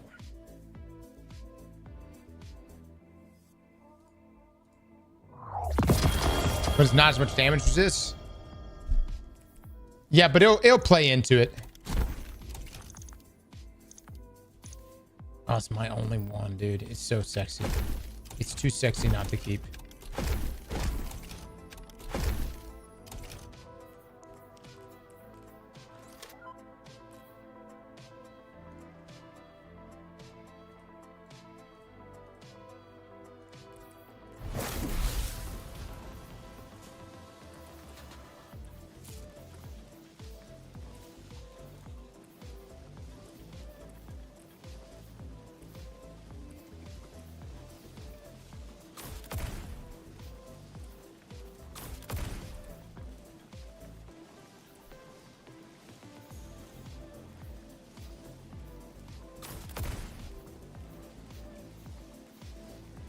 Not looking for application. I'm looking for stat bumps.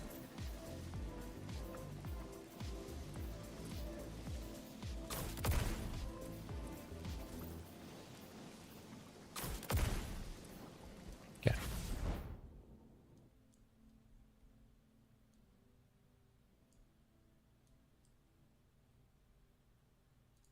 I got this Matador.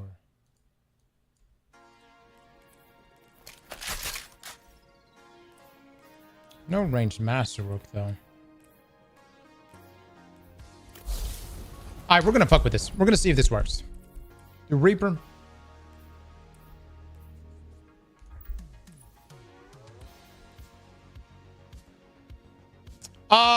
Chat. How much do surge mods help in PvP?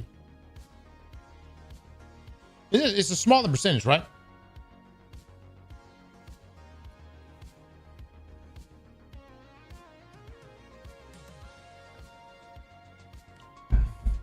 What is it? Is it like 2? It's 3% at 1 stack. It might be enough. It might be enough to be worth it.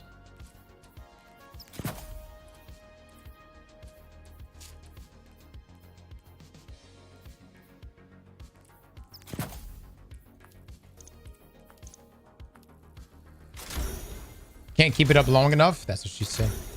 Or that's what he said.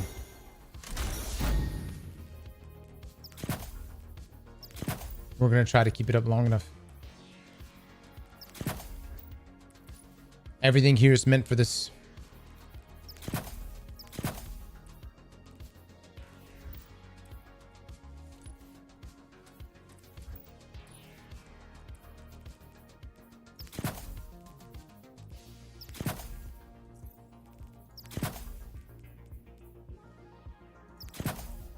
I don't think I need it.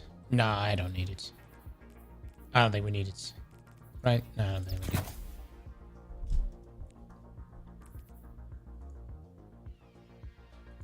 Oh, it's a lot of confidence coming from you guys right now. Y'all really think I'm about to go in here and whoop ass? Man, get ready to lose those eggplants, boys. But here, let me get my drip right. I'll show you the drip that will scare thy opponent. Wait, where's my shit?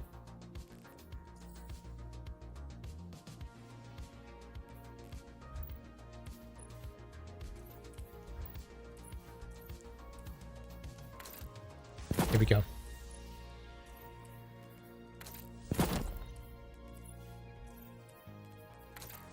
You want to let your opponent know you're into some kinky shit.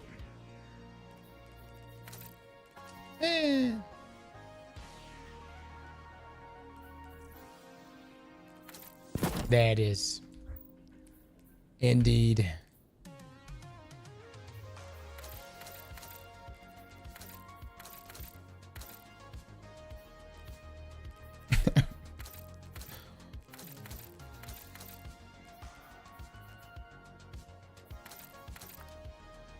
Oh, let's change the helmets.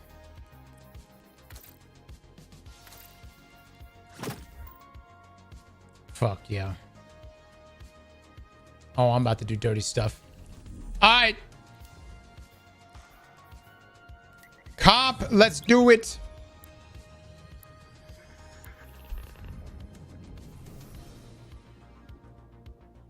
Okay. We are going to be using Kvostov today with this exotic catalyst. And yes, we're going to be doing an actual detailed review of this weapon.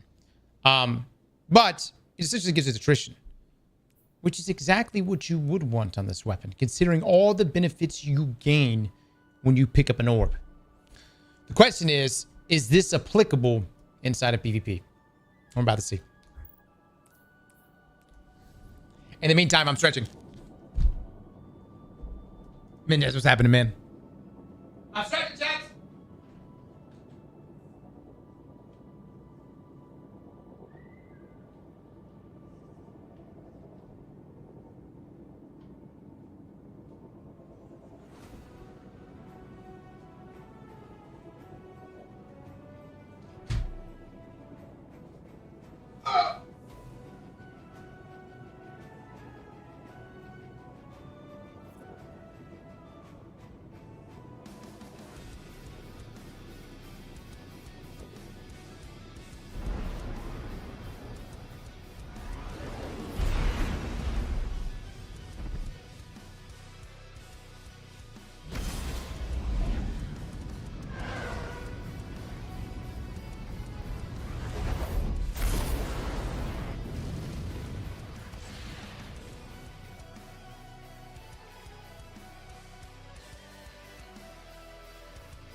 Clash. Oh my god. I'm amazed it found us a game that fast. Holy shit. Defeat your enemies. That's all I ask. Alright, guys. Let's see if the aim is so crispy. Nope. Nope. Damn.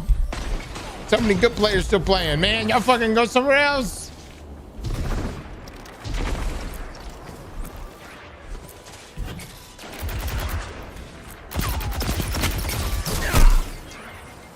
Well, shit. It's going really well.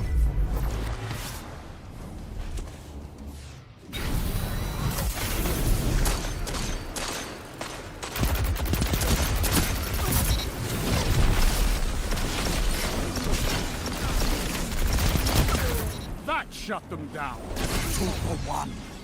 Let's go, baby. Let's go. Let's go. Come on. Where's that orb at?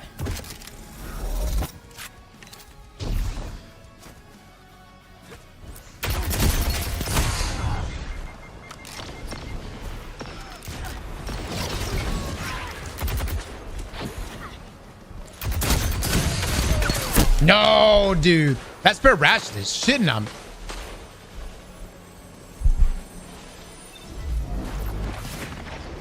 I didn't have my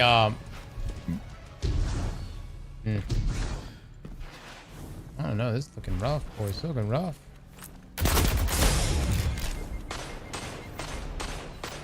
Hey, what's that? What's he rocking, guys? One rocking a criminals.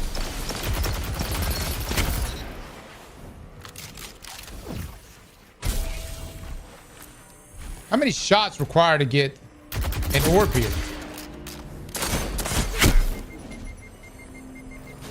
Is this guy, what's he rocking here, guys? He's rocking a DFA. Man, he's fucking teeing off.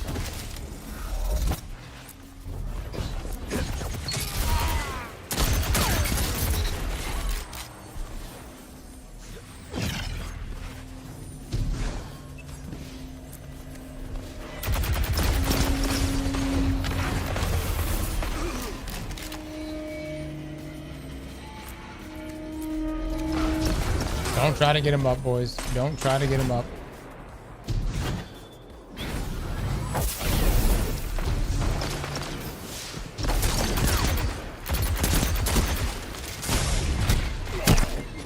My fucking head, dude.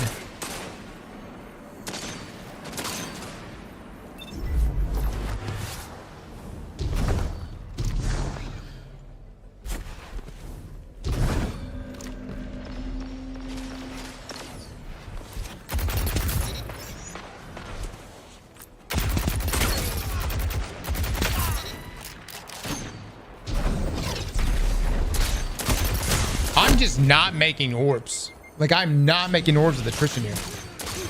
This guy doesn't miss.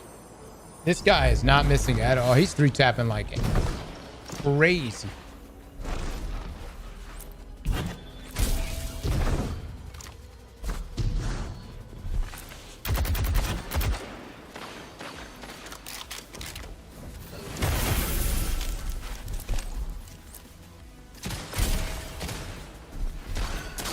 We're just setting ourselves up to get collapsed here.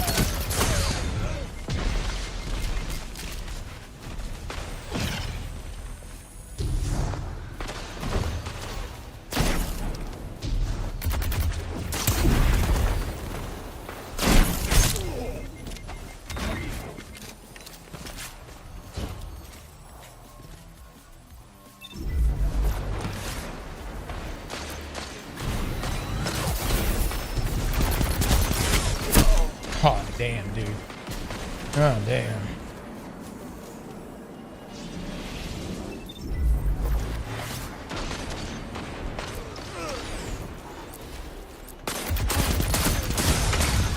They've almost won. The hand cannon fucking team plays are insane. He's got a second one. Your enemy can't kill. I really wish I was making an orb sooner than this. He got me with a melee. Dude, that's some bullshit. A fucking hunter knife? Only 5 minutes left.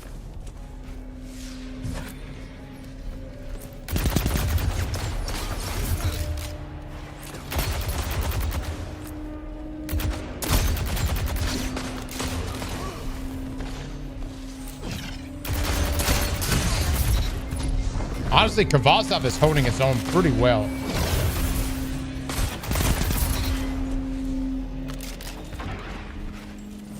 This guy's got a barrage.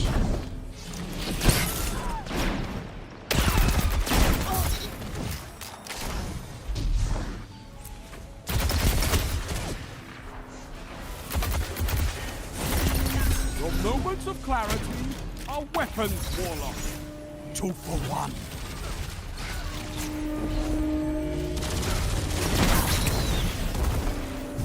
There we go. Fuck. No, I don't think we're going to be able to pull it off. So we only got breathing room for 2.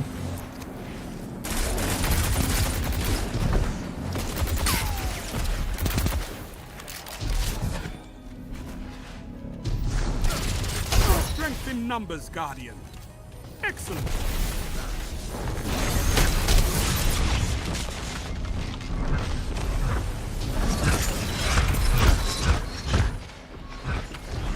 You're defeated. Fight again. GG's, boys. Good try, though. Persistence is key. It got interesting there toward the end. The only bad result is a tie. Don't be discouraged. All right. We got to be flawless these next 2 games. Let's see. I got 2 smokes, 1 Pharaoh. My only complaint right now is I feel like in most duels, I'm not proccing attrition here, which is super unfortunate. I feel like most gunfights are concluded before it prints an orb for me. Have y'all noticed that? Europa 2-piece makes orbs and ammo crawls.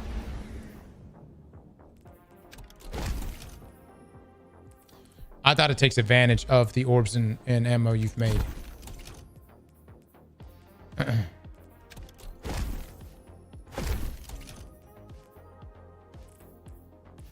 It's a PvE weapon. Kvasov? Dude, do y'all not remember how strong? Kvasov was so strong, Bungie had to nerf it. I think twice.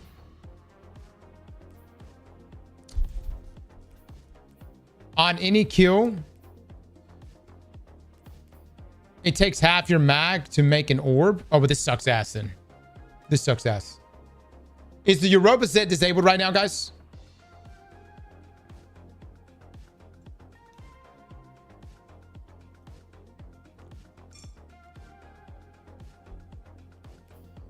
Why is it disabled in everything? Only the 4-piece?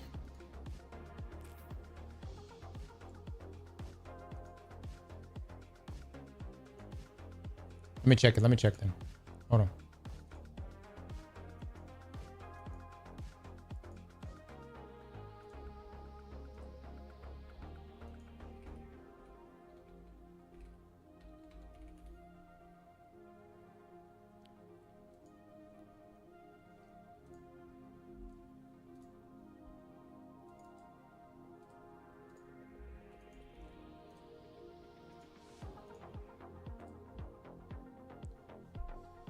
All right, we'll do that. Oh, I have to go purchase this? No shit. Who's selling the Exodus set? Is it Zavala?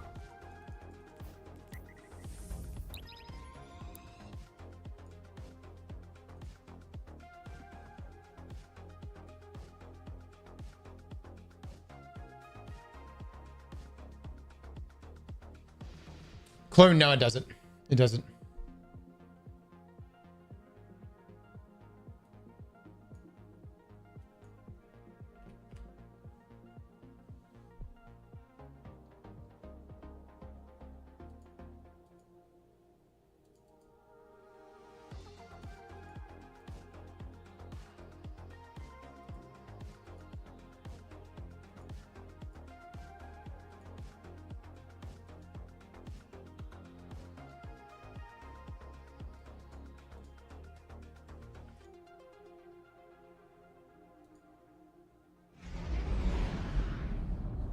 I'm about to see if I can get it.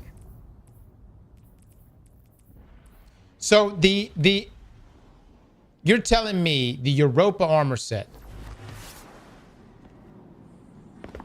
makes an orb on kill. Wait, hold on. Europa or Exodus? No, Exodus. Exodus armor set.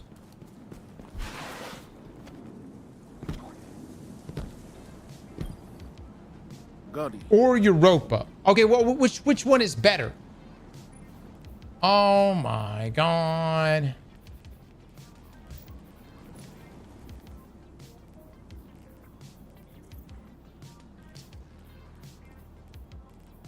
So not the X's armor set. Europa is 10 times better. X's is damage just based on armor charge. It isn't what you want. I didn't think it's out. I didn't think so. Europa is better.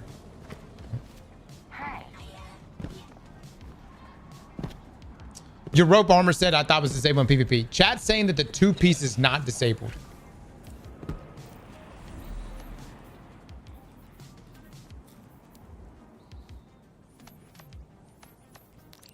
Alright, I need 2 people to join me. The 4-piece is disabled. Okay.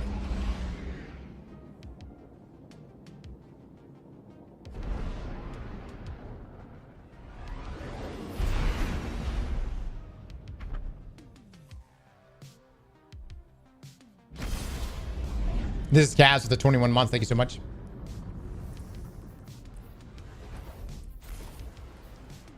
All right, squad. Need 2. Let's see who's in my clan. Who is on right now?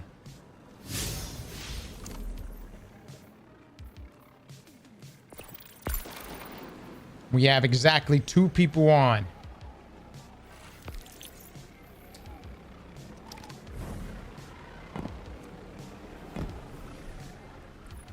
That's rough. That's rough. It's rough out here.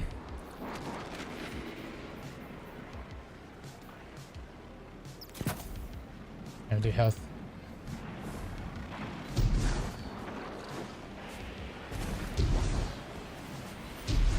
Brandon's looking healthy though.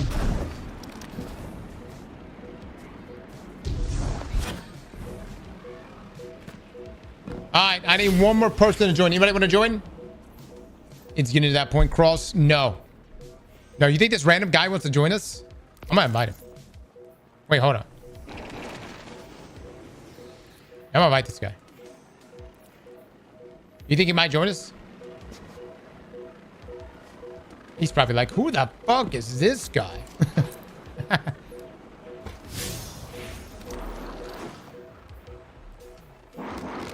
You think this guy might join us? I'm gonna invite this guy.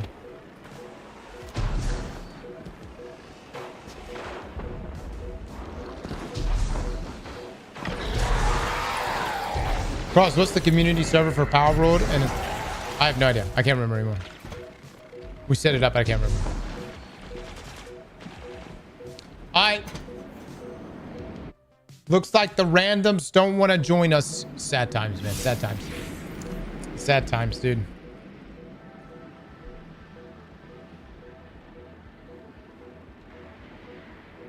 Oh, that guy's like, dude, fuck. This guy's inviting me to shit. I'm doing public events right now. Time for this shit.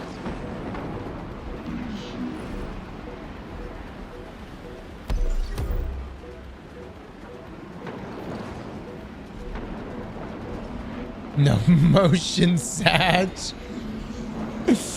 Les, you really got errands to do today? Man, Les, are you just you're a weekend gamer now?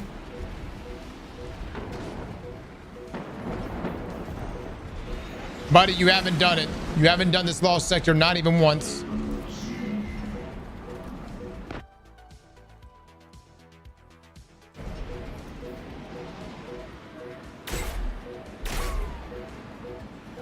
Les touches grass. Overrated.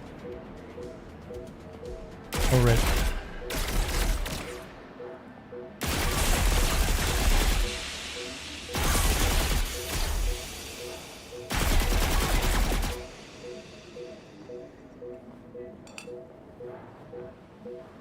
Terrible fate to only be a weekend gamer.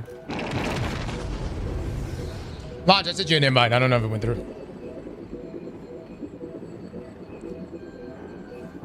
Man, did it say command failed? What is it saying? Yeah, it's saying command failed.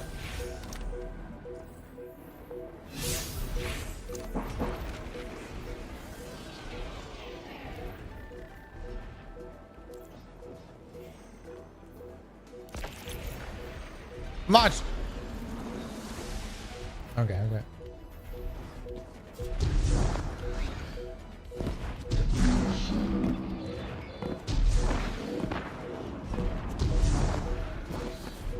Invite another blueberry to your session. I tried. I got denied twice. Let's see if this guy joins us.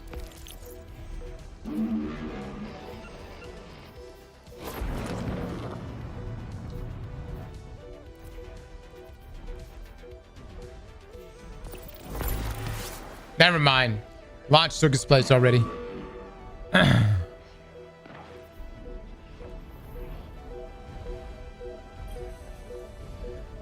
Now let's get this armor set.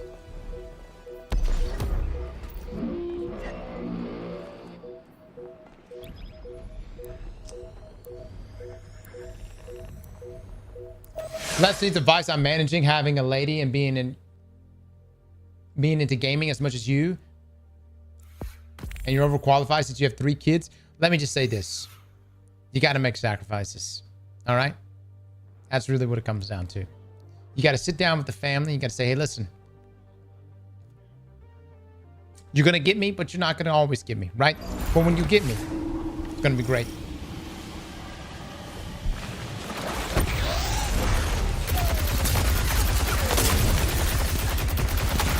That's it. That's it. And they're like, but what are you doing? What are you so busy with?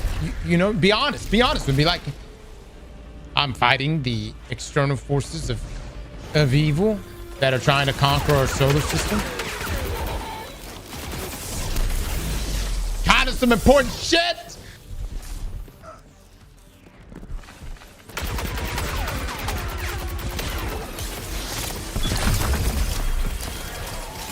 Oh yeah, I need to get both the gloves on.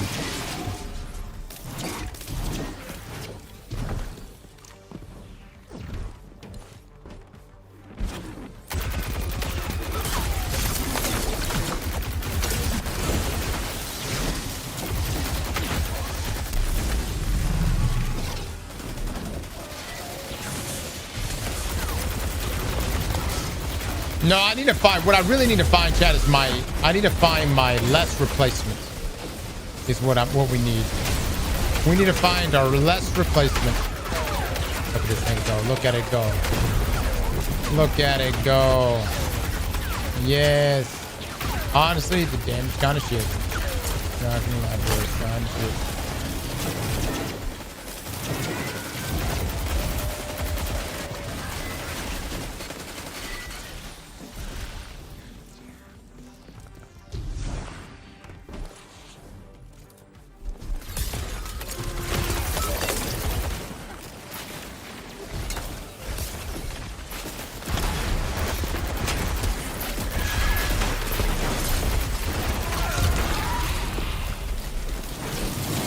There are definitely some standout builds.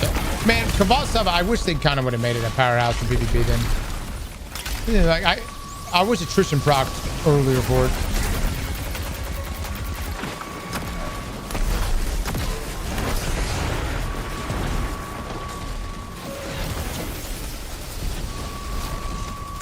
Oh, fuck. Oh, fuck, that's not a healing grenade. Oh, fuck, I'm dead. Good luck, boys, good luck. Nuke them.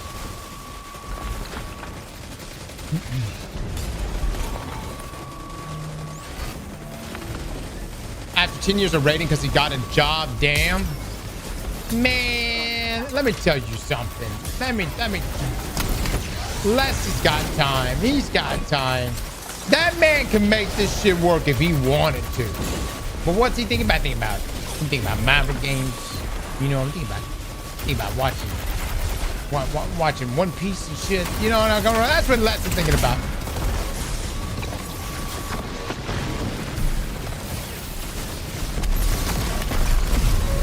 There we go. Yeah, guys, just nuke the boss again. This should be a pretty straightforward lost sector.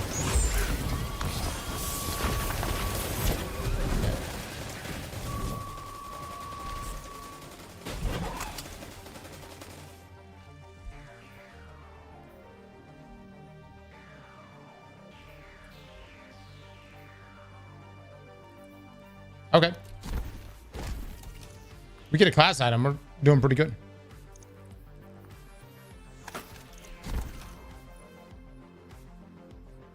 Dude, I really had a good time playing Division yesterday.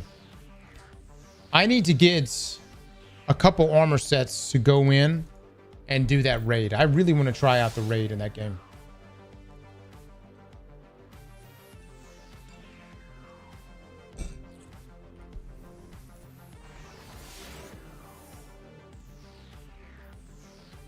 Yeah, I'm gonna do this one then.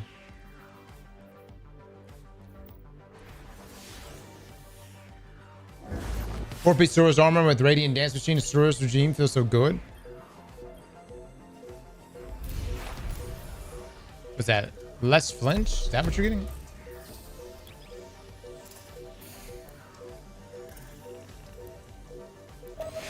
Ghost mod? I got it on. Yeah, that's for health. Chat, what's been the announcement on the Arc Raider front? When are they dropping stuff? Are they doing like a 1-year drop?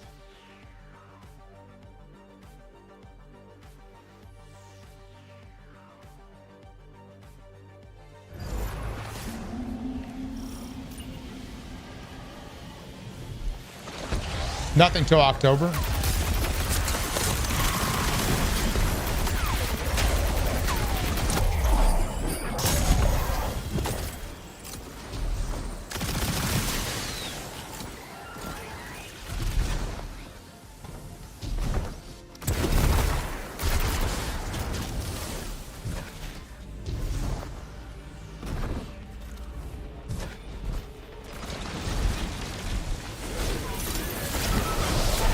Well, I thought the incursion yesterday was really fun. That shit was challenging, man. Like, I need to get certain builds to be able to actually pull that shit off. Because my build was not working for it.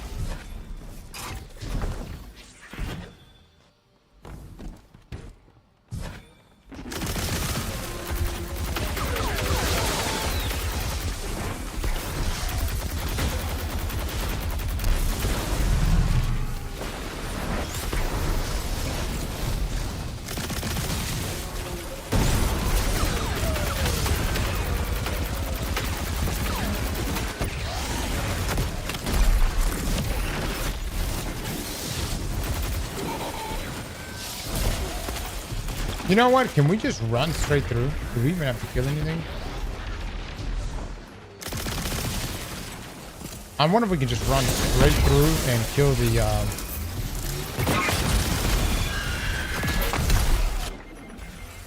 How the fuck did I get nuked so fast? What the shit?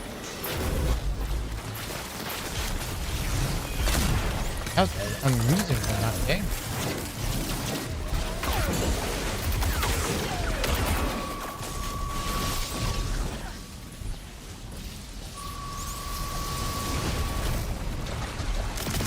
You can run straight through it.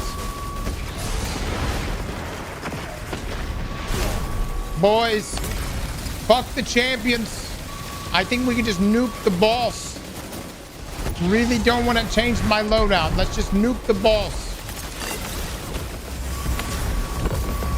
I'm pretty sure we still get tier 5. Actually, there's no. There we go. There we go. You gotta kill the champions.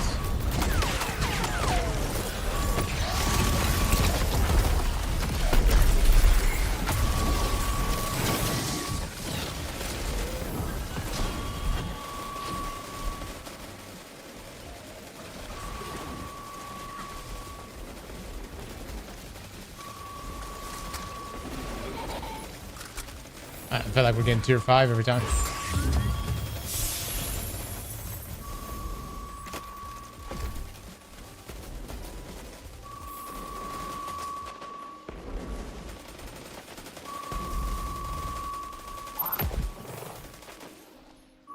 Dude, Destiny 2 numbers are still holding strong. Good shit, man.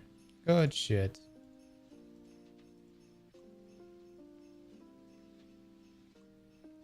Good stuff. Man, I tell you what, if I could go back and get that Witch Queen experience, I would probably even go, dare I say, I would go through life all over again.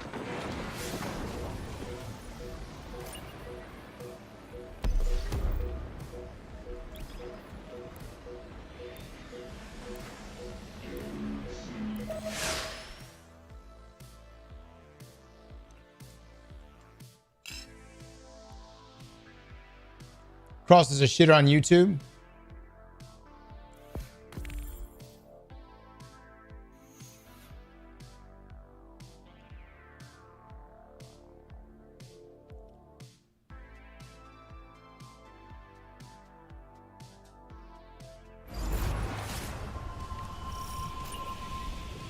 Mods intervene on the YouTube side.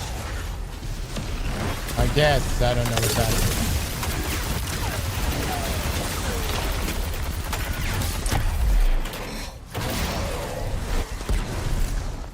Which means doing Val was some of my favorite memories. Dude, it was such a good time. It was good. I do. At some point, I gotta quit living in the past. You know what I mean? It's unhealthy. It's fucking unhealthy. But hot damn. Hot damn.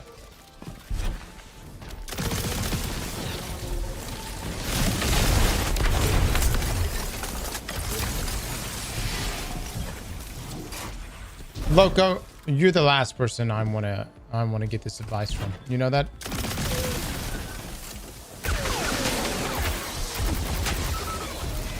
You are truly the last person.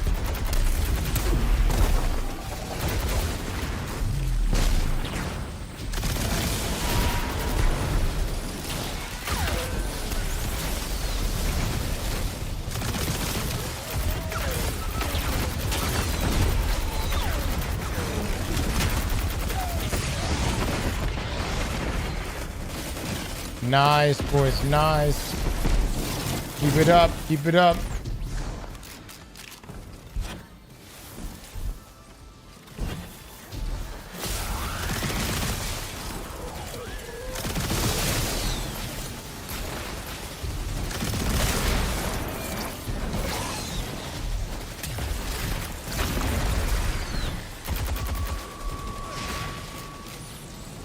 Alright, I'll nuke some of these bosses with y'all.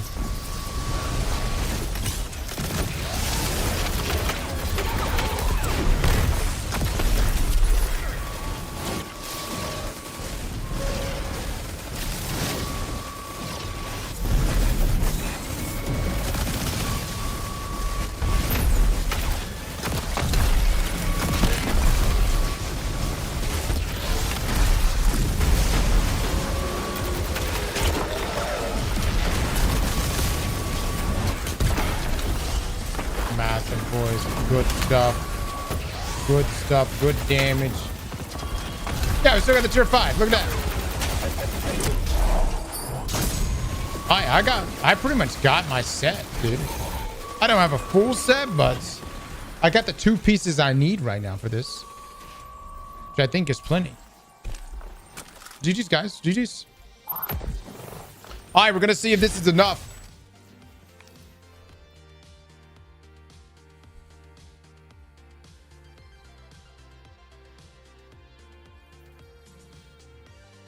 Life was terrible for the follow-up momentum for the entire Witch Queen year. D2 had a bunch of new eyes on it.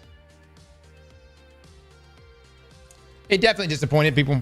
I will say, though, that the year of Lightfall wasn't that bad. I actually thought that was a pretty good year.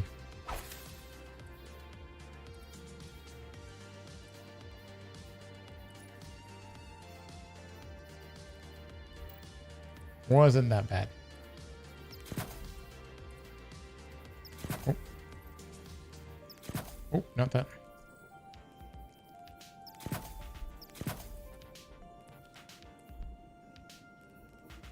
No, it's more of like a stool.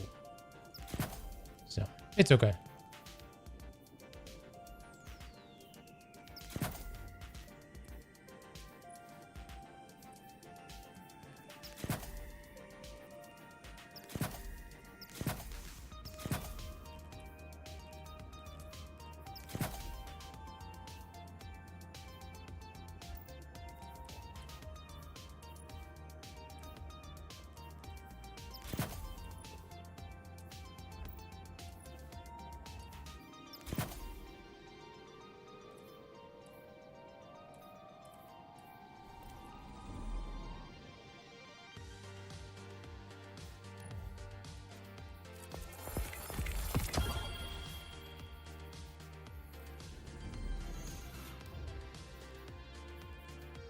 All right, Jet.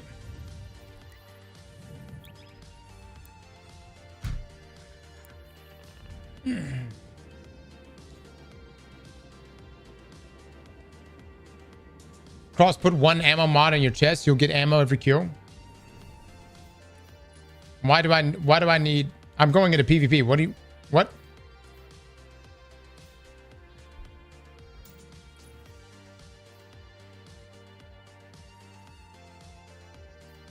Do I need an ammo mod on my chest piece? Oh, okay. I got you.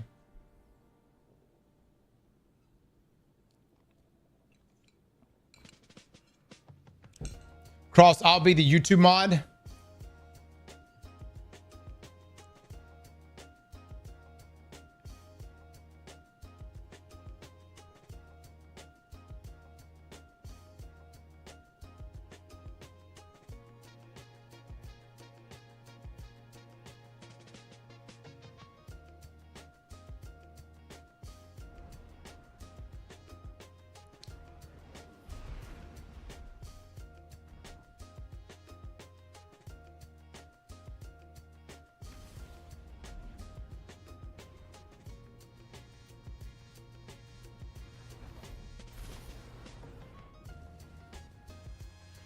What is being said over here? What am I witnessing right now?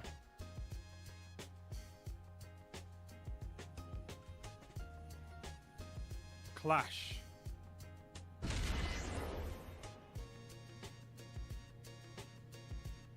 Execute all targets and make sure you're still standing when the dust settles. How do I ban people? Oh, that's awkward.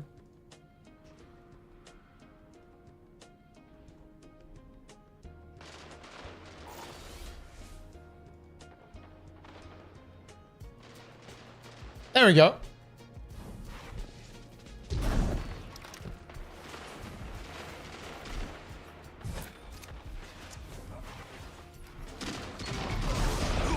Oh my God. I don't have a shotgun on. Let me put this on. I think it's going to drain everything. Oh, it did. Perfect.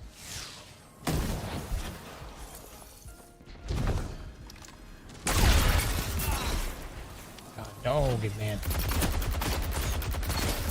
God dog it.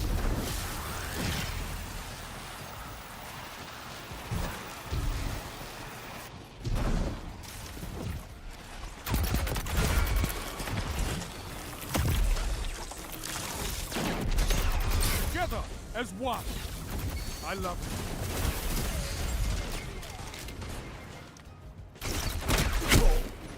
Oh, he's rocking Gabba stuff. Nice. My man left us for special ammo. Hell yeah.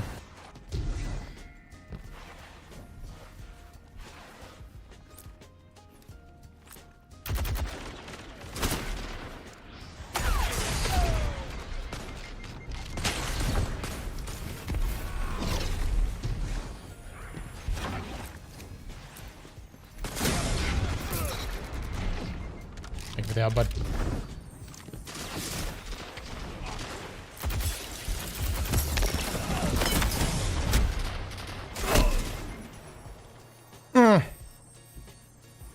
We're getting fucked.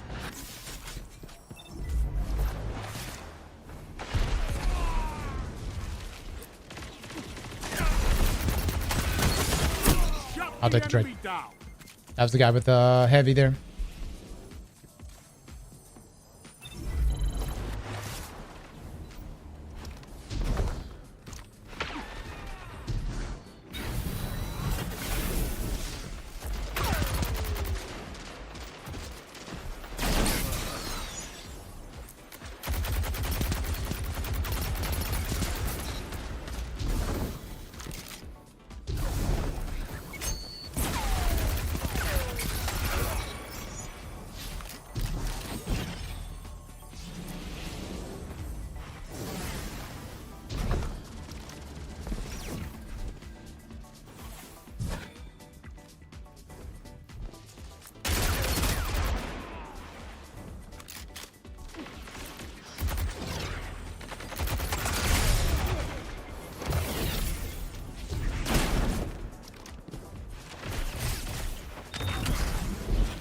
God damn it. God damn it, dude.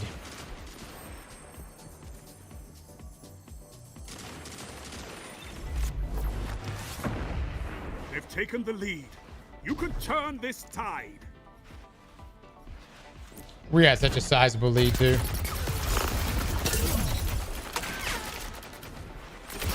Double down. Triple down. Good stuff, boys. Good stuff.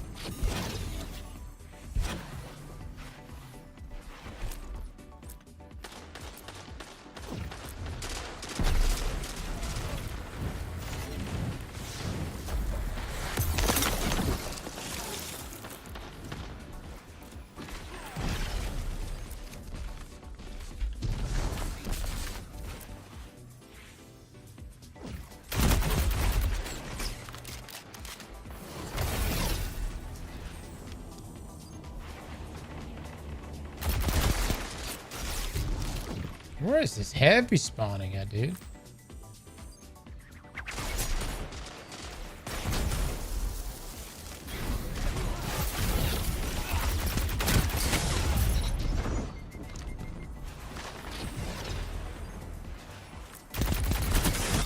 I'll take the trade.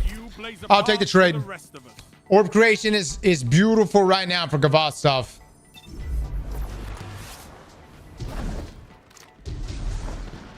Five minutes remain. A strong start. Fight on.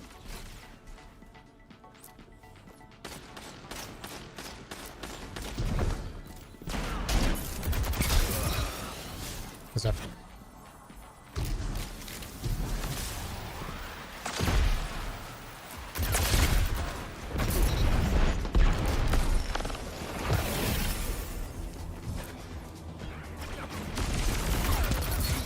Why we have fire team. Dude, the orbs that are being dropped right now is crazy.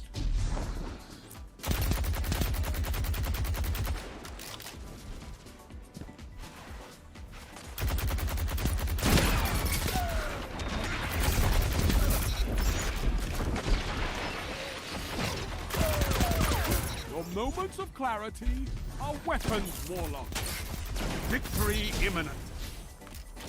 Let's get it, boys. Let's get it.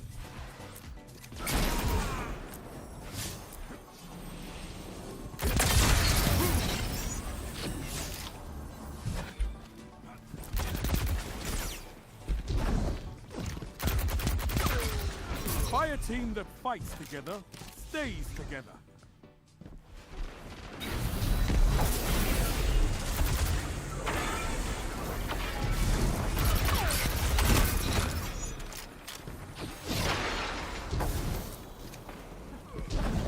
Yo, this is just actually kind of a disgusting loadout right here.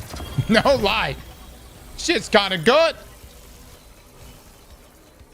Another battle won. Just gave me this. The keening. Oh, how ass this is. How shite. Great origin traits. Everything else dick though.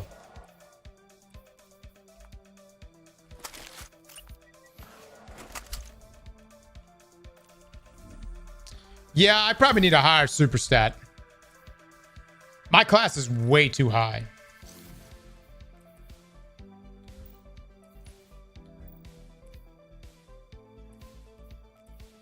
But I don't want to peel off on my health. I might be able to. It's going to come back to bite us though. 80 weapon. Guys, I'm not really caring about the... I'm not really paying attention to the stat distribution. I'm more focused on the armor set. So I'm taking advantage of the 2 pieces of the Europa armor set right here. 2-piece resupply. After being out of combat for a moderate duration, your next final blow grants additional progress, ammo progress, and creates an orb of power. The orb of power is the big one. We create an orb. We pick it up with Kavaz stuff. We're proccing all these, collecting orbs of power. This Eyes Up Guardians strengthens this weapon's next several ricochet shots, providing more damage and more bounces between targets. And then, of course, you got Shoot the Loot, which I need to be taking advantage of more. I've been going and actually picking it up. We do have the Catalyst here, although I don't really know if the Catalyst is proccing all that much. Just to give myself another orb, I do Reaper, Time Dilation, Powerful Attraction. I am rocking 2 Surge mods here. I know the percentage is less, but doing it anyways. Should have farmed with Super and Health mod cross. Actually. No, that would have been the smarter play for sure. I'll see if I can pump the numbers up though.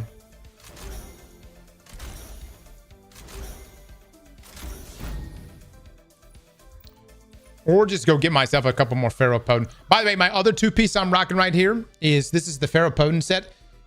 When your shields begin to regenerate, you gain flinch resistance and damage resist for a short time. It's a really good set for PvP.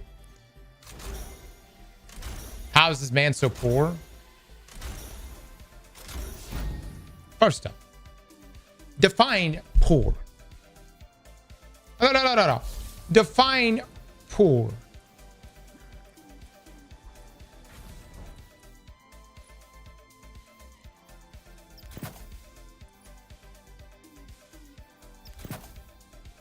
No prisms?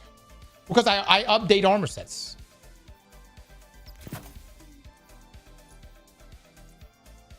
Let's see, hold on. Yeah, that's the way to do it right there. Item 75. You know, that's all right. That's pretty good. Health stats a little shite. 85. We might actually get a super now. What's the... Hold on. No. What's the cap on how many prisms can you hold?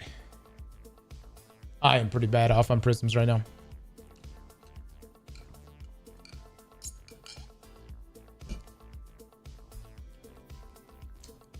$200. You don't need Ophidians to Kavastov?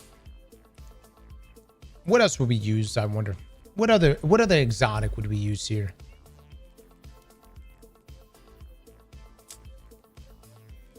I mean, we could use... I mean, Ophidians is still always a nice one. It's a universally a good one. Have you seen the Odyssey? I've not. We could use Chromatic. I kind of fuck with that. Hold up. I kind of hold up. Are we build crafting right now?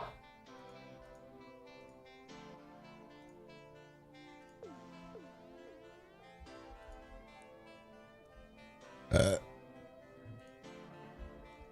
right, after this game, we're gonna go pick up. Chromatic Fire. Chromatic would actually be fire for this build, because Skavastov is in fact a kinetic weapon. These things can synergize. Can I also say this? This damn ornament is too damn clean. I mean, straight up out of the Leviathan raid, it is too damn clean, man. I think this is making all the difference right now.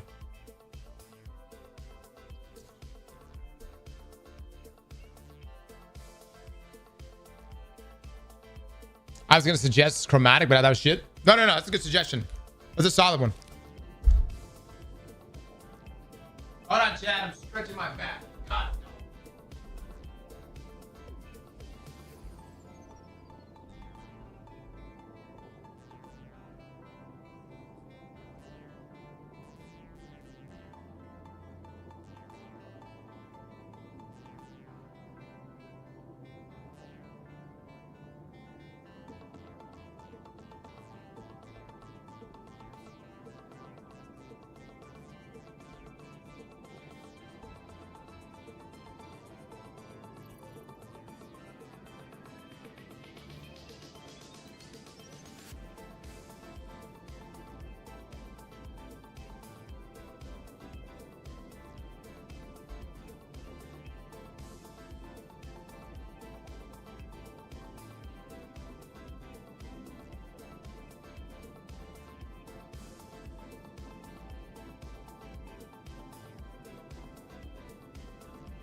Clash.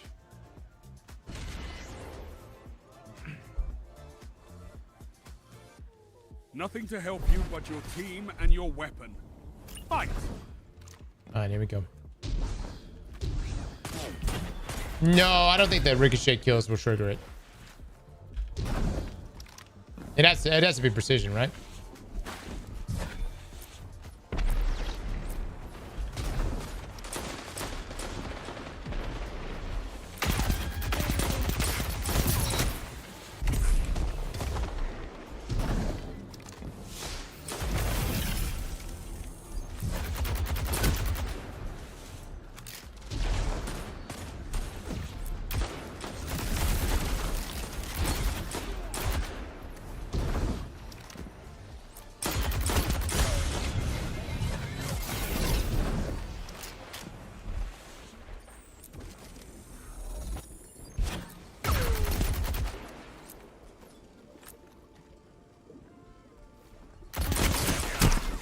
Why did I re-challenge that? Yeah, I knew he wasn't going to try to fight me 1v1. I'm sorry, boys. I'm sorry. Bad position.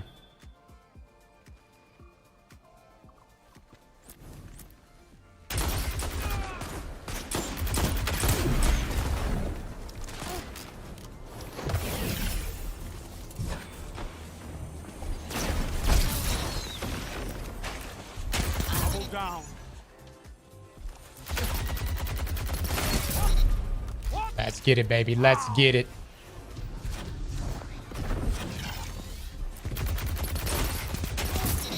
Let's get it. No. Goddamn pig shooters.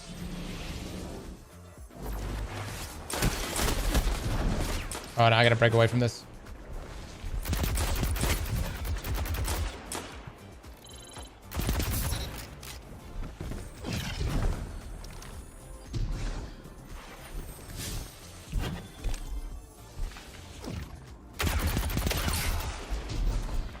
This guy, right?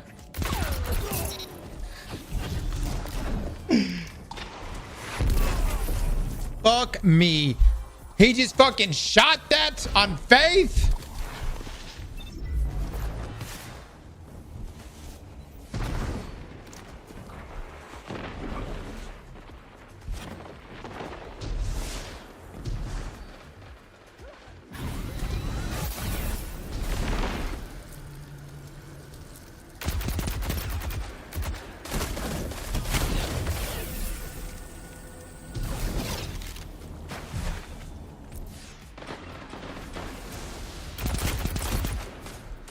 God, there we go.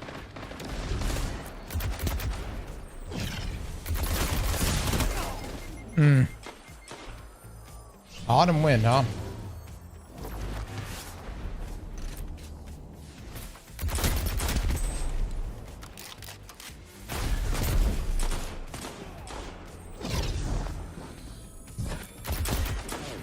All right, looking.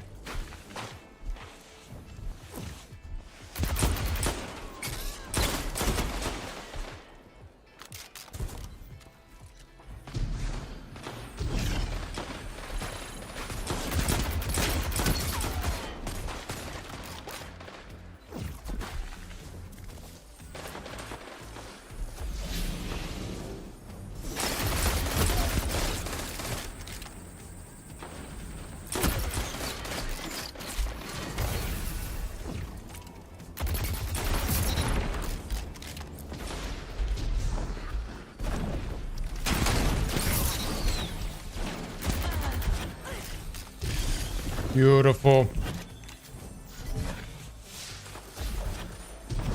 Don't die for it, bud. Don't die for it. Come on. No, that rocket didn't hit a fucking thing. There we go.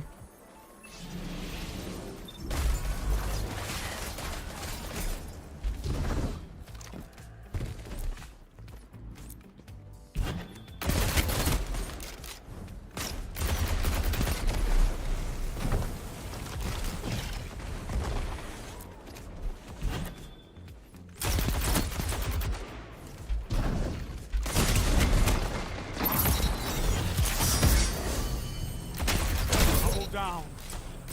5 minutes remaining.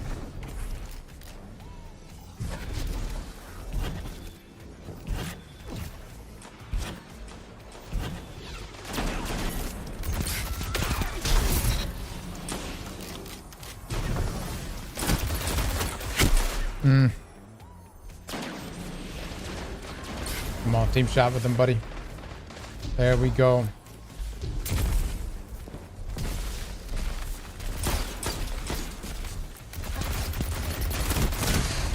No, dude.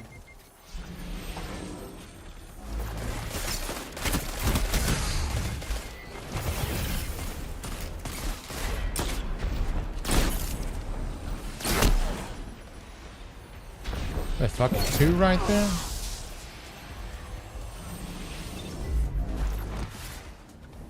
Okay. It's a close game.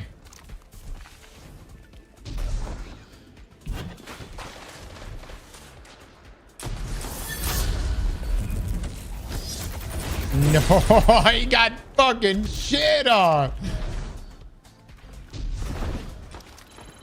Brother, when you gotta bait that, my man.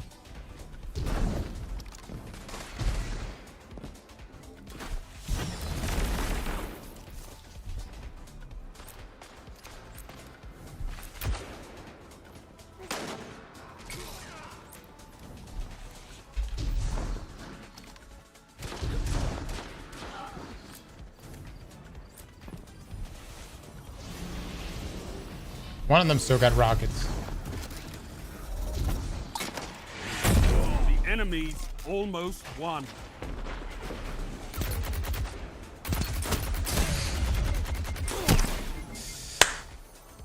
Ah! 3 minutes. All right, now we're just running in and dying.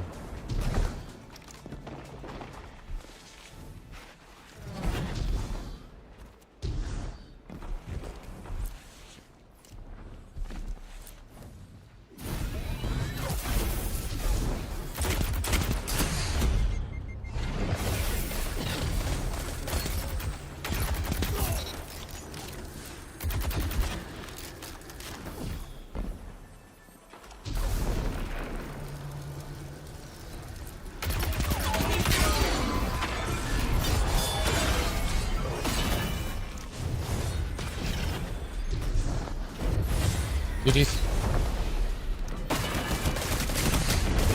GG's. Enemy has defeated you. Unfortunate, man. Unfortunate. Map was kind of a bad one here, man. Stand tall, Guardian. This battle is lost. Anything that turns into like a peak orient battle. By the way, pay it up. No, it obviously counts. I think the beginning of the end is when our arc hunter there just got completely toasted by the fucking signal. The thing is, if you're a hunter, best thing you did, and you're rocking Arc Strider, you wanna, I don't even know, like, you really want to do is get your palm strike for the for like around the wall.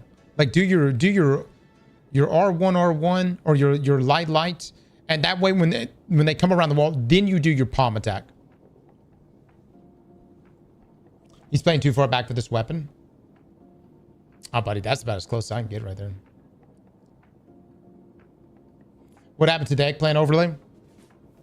I don't know, man. That's actually a good question.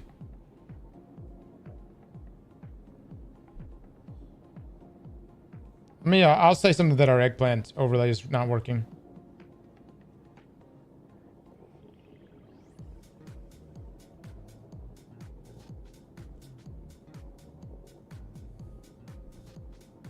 Oh yeah, chromatic. All right, let's see. Let me go turn this stuff in real quick. Get chromatic fire.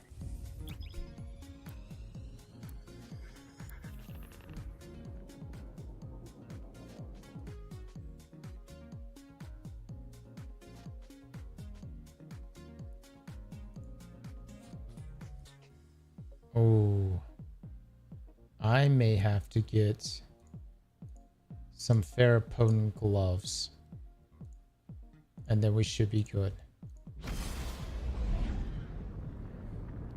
Did the TWAB drop?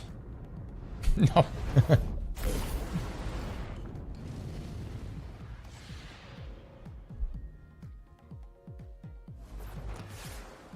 No, buddy. I don't actually feel like we're going to get a TWAB. Might get a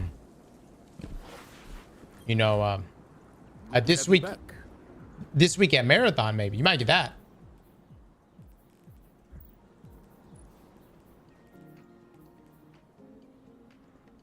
Hold on, I need to do super.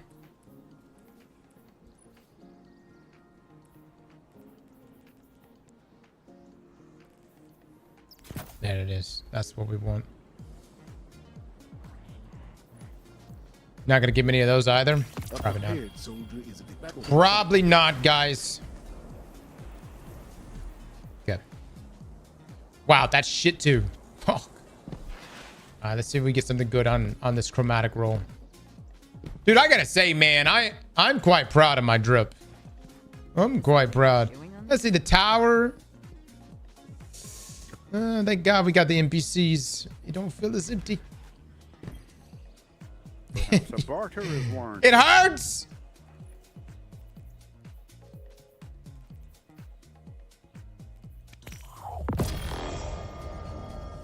That's drip. Oh yeah, what I'm wearing right now? Absolutely. Absolutely, that's drip, dude. Fuck you mean? Hell yeah. I don't know how to feel about this though.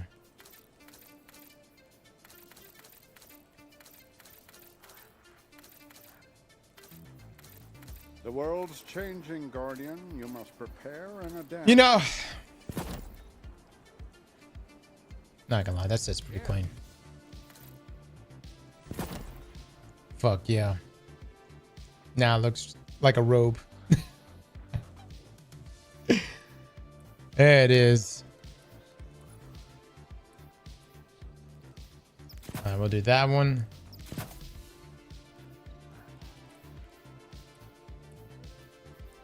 I might go actually play a 6v6 game real quick. I can definitely fix this. Because 6v6, more chances for kabloomy kills from Kabal stuff.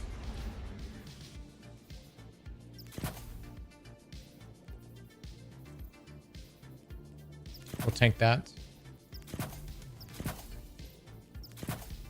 All right, so again, 1 kinetic ammo generation. The 2-piece here from Europa. 2-piece for a potent. Add a few other things real quick.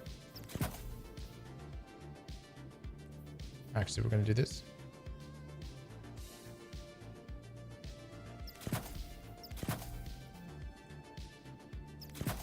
Perfect. All right. Doing okay. Look at that. Look at that. Snap, I forgot that Gambit still exists. Oh, that is true. It's PvP. So only chromatic fire ornaments will work. Oh.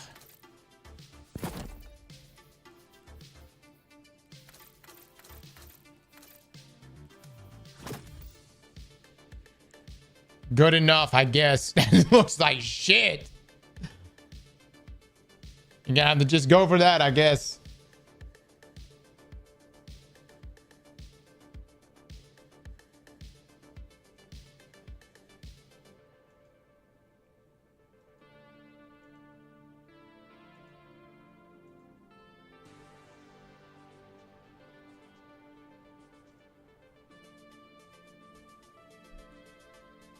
I'll play some Gambit, but not today. Not today. Zed, I'm actually really surprised considering how much you like extractions. I'm actually really surprised you did not pick up Mistfall. Genuinely. I figured that you were going to be all over that shit.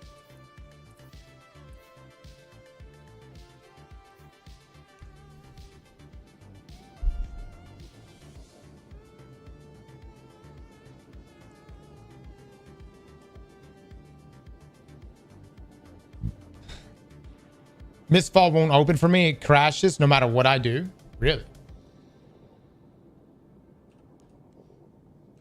I wonder if it has anything to do with their patch today. They just launched their, what is their seasonal thing?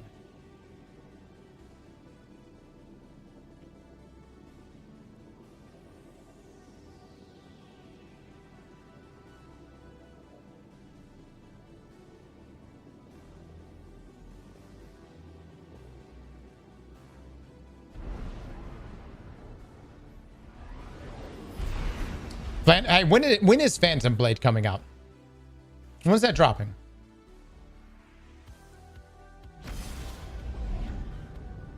Zelda still doesn't know what a Zelda game is? That is true. That is true.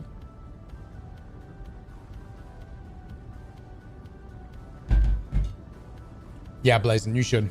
You should be just fine. Phantom Blade looks amazing.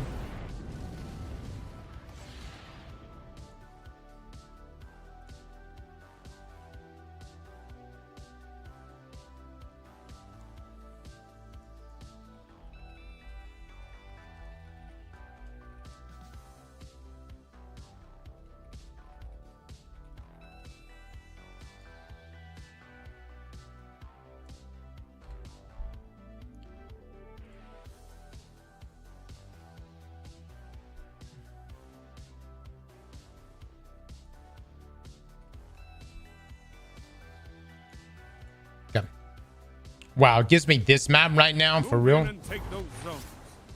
They are your life. Chad, if I can't get a squad to do 5 feet, Enemy claims zone C. do I have any volunteers? Oh shit. Double down.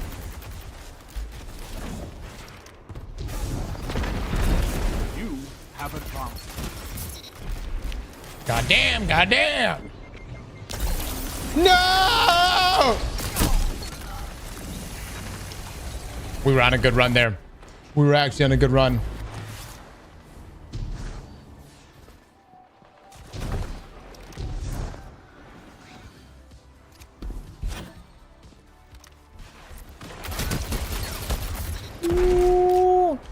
And we got the chromatic push there. Again, if you're too scared to push up, completely fine. You've got shoot the loot for this problem.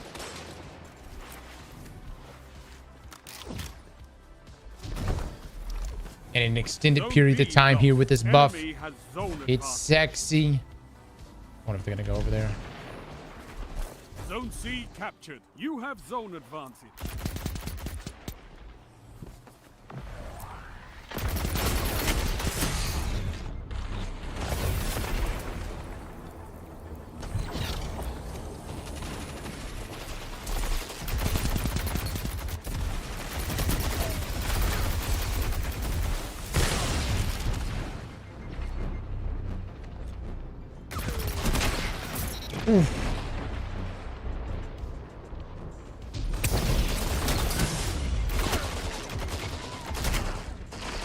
God dang it, man! Just let me fucking get my orb!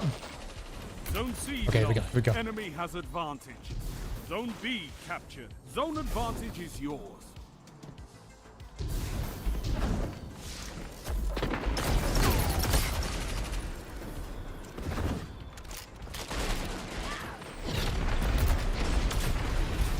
Holy shit.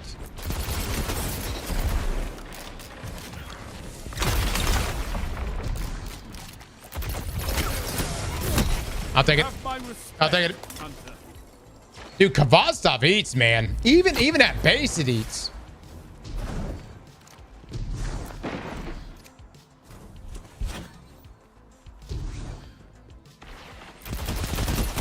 Outside of my range though.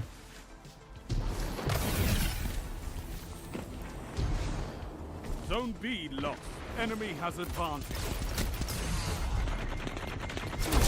Oh, he landed it. He landed it. He got the clip. If I just had a little, this weapon had a little more range, man. You know how nasty this thing would be. It needs a hair more range.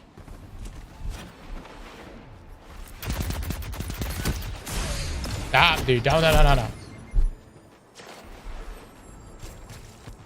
An AR with 0 recoil eats. I'm shocked. I'd be surprised how many things you counter it still.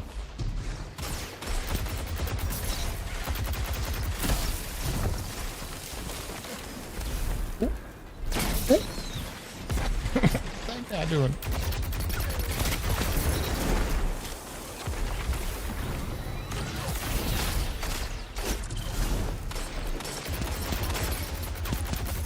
Your enemy can't kill. Passive. They're dead. No!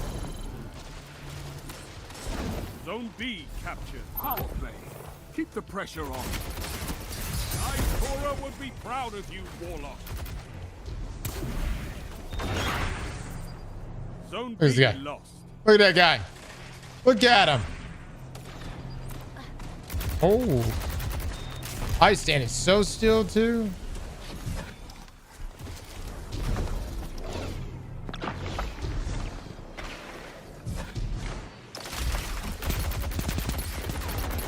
That shut them down. Okay.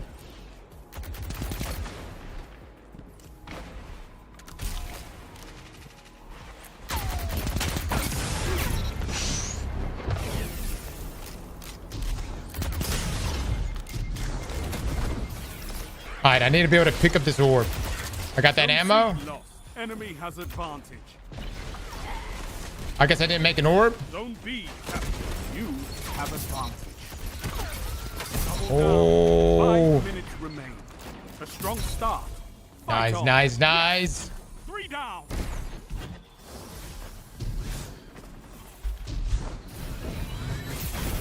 Zone A lost. No, I'm getting fucking rushed. Captured. Son of You a have bitch. zone advantage. What gun is this? It's Kvastov. Kvastov with its catalyst, but primarily the armor set, which is the biggest contributing factor. That's nice. Zone C lost.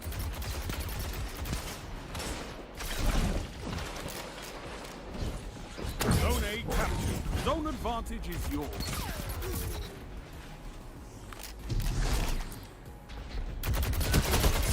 Oh, I'm getting fucked up. There's two there. There've been 2 people shooting.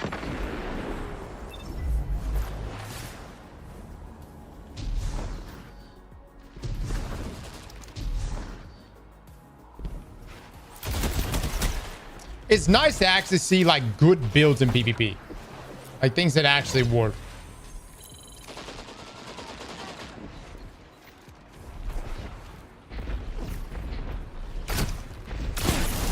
Oh, that's not good. Any recommendations? RNG for the guy that's been awful for me. Just keep doing exotic orders, man. That's really what it comes to. This. I know it's brutal, but you're just on a knockout system there.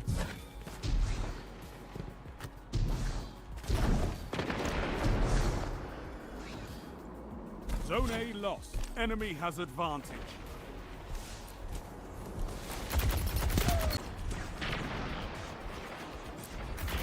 Zone C lost.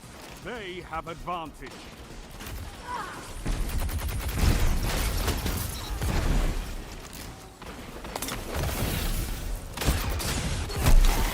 Oh no!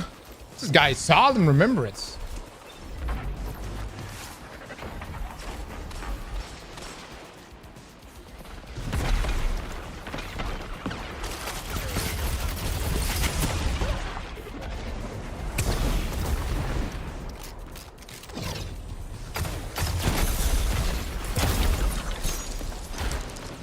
Don't let your enemy take this without a fight. Zone C captured. Zone advantage is yours. We have so many people that with supers. You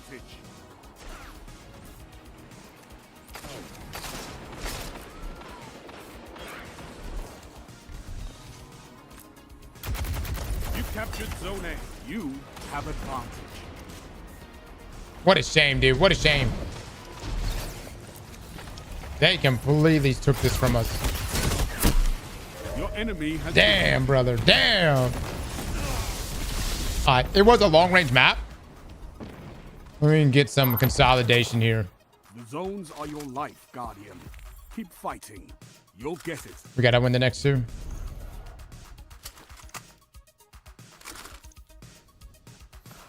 They're holding on to the supers until D3.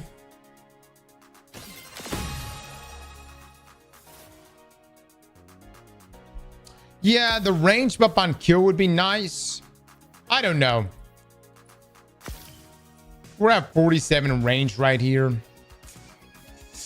We could get the 2-piece with the armor set from comp, which might be pretty good for this. Actually, that probably would be really good. I don't have it on my warlock though.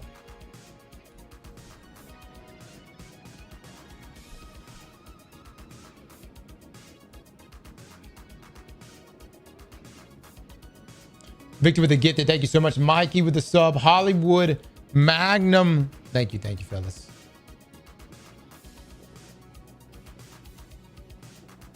You didn't try the best auto rifle cross. Trust me, legendary auto shreds in PvP. That right.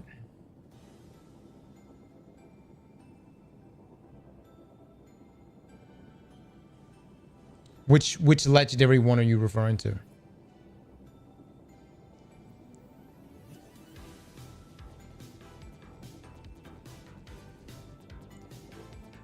Perspective? What is that?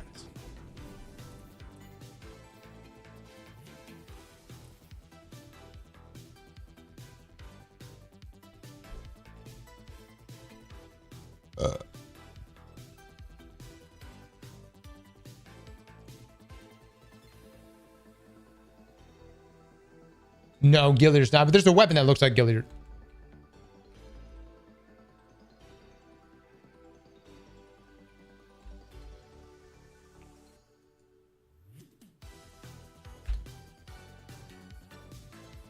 They're all naming adapters. Cross, you got to see the new Odyssey yet? I have not. I have not. I've heard great things about it, though.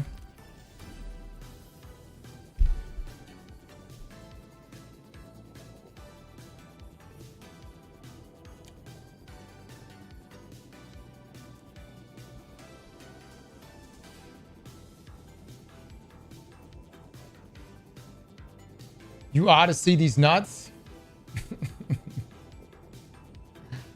What's wrong with y'all, dude?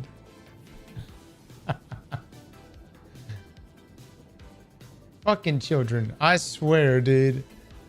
I swear. My lord.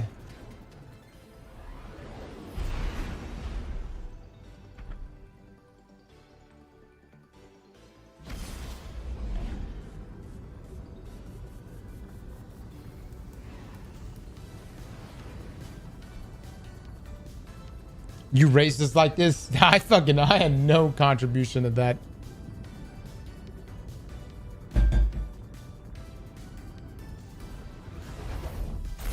The Odyssey is horribly inaccurate for supposed historical drama, not worth the money to watch.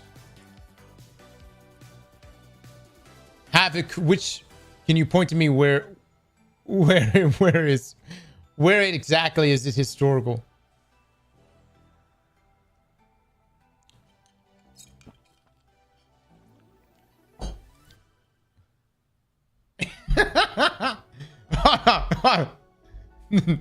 Boy, do I have some news for you.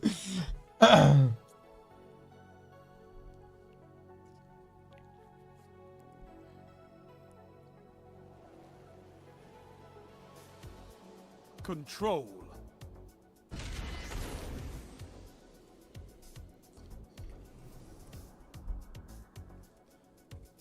I'm sure he's trolling. Yeah, I think he is trolling.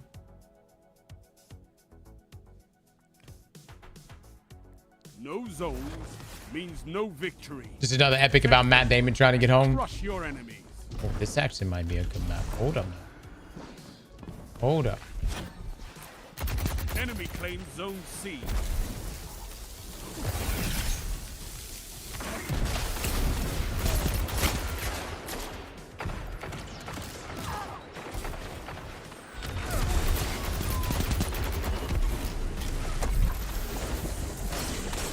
This team is full of hoes. Zone B captured. Zone advantage is yours.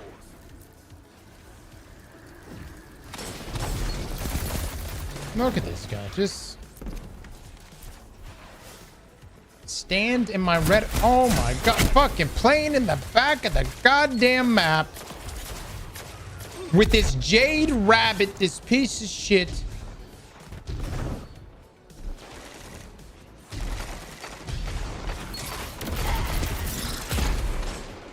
Oh, I actually think I tagged him with that AoE. I did. They're burning. Hot.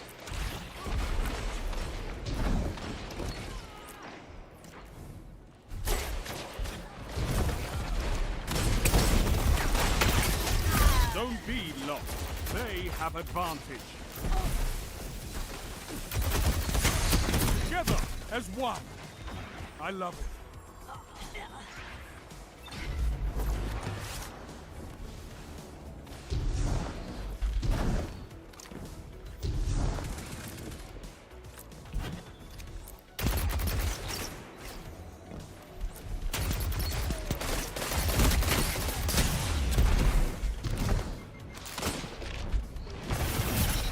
Beautiful. Good stuff. I have an orb. Let's go. Ooh, it cooks.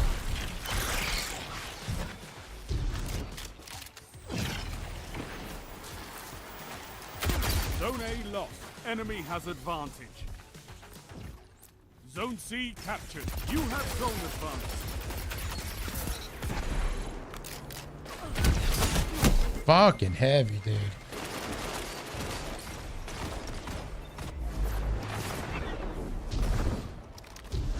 Zone B lost.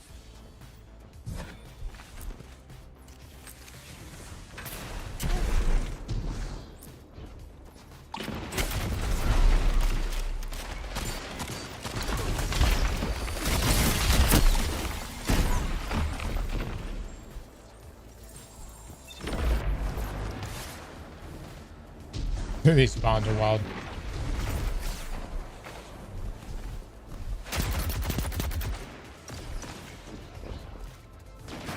Zone C lost. It's a power play. Get those zones back. Oh, it didn't kill him, but it got close. Your enemy enemy can't kill if they're dead. Zone B captured. Zone advantage is yours. Oh my god, there's so many right there.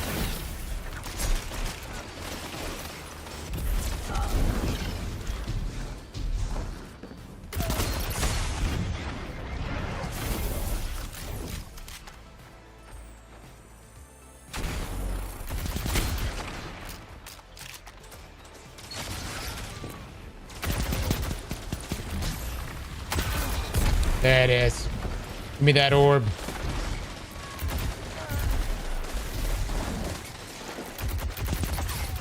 You made that look easy. Huge. Strength in numbers, Huge. Guardian. Excellent. Zone A lost. Enemy has I need like zone one more advantage. kill. Zone C captured. You have advantage. 2 for 1. That's it. They're gonna try to play for that heavy.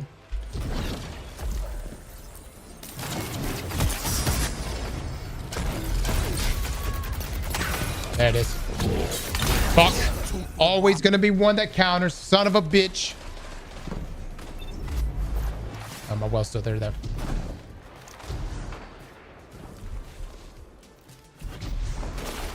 Dude, they still got heavy. How?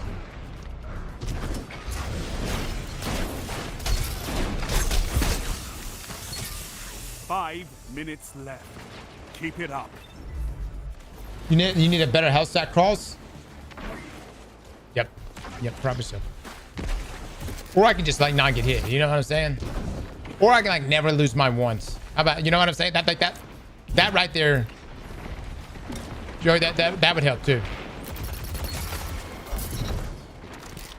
I also just hate that, man. Holy shit.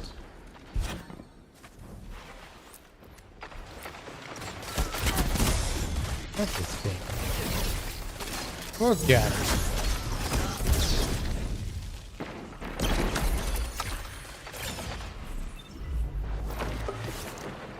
Dude, your fucking name. Hunga Farquad. What God? What? I fucking love that. That's fantastic. Zone B lost. They have advantage. Based on facts.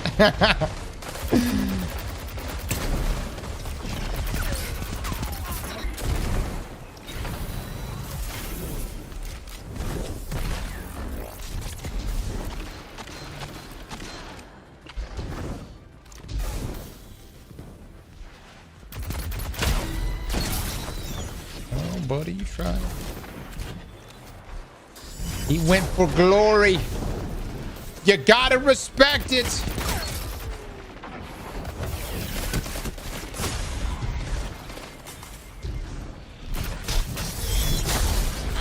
That shut them down.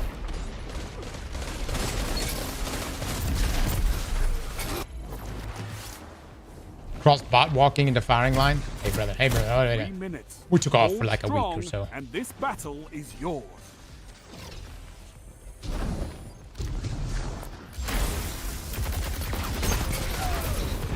Nice, nice. This guy, dude, for real. For real, oh my god, he literally has a Gallahorn. Your enemy What a has piece power of play. shit. 2 for 1.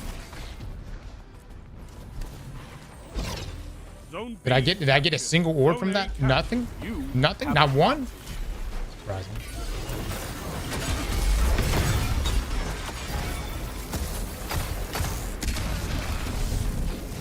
Yeah, I just saw that shit floated in You're there. almost there. That's fantastic.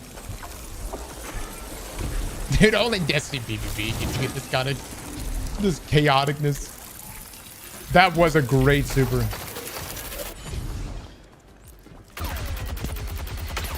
Zone A lost. I'm dead.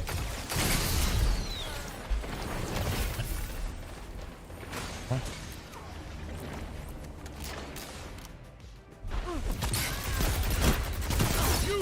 What? Look easy, Warlock. I could not ask for a better victory.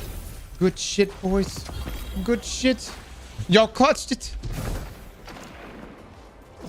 You fight like a demon for these zones. Bring me your friends. I need more like you. You know what? I like Destiny PvP, man. You know, I give this game mode hell, but I actually like it. Diamond Ego Bronze Elo. With that tier 3 right now, my man. 3 years went by way too fast. That it has, man. That it has. Thank you so much for the tier 3. Love the name, dude, as always. How about check out Project Sunrise? I haven't downloaded it. No, I haven't done that. I'm gonna wait for you guys to do that.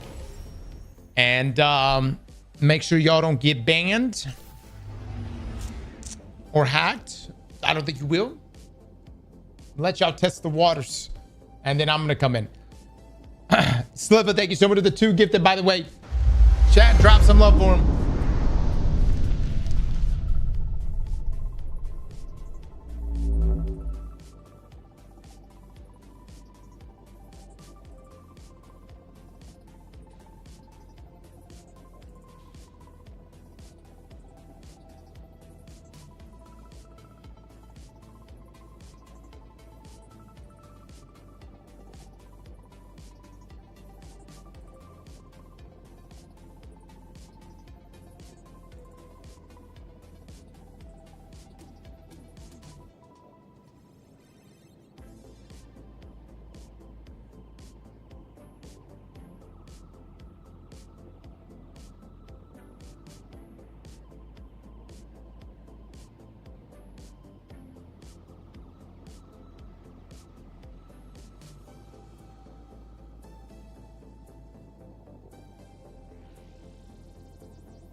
ICA with the 2 months. Thank you so much, man.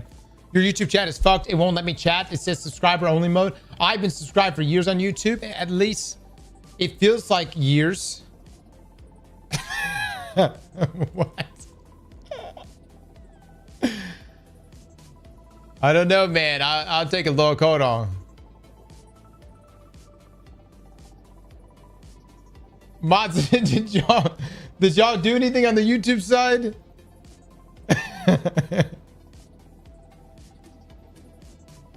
The guy said it like it's prison, man.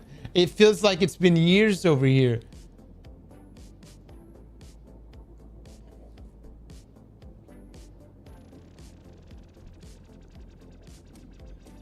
Al Card with the Prime, thank you so much.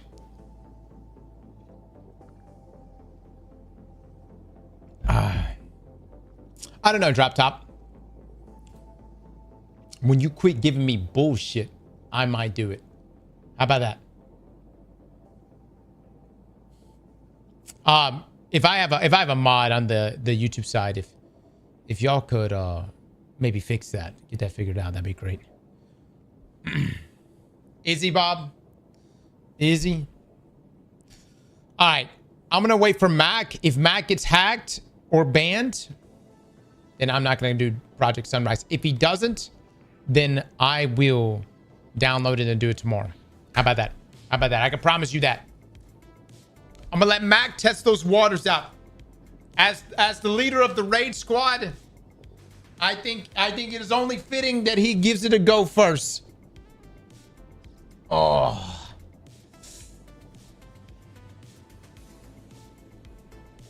Good luck, Mac. A worthy sacrifice. All right, I'm about to hold up. Watch this, chat. Watch this shit. Watch this.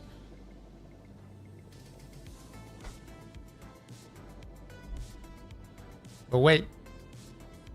Here we go. Oh, that's nice. That's good shit right there. Oh, man, I just got this new, it's like a, it's not a normal office chair. It's like a stool chair. It's supposed to be good for my, my back. I'll let you know if it actually works.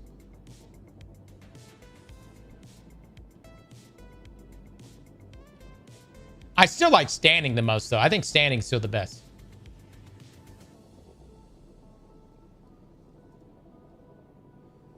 Good for hemorrhoids? Nothing's good for hemorrhoids. They're a part of my life now. Don't worry, they'll be a part of yours soon enough. Every one of us. Every one of us. This means you're alive. Means you're well. Asshole is loose. Or tight. Loose, tight. I don't know. Close. Preparation H is the real MVP. Let me tell you something. You know hemorrhoids are bad when Prep H don't even fix it. That's when you know.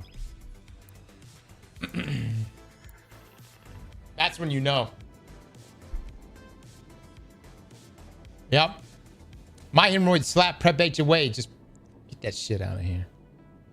Fucking get that shit out of here.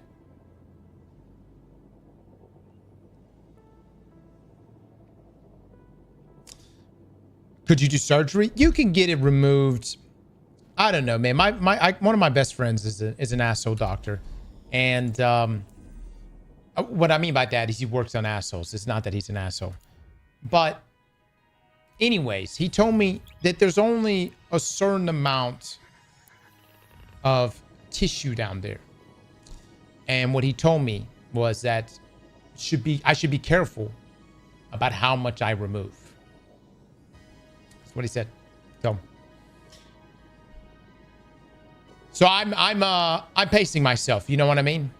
I want to remove minimum amount of ass tissue from now until death, as to avoid shitting myself at 90. It's gonna happen, but you know, I would like to try to avoid it. You know what I mean? The last thing I want my grandkids and my great-grandkids, as they're, you know, seeing me off into the afterlife, is, you know, to just drop one on them right there. You know what I mean? This sweet, loving grandfather, and then just, oh, what is that? What is that smell? Damn, Grandpa! Done shit himself on his way out.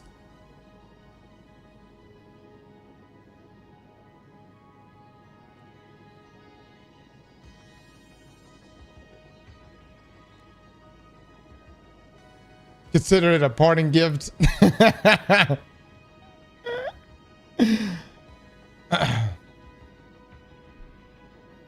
When you die, you will. Everybody does. Not me, man. I'm gonna keep my shit tight. Be like, I'm on my way out. No. Ain't happening. Clamping down. Not me. Oh.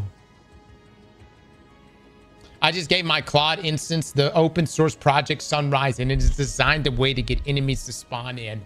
Hot damn it. Get it, Claude. Get it.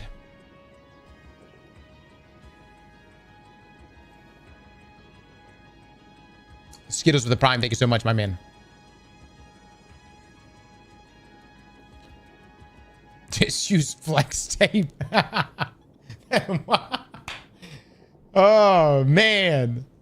The surface seems uneven, though, right? You just have to get it up in there.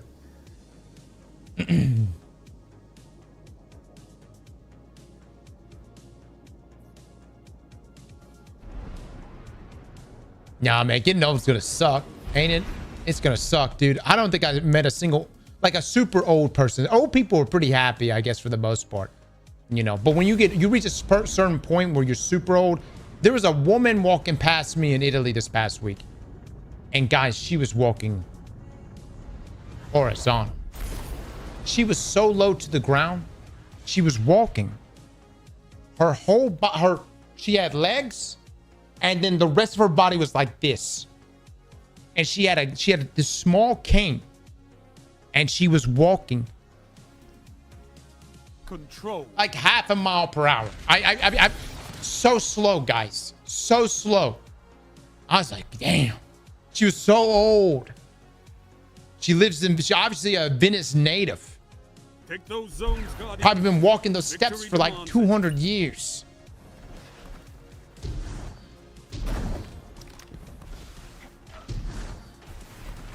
She still look fine as fuck. C captured. Enemy Yeah! Great grandma. Enemy claimed Zone B. I had to throw that in there. I had to throw it in there.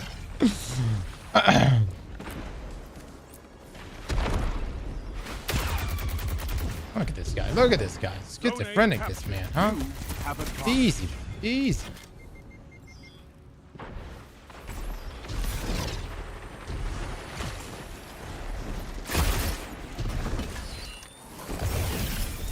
Zone C lost. Yes. Fuck me. They've taken the lead. You can turn this tide.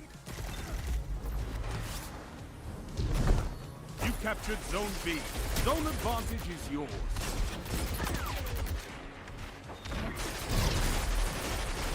Oh, he's got a smoke. Nice. Double down. Nice. All right, I've got an orb up. I should be able to shred the next guy I see. Zone A lost.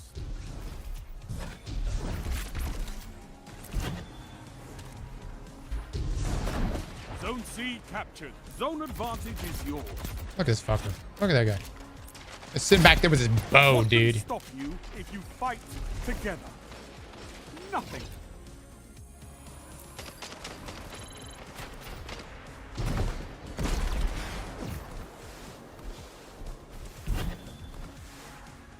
Chad, I'm gonna do a 5v raid. Where's my raid squad?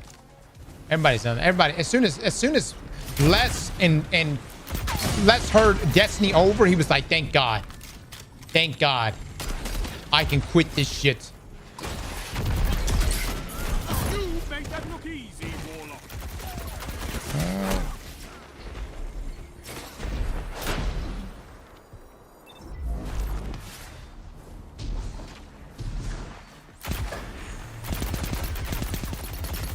Ooh, I'll take it. I'll take it. Let's see. Did I print an orb with attrition? That's so ass. I got that one though. Ooh, I got that one though.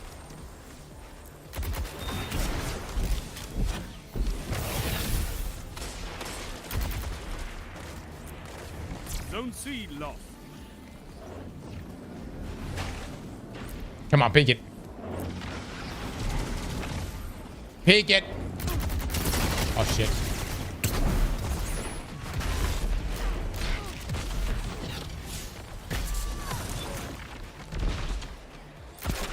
I'll help you with this guy. Oh, never mind.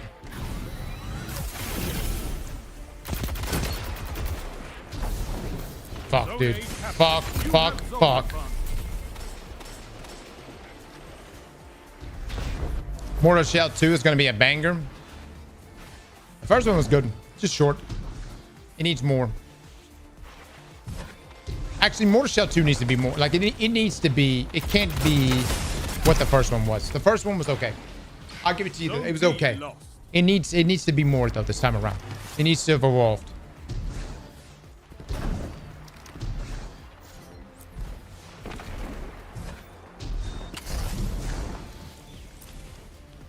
Goddamn, goddamn. Look at him, look at him. Look at him. Nice, nice. Is there another one back here?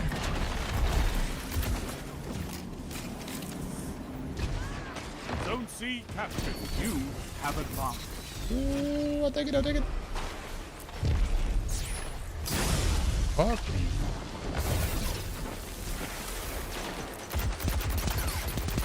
I got you, buddy. I got you.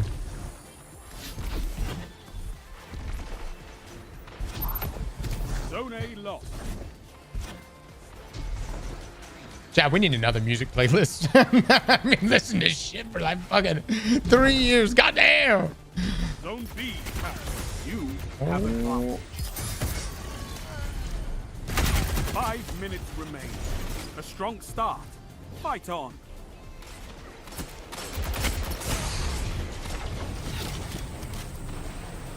You can shoot the orbs cross. I can. But I sometimes don't. Zone C captured. You have zone advantage. Ooh, he wanted the glory, brother. He wanted the glory. Your moments of clarity are weapons, Warlock. No! I'm at that point in the day where my eyes can't discern what's in front of me. Les, do your goddamn errands and come on.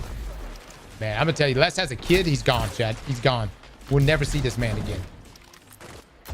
I need that next generation. I need some young gamers. I'm talking kids, potentially. People that are willing to abandon responsibilities or have no responsibilities. I found Les when he was 12.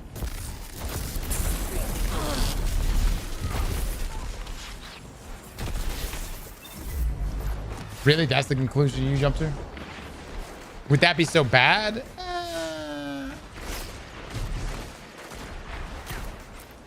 What? Someone having responsibilities?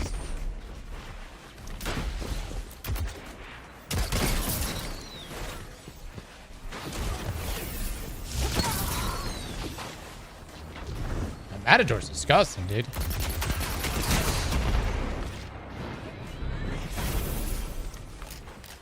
Ooh. Ooh. Damn, I got that. Oh, we terrorize him. We terrorize him. Oh, I'll take it. I'll take it. He had help. B captured. Power play. Keep the pressure on. 3 minutes. Hold strong, and this battle. The old generation on the Europa 2-piece is nuts. It's so perfect for Cabal stuff too. It's so perfect. It's getting clipped out of context. You guys are sick bastards. Y'all know that? Y'all the shit y'all jump to conclusion wise. My God. Zone A lost. 2 for 1.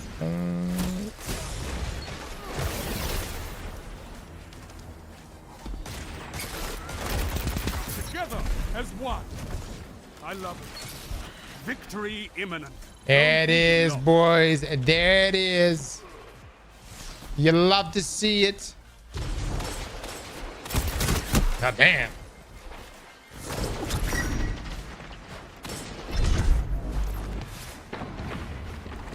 Zone A captured. You have zone advantage.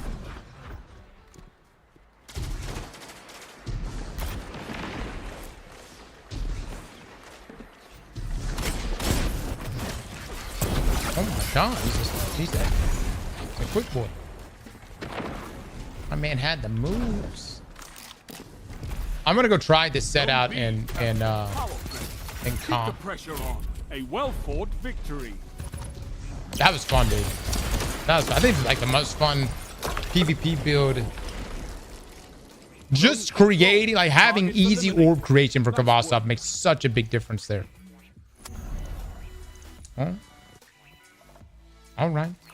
Jolting feedback, volt shots, flared mag dwell with accelerated assault. I fuck with it. I fuck with it. Let's do it. Let's keep it. Okay.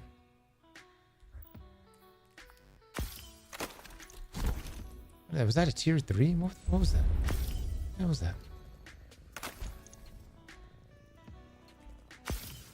Yeah, I'm not sure if that's actually any good. The sidearm itself. It might be.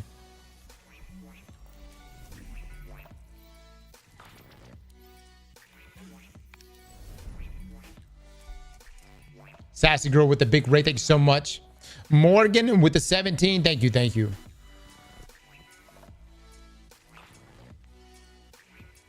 Yeah, no. That should be a payout. We did three 6v6 games. Lost the first, won the second two. Or won the second, won the third.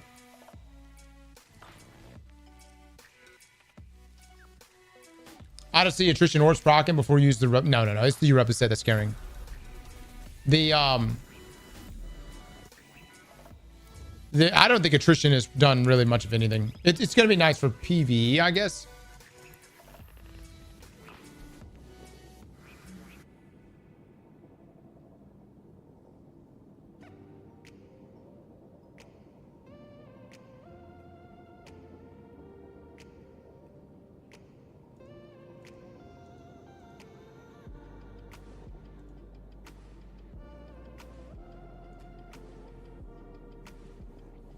Are exotic class items still good in the sandbox? Absolutely. Yeah.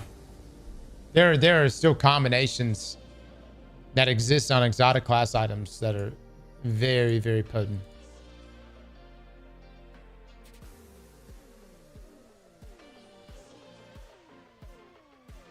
Dude, I really enjoyed playing with that squad yesterday for the division. What a fantastic squad. Dude, I didn't realize, like, the division community, man, there's such a nice community.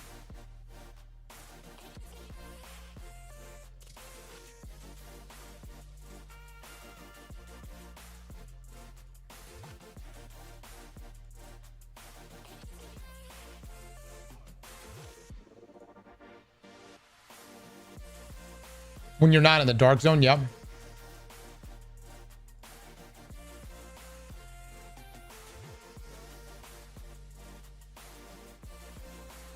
What are you trying to say, Cross? Clash. No, I'm just acknowledging how nice they look. That drip. Look at the drip of that hunter right there. That's pretty good. Yeah, they into kinky shit too. Nothing to help you but your team and your weapon. Fight. Mac was getting hate for being sponsored by the Division 2. Yeah, that guy, man. How dare he? How dare he be sponsored by Ubisoft in the Division?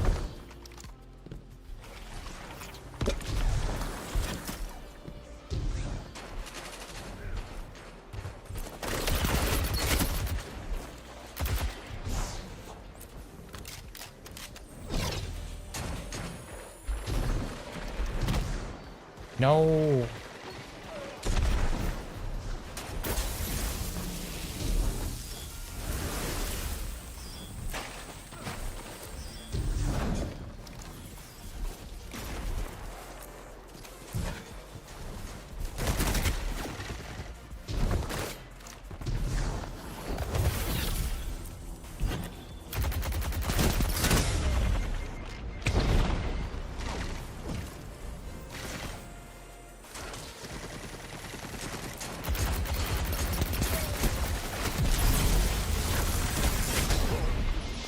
What is this game right now?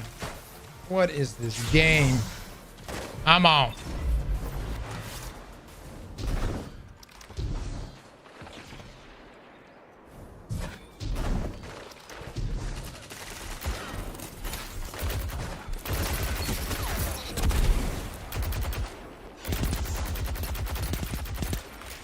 Are you shitting me?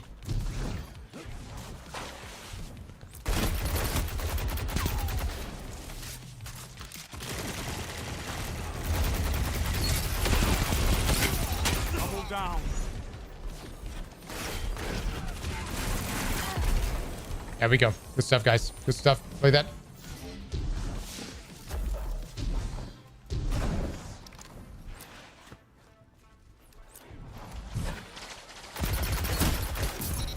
Oh, that was massive.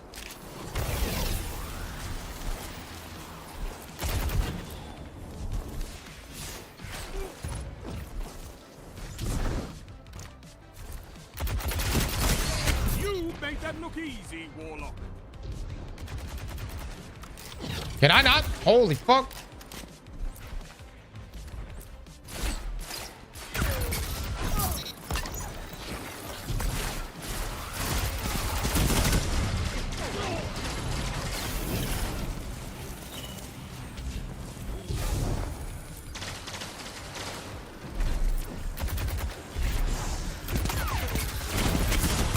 No, I didn't even get that one guy.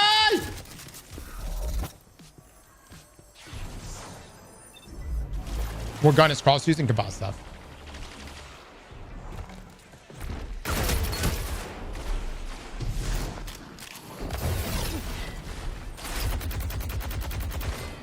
Pick me. Pick me. Do it. Do it. Do it. Do it. No, you went the wrong way, buddy. You went the pick me the other way. Oh, he's sitting in a healing rift. Motherfucker.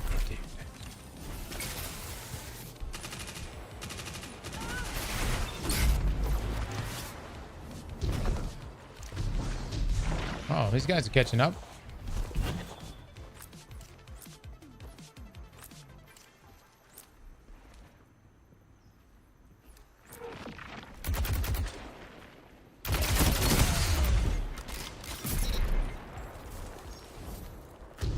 more. I love it.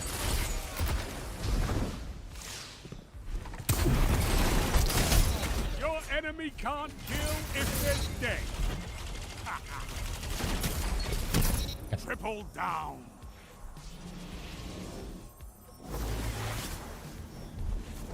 I might pick that up. I don't want it.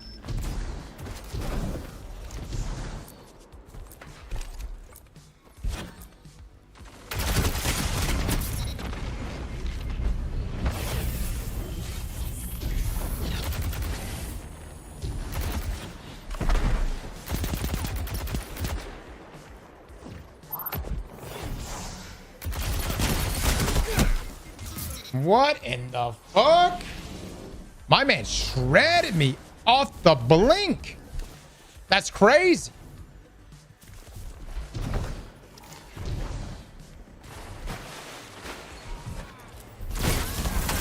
Five minutes remain. A strong start. Fight on. What's the D2 population these days? I think we're like in the 20 to 30,000 range. It's still pretty nice.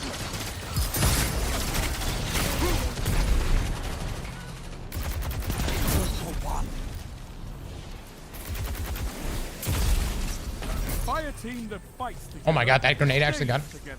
That's crazy. That's crazy.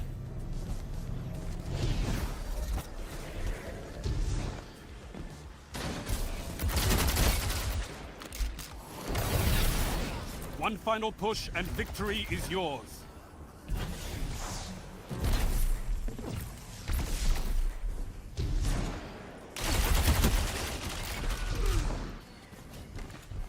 Guy's pretty good. The Chroma Rush, pretty good.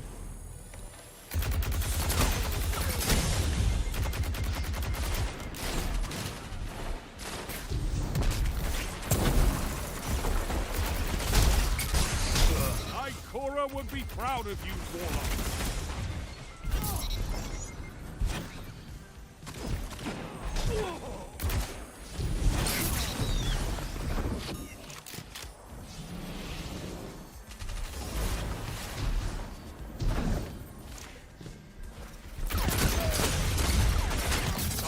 Nice. Nice. GG's, boys. GG. I'm liking it, dude. Kabasov is feeling solid, dude. But the armor set's carrying it so hard.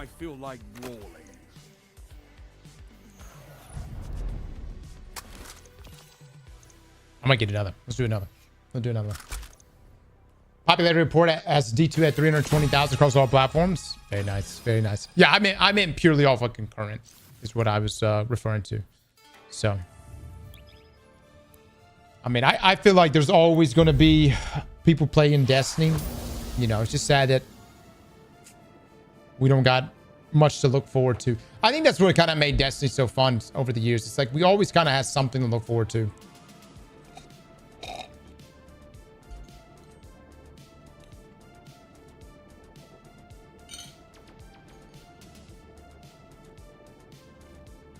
When you get back into Warframe, I actually have already been playing Warframe, guys. I am slowly but surely accumulating mods. I'm gathering. I'm slow, but I am slowly but surely gathering the mods that I'm gonna need. Because I would love to do build battles, but I need a lot. We need a lot of stuff. When is the Aztecross retirement announcement for Destiny coming? You mean when am I gonna say I'm quitting Destiny?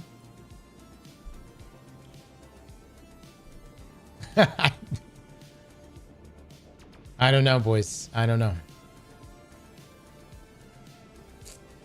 I don't know.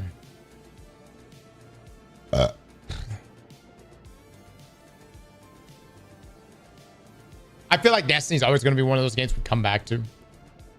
Even for like... I feel like eventually it'll be like once a month. Once a quarter. Probably no less than once a quarter.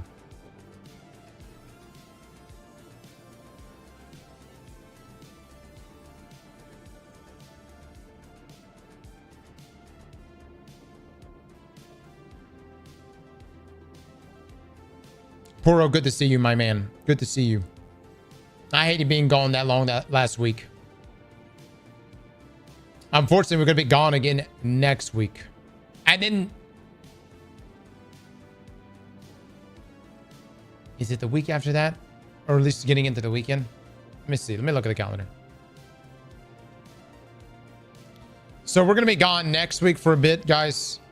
Then the weekend, the next weekend after that. So it's just all this Gamescom. Everything is like, it's like this perfect storm. But I already told Luke, we are not traveling anymore for the rest of the year. No more. No more. No more travel. I don't even know how we got into this. Like, we started doing like the dev interviews with Warframe and DE. Love those guys. But since then, that we've gotten pulled, we got pulled into it with Exoborn during Gamescom. We've got about 5 interviews lined up, and not really something I ever anticipated or planned for us to do, but here we are.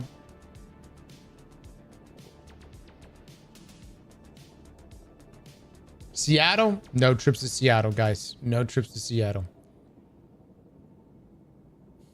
What kind of streamer are you? Missing all these days of streaming? Yeah, I know. Exactly. Exactly. Turning into a part-time streamer, I guess.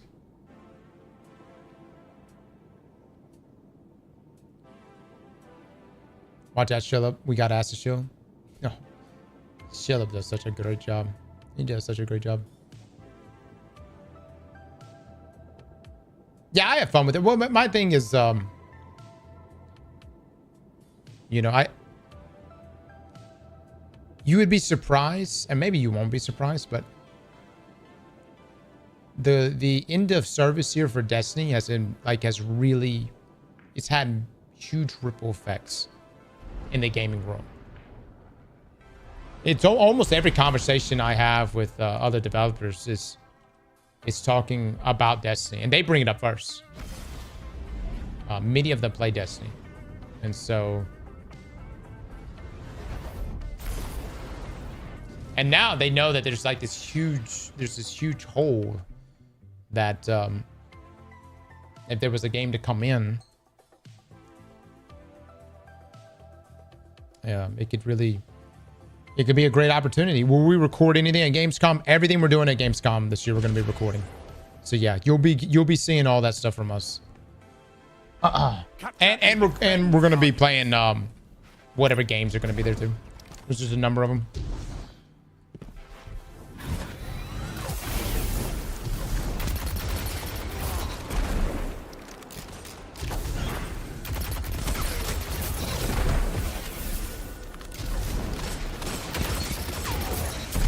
Oh, god dog the orbs.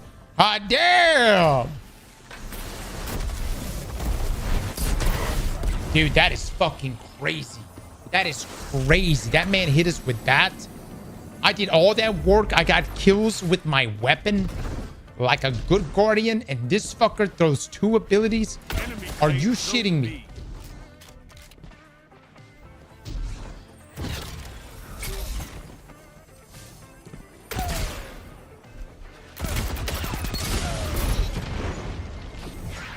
Huge.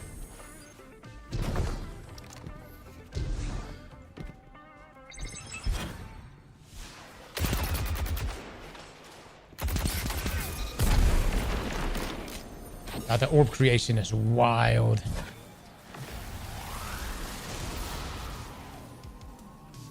You captured Zone C.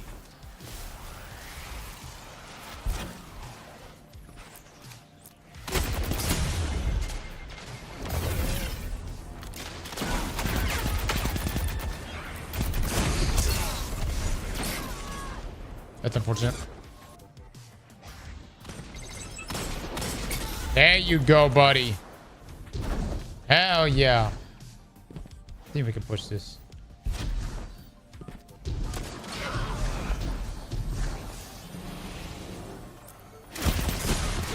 No, dude. He actually tagged me up. Come on, come on. Play that zone, buddy. Play that zone. Don't worry about nothing else. No, what are you doing, brother? What are you doing? Stop this. Enemy claims Zone A.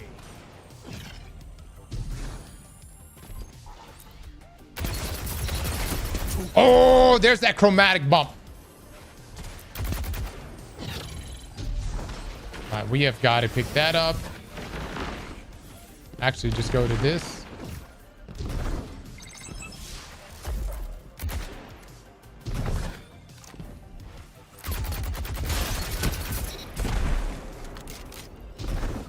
Huge.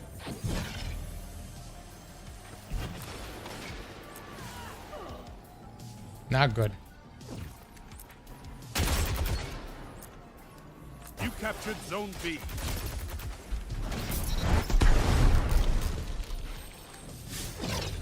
We got conditional.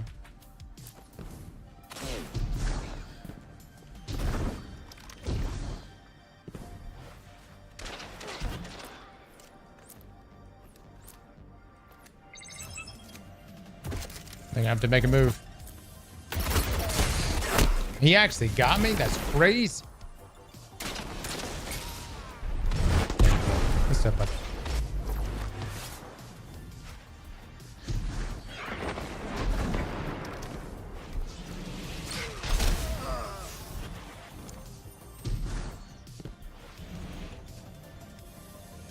Is that Caval? Stop it is.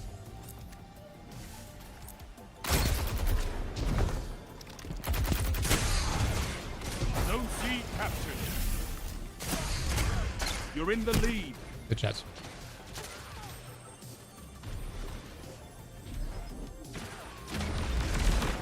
Good shot. Blueberry's popping off.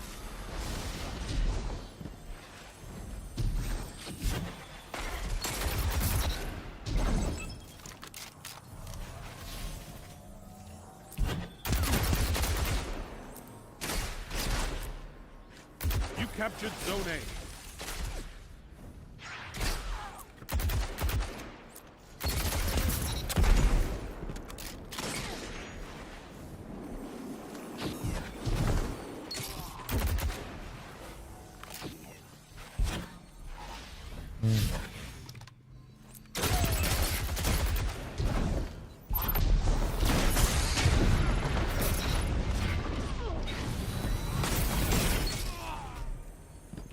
Good stuff. Good stuff. Zone B captured. One final push and victory is yours. 5 minutes remain. A strong start. Fight on. Guys, Pally getting it, man. Yeah, I'm just gonna secure this.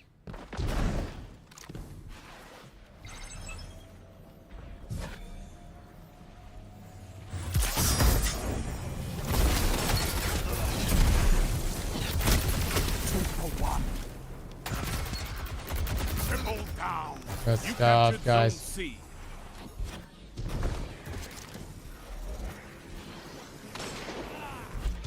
Oh, man, still got sword? That's crazy.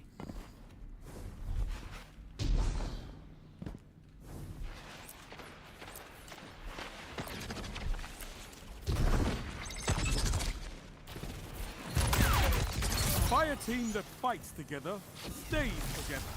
Alright, that should be a GG's. Well done, fellas.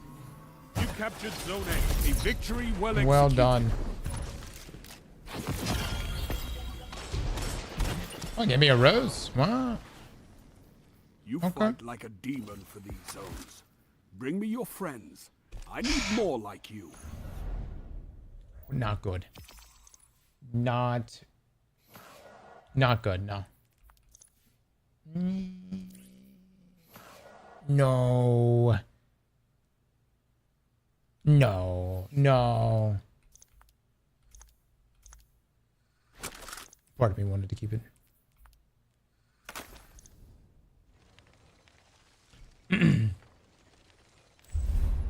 Coming from your YouTube channel, you made me get back into Destiny 2. I'm having the best time of my life. Thank you.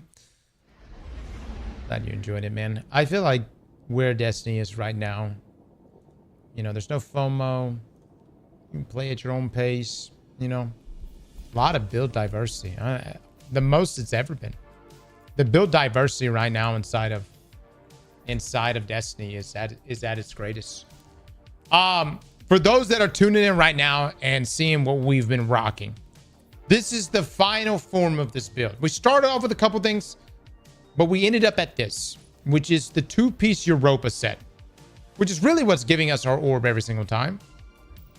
And I'm also doing the 2-piece Pharaoh, but you don't have to do that. That's just for survivability. You could opt for something else. And then chromatic, since kinetic weapons, final blows kinetic weapons creates an explosion. That's been pretty nice here. As far as just getting some extra AoE damage, and it's just easy cleanup from there. I think the thing about the catalyst, and we're gonna look at this more in a individual review. I wish, like, I look at this and I'm like, okay, this is pretty nice. I see the benefit. I see what it's playing in, and it's definitely going to be something more noticeable in environments where, you know, if you take like the conquests where you don't have starting ammo for certain weapons, you're going to notice, you know, the benefits of attrition there. But man, at the same time, I think of a world of Kvostov with like kinetic tremors. Damn, I feel like that would have been so good. Regardless, though, I am really enjoying using Kvostov right now, and I think this ornament, man, has made such a big difference. Like the base version of the weapon is okay, but that ornament is just so clean. Use that with this armor set, guys, this 2-piece, and you're gonna just have continuous orbs. And now you may not even need it in PvE, but inside of PvP, this 2-piece here is really, really nice. I know the 4-piece is supposed to be disabled right now. Biggie, thank you so much. It was you, Biggie, who put me on this game, on this build right here. So I appreciate you, dude. Cross, does Cross know about the insanely good hunter build with Kvostov? No. Is it better than this one?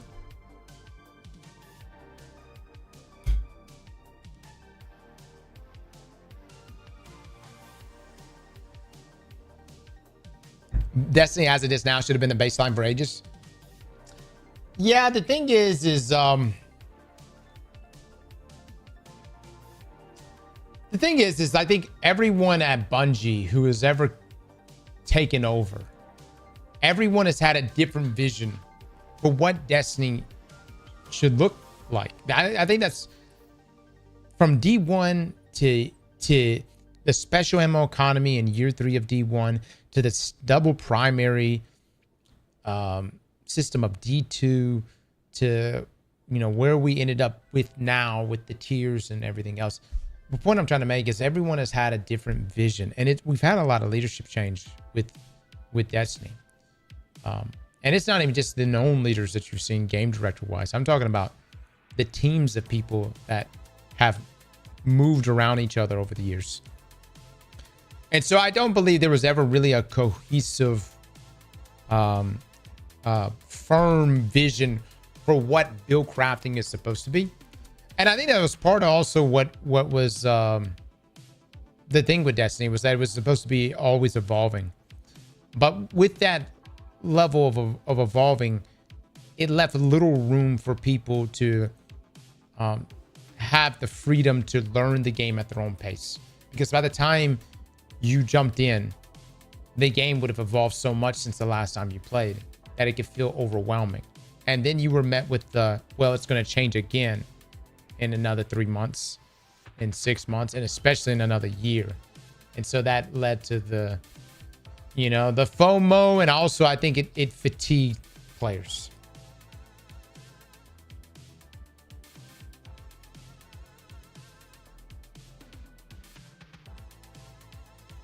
Zorgi, GG's my man. GG's.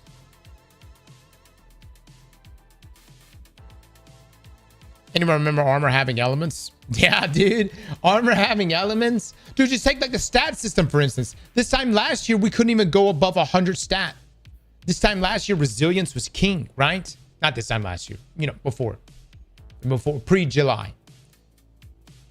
So, I mean, like, I have my issues with the Edge of Fate, but there's a lot of people, or there's a lot of things that came with Edge of Fate. I think there was actually good stuff. Bleach Blonde with the Prime, thank you so much. Destiny 2 dying actually made it a better game. I think Destiny 2 became a better game in Monument to Triumph because Bungie devs sat down and they had to go, hey, how do we put Destiny in a position that is approachable long term, because we're not going to ever update it ever again. And why that is so important is that if they ever have any possibility of making a D3, that is a philosophy that I hope they never leave behind. That philosophy of, hey, how can we make sure that our game is approachable for however many years to come, and we leave it in a place, a static place right here. I think it's really important.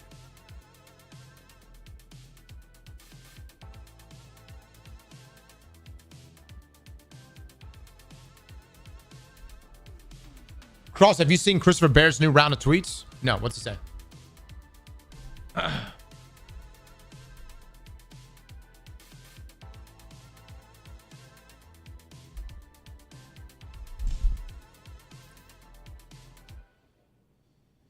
He's saying Destiny 3. Oh my God.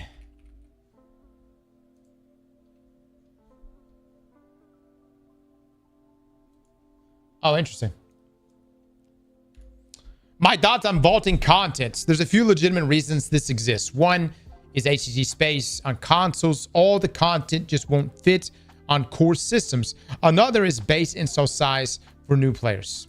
The last is the development burden of testing all content when new things are added, such as new weapons, abilities, features. I agree that these reasons aren't acceptable for players. The potential solution would be that on console, content is removed, re-downloaded as players choose specific content, or to rotate content that is available seasonally. The on-the-fly solution still has a poor user experience, as you can't match players who have different content downloaded even on PC due to crossplay, or need to have long wait times while content downloads before playing. I think the seasonal rotation solution is a much better one, but does make seasonal updates much larger downloads. The burden of testing old content sucks for development, but feels like a necessary burden, and one that could be streamlined with automated testing and player accessible beta branches. TLDR, even if there isn't an ideal solution, taking away content players pay for isn't the best one. Oh, this is a reply to Grums here. Vaulting content like this should be a crime. So talking about, yeah, Destiny content vaulting. Okay.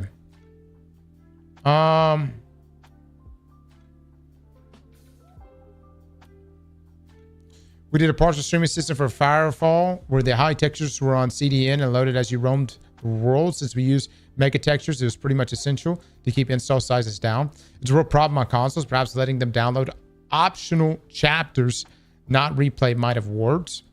Yep, one solution would create a matchmaking headache in an MMO. That's why I think seasonal rotation of content would thread the needle. Everyone has the same install, and it's fun when the content comes back. So essentially, the solution they ended up landing on. Okay, so here's where the Destiny content vaulting was a problem. The destinations getting vaulted sucked, but it was the story getting vaulted that really sucked. It was the fact that people didn't get to experience Red War. I mean, I'd love to re-experience Red War campaign. So Red War and Forsaken, like those are two very pivotal pieces to the storyline that players should experience for context, and but also just for the experience itself. Like those are really good experiences. It broke the story for the new player, man. But the problem, here's the issue, is that Vanilla or Red War campaign and Forsaken, both of those expansions were tied to destinations. Think about the campaign, where it took place, where those campaigns took place, was tied to destinations. Well, they had to get rid of, or they said they had to get rid of destinations because of the issue of space, right? Take away the space, where do you play the campaigns on?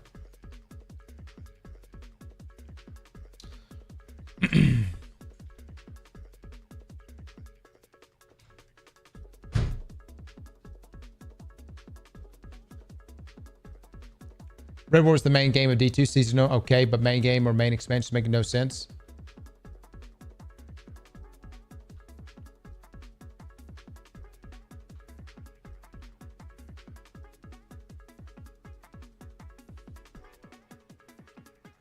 So how does Warframe keep all the content install size so low? Yeah, I think that's the other side of things. It's like, what on the technical side, is it possible? You know what I mean? Obviously, it seems like it's possible with DE and what they do with Warframe. It's because it's third person. Jason, come on. You cannot tell me because the game is third person. That magically optimizes it and somehow makes their file size a fraction of what it should be. That makes no sense.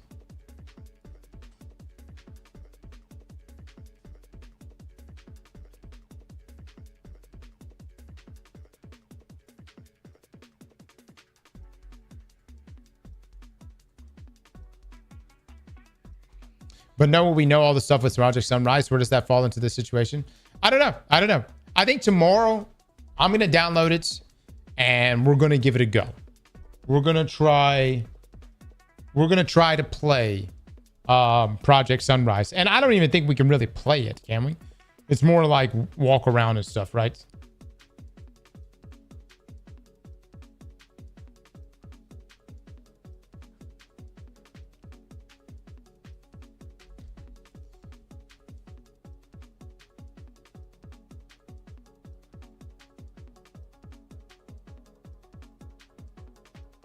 Warframe devs have said they have a strict limit to the number of polygons everything has, as small as possible, alongside many other optimizations. It's almost like making sure your system can deal with the weight of 10 years of development should be a high priority for a long-term live service plan.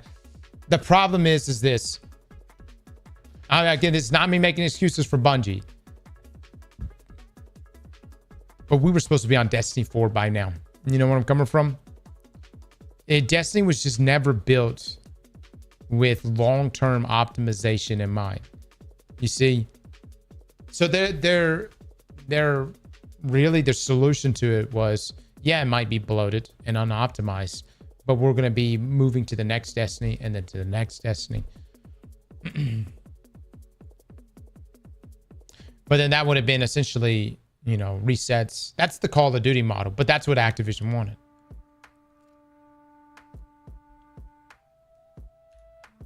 Christopher Barrett talks about D3. I don't see it, man.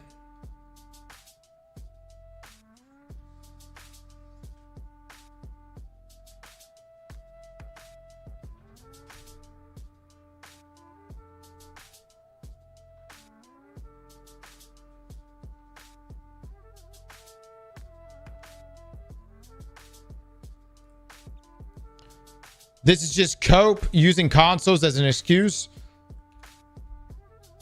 I will say consoles are I mean that is the limiting hardware there.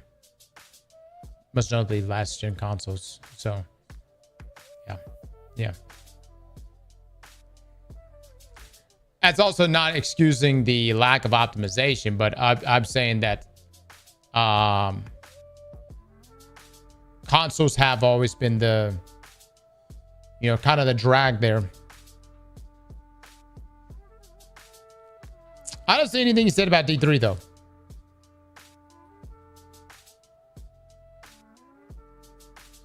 Okay, here we go. Hold on.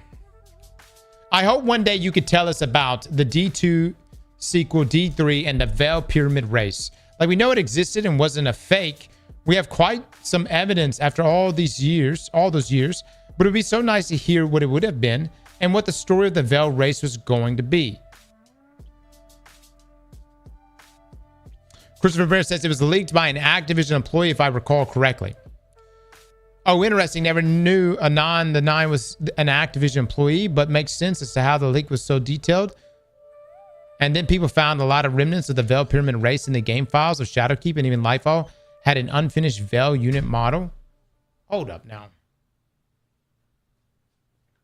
The fuck am I reading here?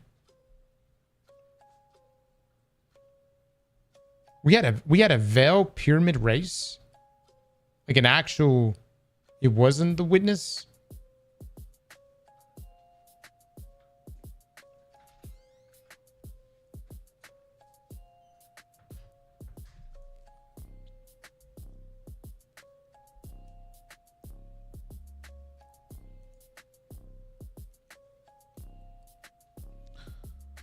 Seth right here says, or hear me out, Destiny 3 instead of an engine update that deletes half the game. That's a different topic. Either solve the content issue and change the name back to Destiny or do D3.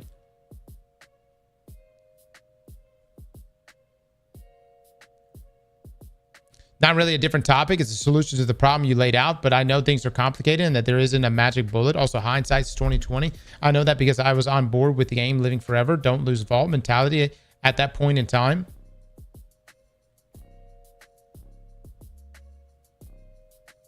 That's a different topic. Either solve the content issue and change the name back to Destiny or do a D3. So, I mean, I'll be honest, guys. Ideally, yeah, I would love a Destiny Infinity. But the game's got to be able to, it's got to be able to scale. You know what I mean? It's got to be able to scale. And to be quite honest with you, if a D3 came out tomorrow, would I play the shit out of it? Absolutely. Would it eventually run into the same problems? I'm not even talking about from like a creative standpoint. I'm talking about from a content bloating standpoint. Well, yeah, if it has the same optimization as Destiny 2, D3 will also run into the same problem. It's a straight up problem. It is such a major issue that, in my opinion, I would have been okay if Bungie came out and said, hey, listen, we're about to take the next couple of years overhauling this shit. Now, could they have made it? When I say make it, like, would they have been insolvent by the end of those 2 years? Potentially. So that's probably why they didn't do it. But I wish they would have. I wish they could have.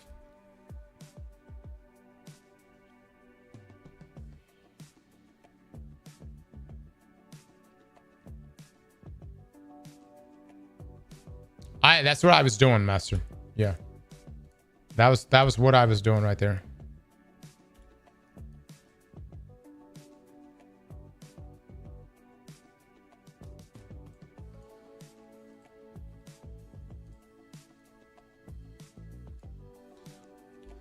I mean, I'm curious. I'm curious if anybody wants to come out and actually talk about, you know, I guess D3 stuff.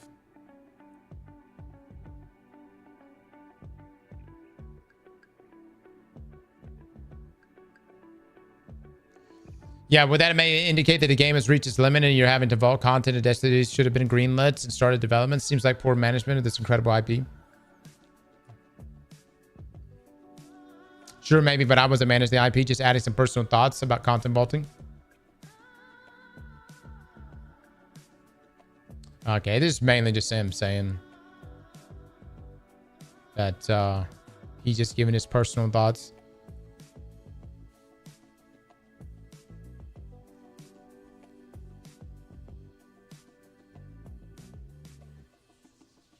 Did you or any developers at a similar level push for a D3, or was it always made clear it wasn't happening?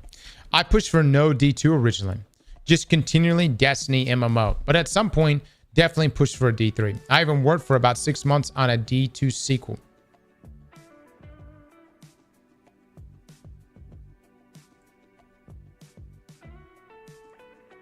Jesus.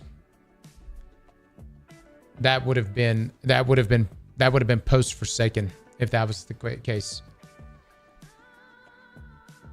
I even worked for about 6 months on a D2 sequel. So, again, Christopher Barrett, Scott Taylor, that whole squad.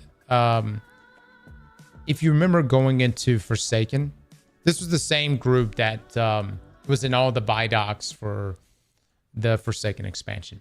After Forsaken, though,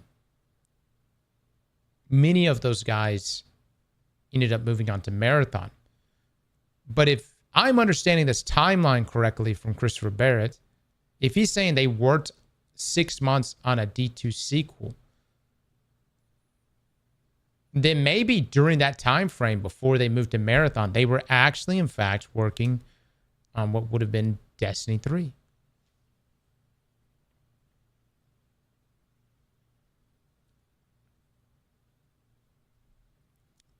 I've appreciated your responses, insights into the development of Destiny 2. Won't hold it against you, but do you think there's a future for franchise? Any hope for new or even remastered content? It doesn't have to be informed, just your gut feeling. I'm in the same boat. Do you have hope?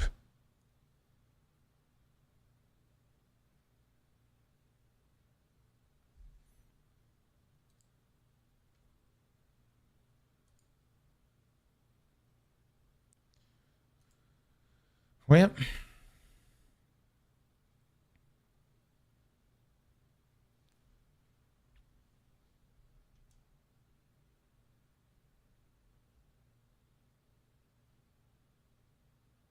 I did, but now I don't, Sag.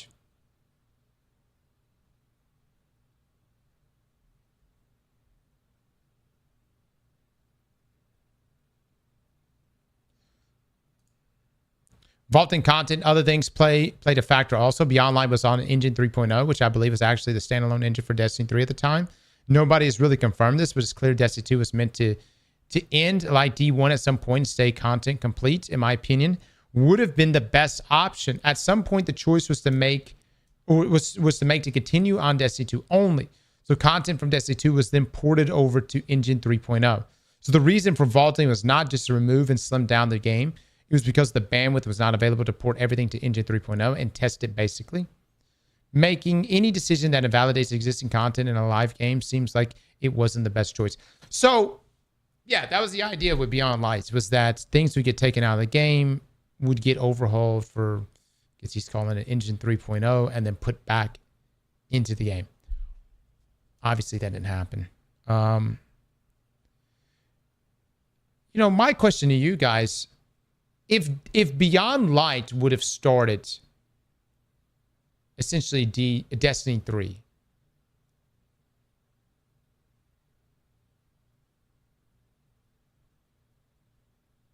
I actually feel like that would have been the perfect moment for it.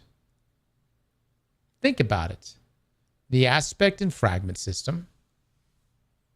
You would have, it sucks because there's a lot of stuff you would have left behind, but we would have started with stasis. I think the strange thing would be, though, we would have all have been playing stasis.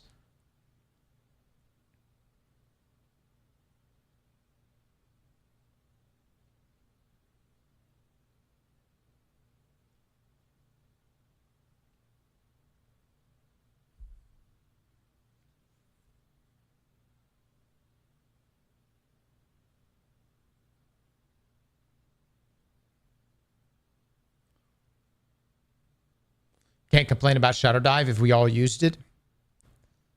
Modular download was the way, sure, but still is a matchmaking headache. I get the idea. I didn't even think about the matchmaking issue. That's actually a very fair point. Do you only queue with people with the same content matrix? Do you wait 20 minutes while a guy downloads a strike on shitty internets? Yeah. Yeah. It just seems like it's all... it's just... It's one of those things. It's like, do you want to take your pain now or take it later? You know where I'm coming from? I think the vaulting of content in 2020, we kind of overlooked it because there was the hope that, it's like, all right, we're getting behind the whole bringing back content to us once it's been, essentially revamped to the new engine, if you will. But and so Bungie had time. We gave them grace there, and then of course we were focused on the new, the new content. Things really became apparent in Destiny when we started hitting these content lulls. When we started hitting these content lulls where there's literally nothing going on, but that's when you want to look for stuff to replay. And if you can't go back and replace shit, then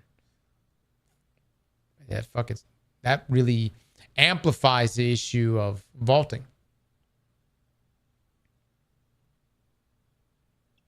The PR talk they had on it made it sound like it was going to come back pretty quickly, or they'll have content to replace it quickly. Yeah, that was my thoughts too.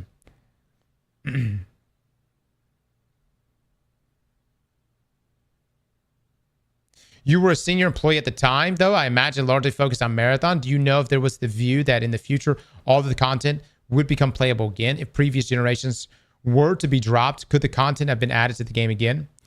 No idea. Someone else was running D2 when that was decided. Someone else.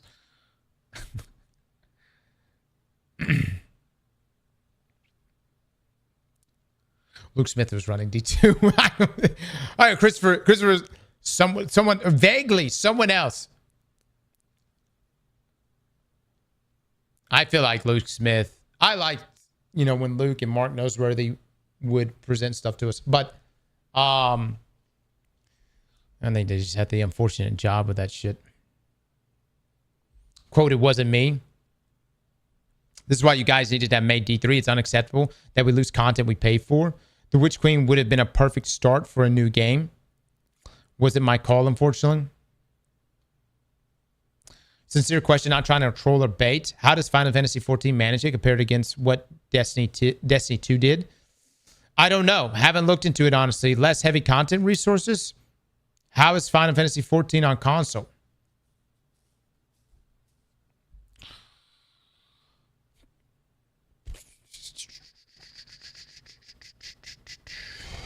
I don't know, man. I don't know.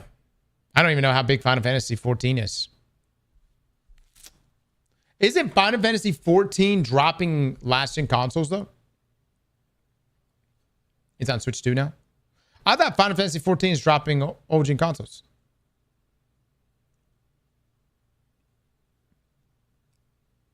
It's 174 gigs.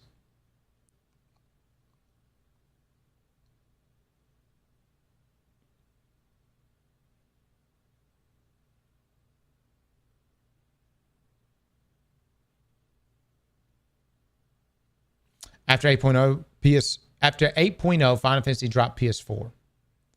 Gotcha. I mean, look, man, I've asked this for a long time. Like, for whatever reason, Destiny refused to drop old-gen consoles. And I wonder how big of a limiting factor that was, Granted, Sunset, it took place way before that, though.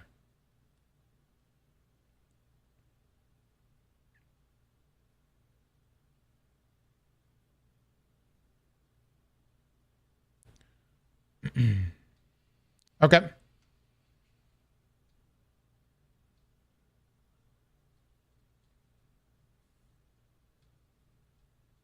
I think Warframe has now perfected what D2 lacked, regardless of the pay-to-skip model.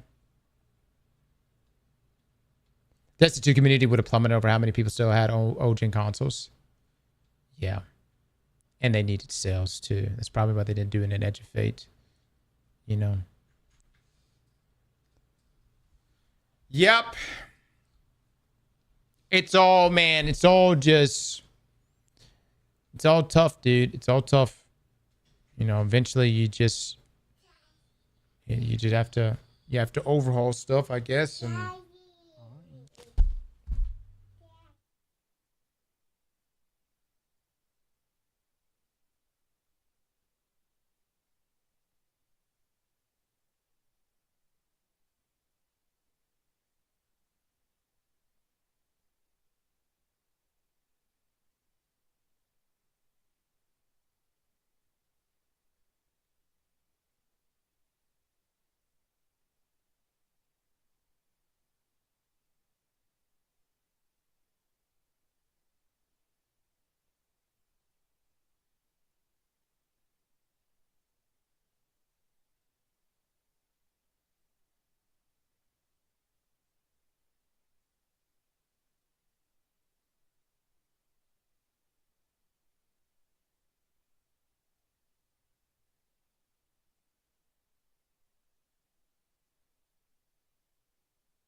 say what's happening. What's going on? What's going on? Yeah, what is all these buttons? What's going on? Oh. Chat, this kid is chunky. He is a healthy boy. Yeah.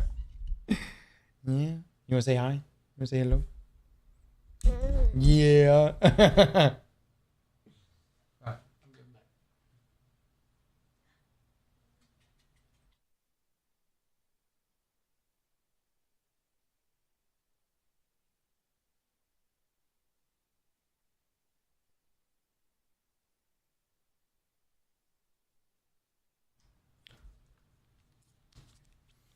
That's one happy kid, man. He is just one good-natured kid. Until he gets really sleepy and then or hungry. Man, that kid has got a grip, dude. When he's hungry, like if I'm holding something, like eating something, and he sees I'm eating something, he'll reach over there and he'll just like grab that shit. And if I pull away, he'll grab my arm. And I swear, man, it doesn't feel like a baby grabbing my arm. I'm like, God dog. I'm like, you shit the strength of this kid. He's like, he'll grab my arm and he'll make eye contact. And he's him telling me, he doesn't say it in words. He's like, I want a bite. I need a bite of that.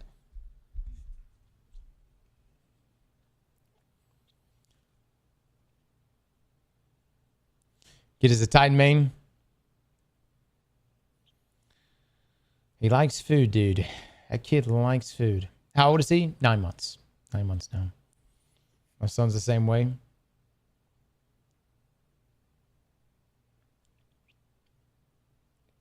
And crayons. Oh, man. I love him. He will eat some crayons. He will. That kid will eat anything. He's like, he'll pick anything up. He's like, I'll give it a go. Cassie be sitting there trying to like color some shit. How many kids is this now? I got 3. I think the next one's going to be the last one, guys. I'm going to wrap it up after that. I'm not going to lie. This past pregnancy, it put Rika and I to the test. It really did. There was like a week there where Rika and the kids, she and I were just, you know, I don't know. And you never reach that point where you aggravate the other person for whatever reason. And she just straight up was like, I need time. So I wonder how the next pregnancy is going to go. I don't know. She went to her mom's for about a week.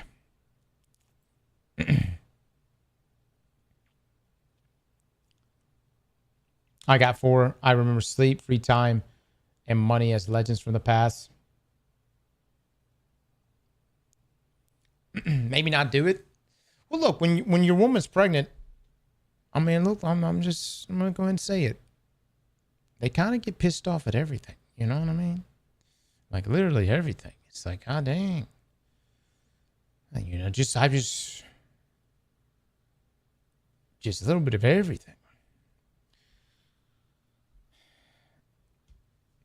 And it's not that I wouldn't contribute. You know what I mean? Like I'm not equipped with all that. You know what I mean?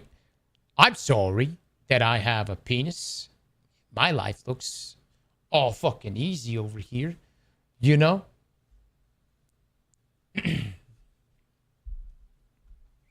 I mean, if this was a thing I could do 50-50, I don't want to do it.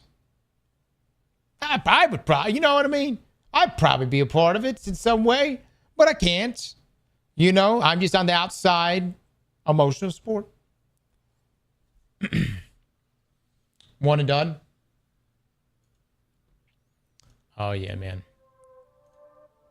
Yeah. Just don't go full Aztecross.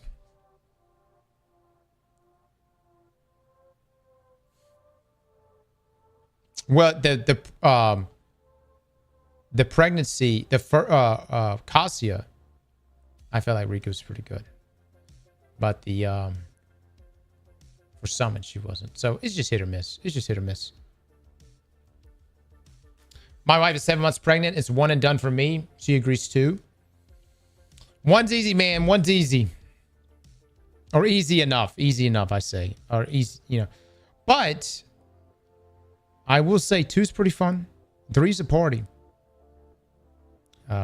We're loud, though. We're so loud. God, man, we're so loud. Everywhere we go, I'm like, whether we go to a restaurant or just an outing somewhere, we are so loud. And like, I don't like being that loud, but man. Why not 20? I got 3 under 4, and it's just us, no family around or anything. Love them to death, though. That's rough, brother. Drix, that is rough. God bless you, man. Luckily, there's a little bit of a split in the age. 3 under 4 is rough. I had a friend of mine. She had 3 under 3. She had 1, and then she got knocked up again, and it was twins. And bam, bam, bam. And man, she was going through it. 3 under 3 is tough, guys. That shit is tough, man. You ain't even gonna, you don't have enough tits for that, you know? Forgive me, but you don't. You know, everybody's hungry. Somebody's got to make sacrifices.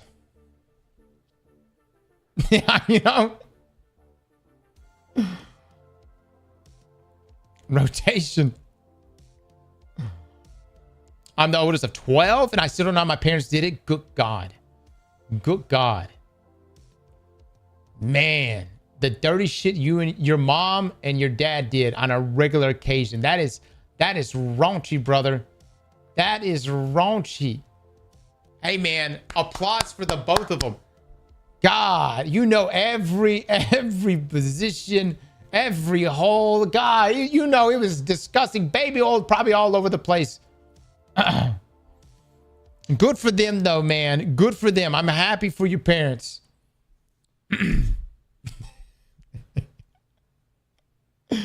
Let the Lord be their protection. Oh.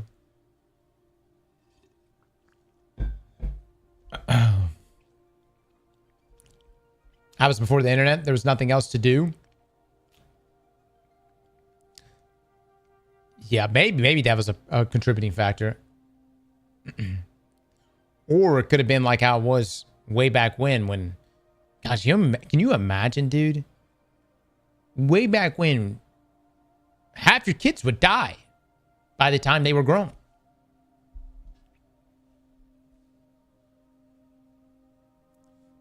So you almost had to have a bunch of kids.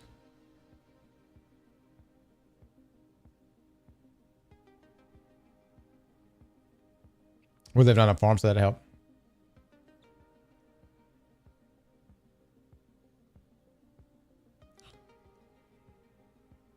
Octopus, much love to you, man.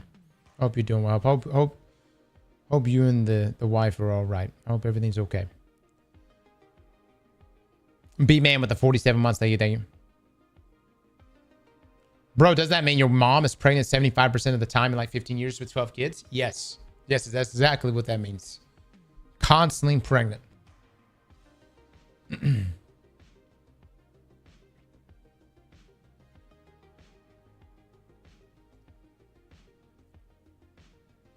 LK with the sub. Thank you so much, man.